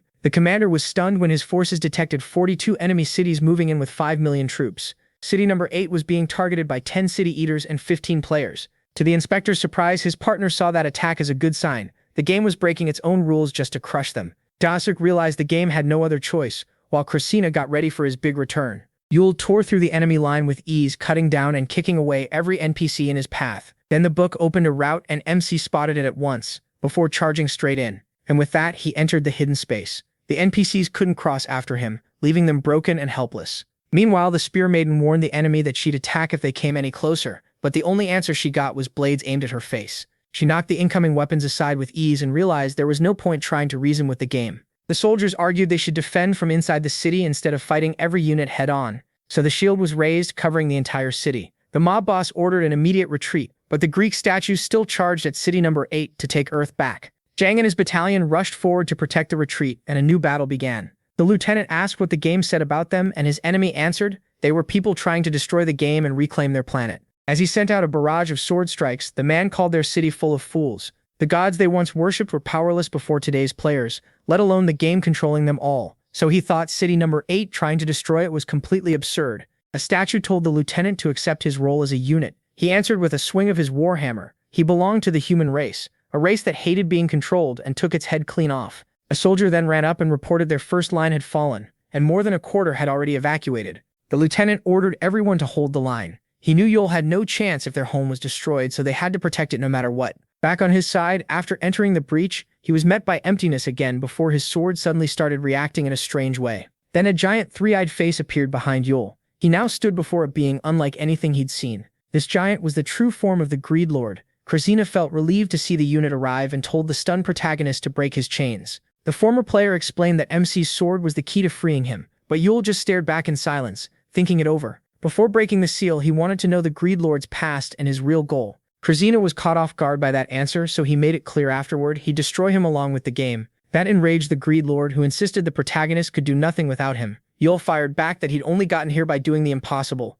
so the two were left facing each other. Meanwhile, on the Spear Maiden's side, Haiju unleashed a powerful attack while they tried to figure out how to face such overwhelming numbers. But that wasn't even the real problem, because the Golden Hand and Great Serpent couldn't handle every enemy alone. Then one player pulled out his cards and finally picked one. It was the legendary Durfrecht's magic bullet, an undodgeable shot aimed at the enemy's strongest pawn. But before he could use it, a giant sword appeared and sliced him in half. Then a hand tore through the void and grabbed the blade. The Greed Lord had arrived. The girl was confused, since their player was supposed to be helping Yul against the Star Eater. Now 3 powerful beings stood together against a sea of enemies. At that moment, Krishna remembered MC's question while the players got ready to strike. He thought about taking back what had been stolen from him and moved his sword in a flash. In the blink of an eye, every opposing player was dead. Krishna had come for one thing only, his freedom. Long ago, the Star Devourer destroyed Krishna's homeworld and turned him into who he was now. But even that had led to something. The game made him realize how many worlds it had already consumed, and that showed him what he truly wanted: to travel space freely and see the far edge of the universe. That was why the game imprisoned him when he tried to break free. Jack was shocked that Krishna didn't want to kill the Devourer alone, and Yule explained that revenge was never his goal. So the Greed Lord chose the plan with the best odds because Krishna knew the players and fallen players well. He focused on protecting the city. That left him to face an alien being with unknown powers, holding the key in his hand. He placed the final piece where it belonged. Jack said Yule was their best shot against a monster far beyond all of them, but the protagonist said he was giving him too much credit. Still, when the gate appeared, MC was ready to live up to everyone's hopes, so he started opening the gate. But the moment it opened, he was thrown back by a liquid he first thought was water. Then he understood and burst out laughing, leaving Jack confused as Yule struggled to explain. He could barely get the words out. As tears ran down his face, he realized the liquid was concentrated emotion. Then an angry face formed on it, and the protagonist understood the Star Devourer fed on emotion so dense it had turned into a physical liquid. And as he thought about what could consume something like that, a giant being crashed through the cheat gates. Its face was twisted with rage, and Yule realized this massive monster was the game's true form. Its body was covered in eyes. MC was horrified by its real shape. It looked like a whale, or maybe some strange tiny creature blown up huge. He quickly understood he couldn't read the beast as calm, hostile, or even truly alive, because staring at it felt like staring into the void. The void. Then a crushing wave hit Yule, and the emotion pool started taking over again. Jack told him to calm down, but that was easier said than done for him. He realized he had to move fast before he was swallowed by that sea of emotions. That's when Jack stared in shock, as the protagonist suddenly found an answer. He attacked the creature at once. Now in astral form, Yule explained that emotions begin in the brain, so he chose to separate from his brain and body to keep control of himself. After taking over his body, MC was amused by the Overlord's confused look, but then Jack revealed the attack had done no damage to the monster, and Yule felt like he was missing something important. A moment later, glowing points lit up across the Star Devourer. Before he could react, they struck both his soul and body. He was stunned to see the monster using magic and weapons at the same time. More spots started glowing, and the cosmic predator unleashed a storm of spells and blades at Yule's spirit and body, pounding them with attacks that seemed endless. Then a light appeared above the beast as the protagonist launched a full-force assault from above, only for every hit to pass right through it again. Yule couldn't believe it. Even attacks meant for Spectre-type foes failed, maybe because the target had no real presence. What shocked him even more was that the Greed Lord's power did nothing at all. Then MC noticed the monster aiming at them again, sending another rain of blades at our hero. He guessed the answer had to be something almost stupidly simple, so he assumed the beast existed on another plane because of that missing presence. In other words, Yule had to bring both of them into the same dimension. Right then, the Greed Lord's blade started to shake, and so did the other cheat codes, even the one supporting City Number 8. Haiju thought it was an earthquake as everything began to shake. Krishna grew alarmed. He had never seen the cheat key act this strangely. Back in Yule and Jack's fight, the two of them tried another strong attack, but it slipped through the Emotion Eater again. By now, the protagonist and Jack had nearly used every attack in the game to kill it, and none of it worked as the beast prepared another strike. Then Yule noticed his sword reacting to the beast's light. Before another storm of spells and weapons hit them, he told the old goblin he had a plan, while Jack struggled to hold the line. MC only lived through the wave because of his shield. The beast got ready to attack again, but Jack stepped in with Krishna's sword. The blade reacted the same strange way as before, confirming Yule's guess that the cheat key was responding to the game's light. Still, it was only a theory, so he decided to test it. He was left stunned when he suddenly found himself in a totally different place, then snapped back to reality, shaken by what he had just seen. Then a huge explosion went off, and the beast was finally hit, leaving a mark. Seeing that made Yule realize part of the monster had entered their dimension.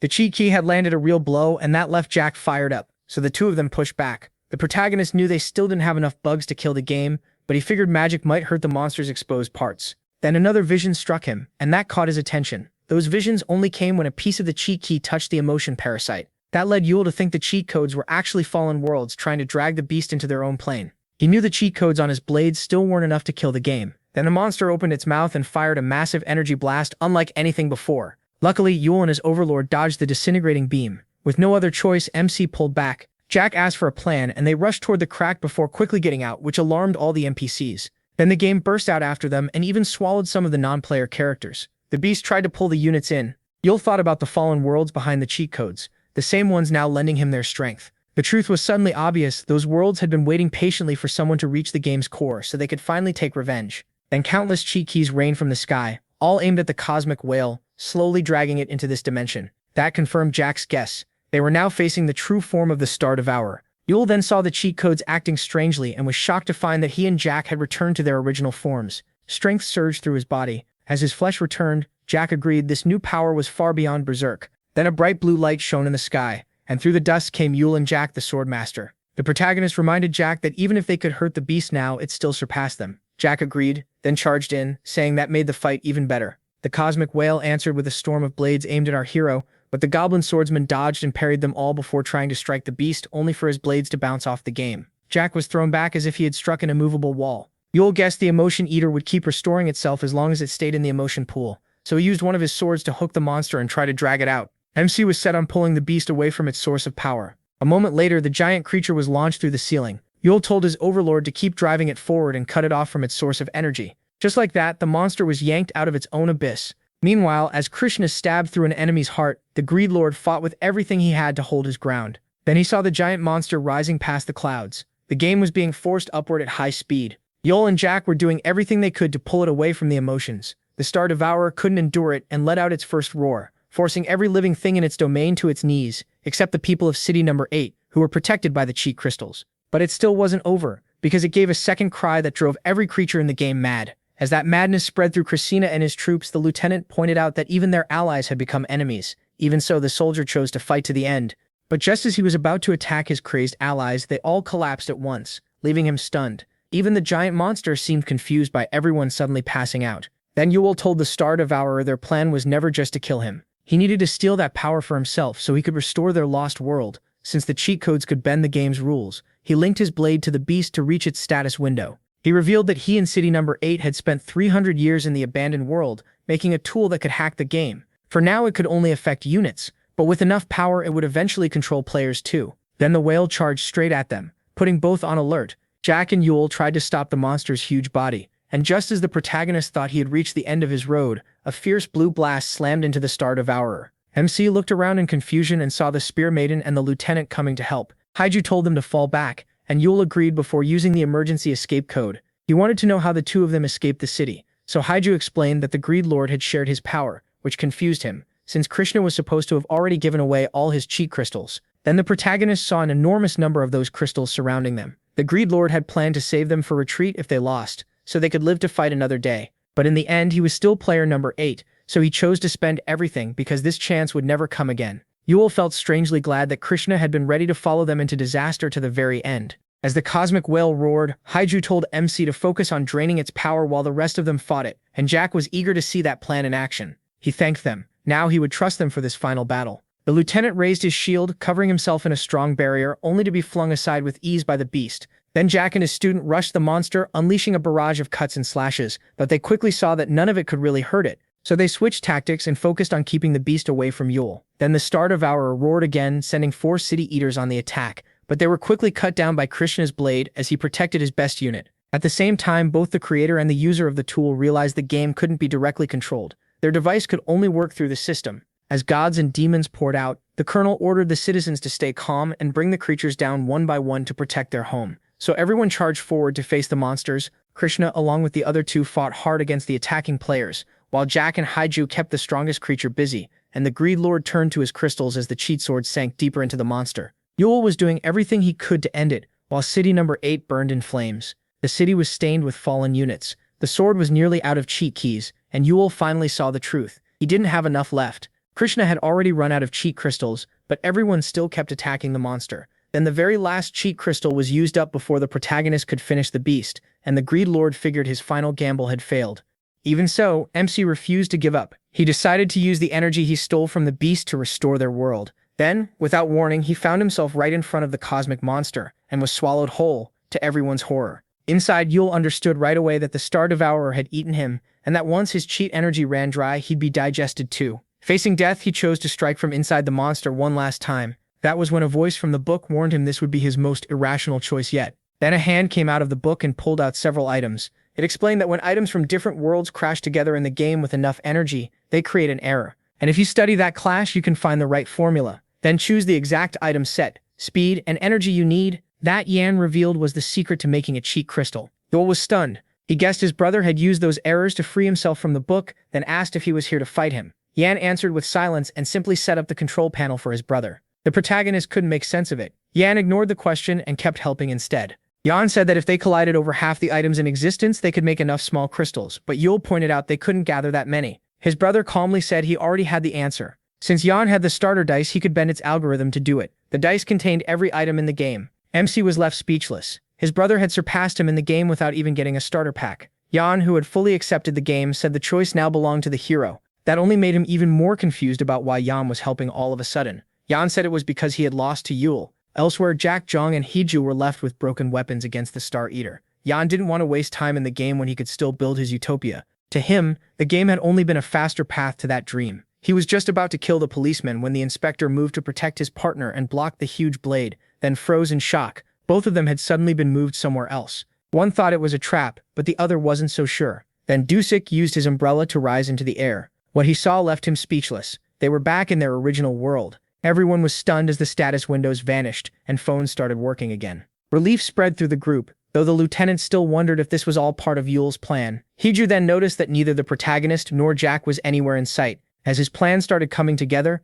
MC thanked Yan for the help. Now only one thing was left. Backed by his brother, his two overlords, and the Greed Lord, Yul would try to destroy the Star Devourer once and for all. Krishna warned everyone to stay sharp, and Jack reminded them that wounded beasts are the most dangerous. The monster then got ready to unleash a massive attack. Everyone braced themselves, but instead, the game itself turned to stone and cracked apart. Yul could hardly believe it. Two tiny Star Devourers appeared, the giant creature's children. The newborns started gathering energy, and everyone expected a deadly strike. But Yul soon realized the attack wasn't meant for him or his allies. A bright flash burst out, and just like that, all that remained was a giant, empty egg. Krishna was stunned when he realized the creature had spent all its power to send its children away. He quietly wondered where the stolen energy had gone. He guessed the Star Devourer died after using its last strength to save its offspring. Yan, though, thought the beast might have sent them away for revenge later, but the protagonist shook that off, saying it was only protecting its children. That made the young genius think of his own parents, who gave their lives for him. To Yul, this had never been a story of good and evil.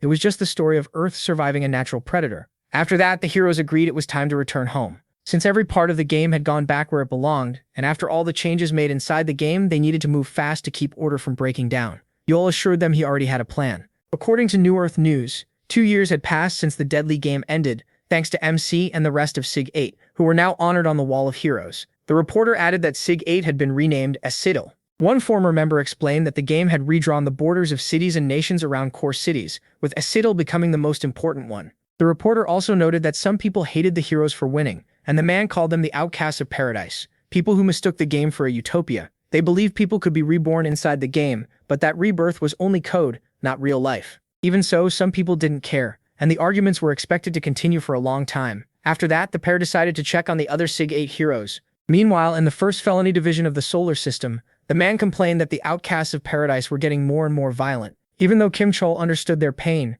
he knew violence wasn't the real answer. Turning into a dragon, he gave the order to move in. Then the police charged into the riot. The Black Bear of Storms, Iljun Suk's CEO, warned that anyone who refused to obey would be attacked. At the same time, in the tallest building in the city, the voice on the call told the chairman that 16 legendary pieces of equipment were being transported with the lady's approval. Hearing that, the chairman relaxed and wished him a safe return. After the call, he thought about how the lady was still at her peak, and he still couldn't believe she had refused his offer. No one could match what he proposed. He was Dusik Choi, the Golden Hand, chairman of the solar system's biggest corporation, Hammock. Elsewhere, KJU was shocked to hear that the lady had turned him down. Jia said she preferred working alone, and the worried spear maiden thanked her and her helpers anyway. The former thief comforted her friend, reminding her that she was the Divine Eye, Jia Kang, an elite item evaluator. Then the evaluator asked where she was. KJU turned out to be on Mars. Jia realized her friend was trying to help that person again, which KJU admitted she wanted to keep up with Jack and Yul. But KJU suddenly hung up and cut the call before Jia could finish. Elsewhere, two tribes were about to face each other. Earth wasn't the only world saved from the beast. Most trapped planets were restored to where they belonged, but some were too damaged and had to be merged with other worlds. The dwarf said the orc didn't deserve the mine, since they would only turn its ore into ugly weapons. The orc shot back that a weapon's only value was its power, so looks meant nothing. Then the avatar of the dragon stepped in. It was Haiju Go, the system's second son, also known as the Dragon Master of the Blue Flames. But when she tried to calm them down, she got a very strange reaction. The dwarf was enchanted by her spear, while the orc was taken by her strength and instantly fell for her. So she chose to run from her bizarre admirers. Meanwhile, in outer orbit above Earth, aboard a ship carrying the Sambi Ultra Unit, an outer space emergency force of the intersolar system military, the White Comet, Chief Commander Yahello told everyone to stay alert while escorting elves to their new home beyond the solar system. Then the interdimensional warp began. At the same time on the moon, Yahello stood with the Choi brothers and the Greed Lord. He asked if the entity was planning to leave. Krazina said that even though he loved this universe, he was chasing a greater purpose. He wanted to see what lay beyond the Star Eater and study the ecosystem of the universe itself. Yahello still didn't understand why he had to go after helping free so many universes. But the entity simply said he wanted to explore the unknown. He even mentioned that there could be something out there that hunts the almighty game itself.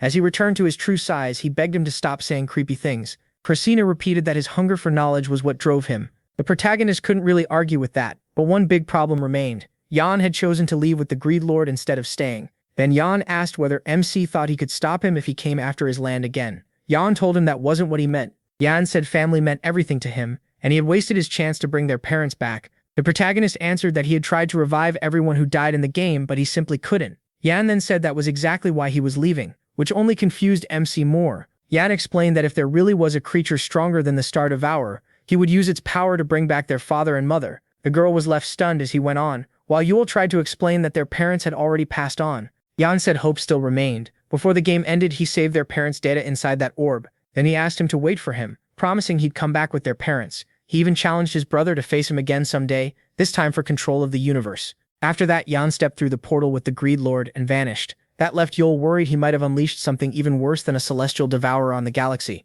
Jack pointed out that the protagonist would have plenty to deal with now, and he agreed. Still, he made it clear their plan hadn't changed. They still needed to get ready, improve their skills, share info and items, and grow stronger together. Our heroes will keep going. Even if something beyond the game is out there, they'll survive to face it. At the same time, all of this was being watched by beings even greater than the game itself. The system stated that the humanoid creatures had gathered enough material to make the seed. Then the crafting began, and before long, the seed of creation was complete. This seed could bring new life to a chosen galaxy, leaving the entity with a choice much like the gods once had.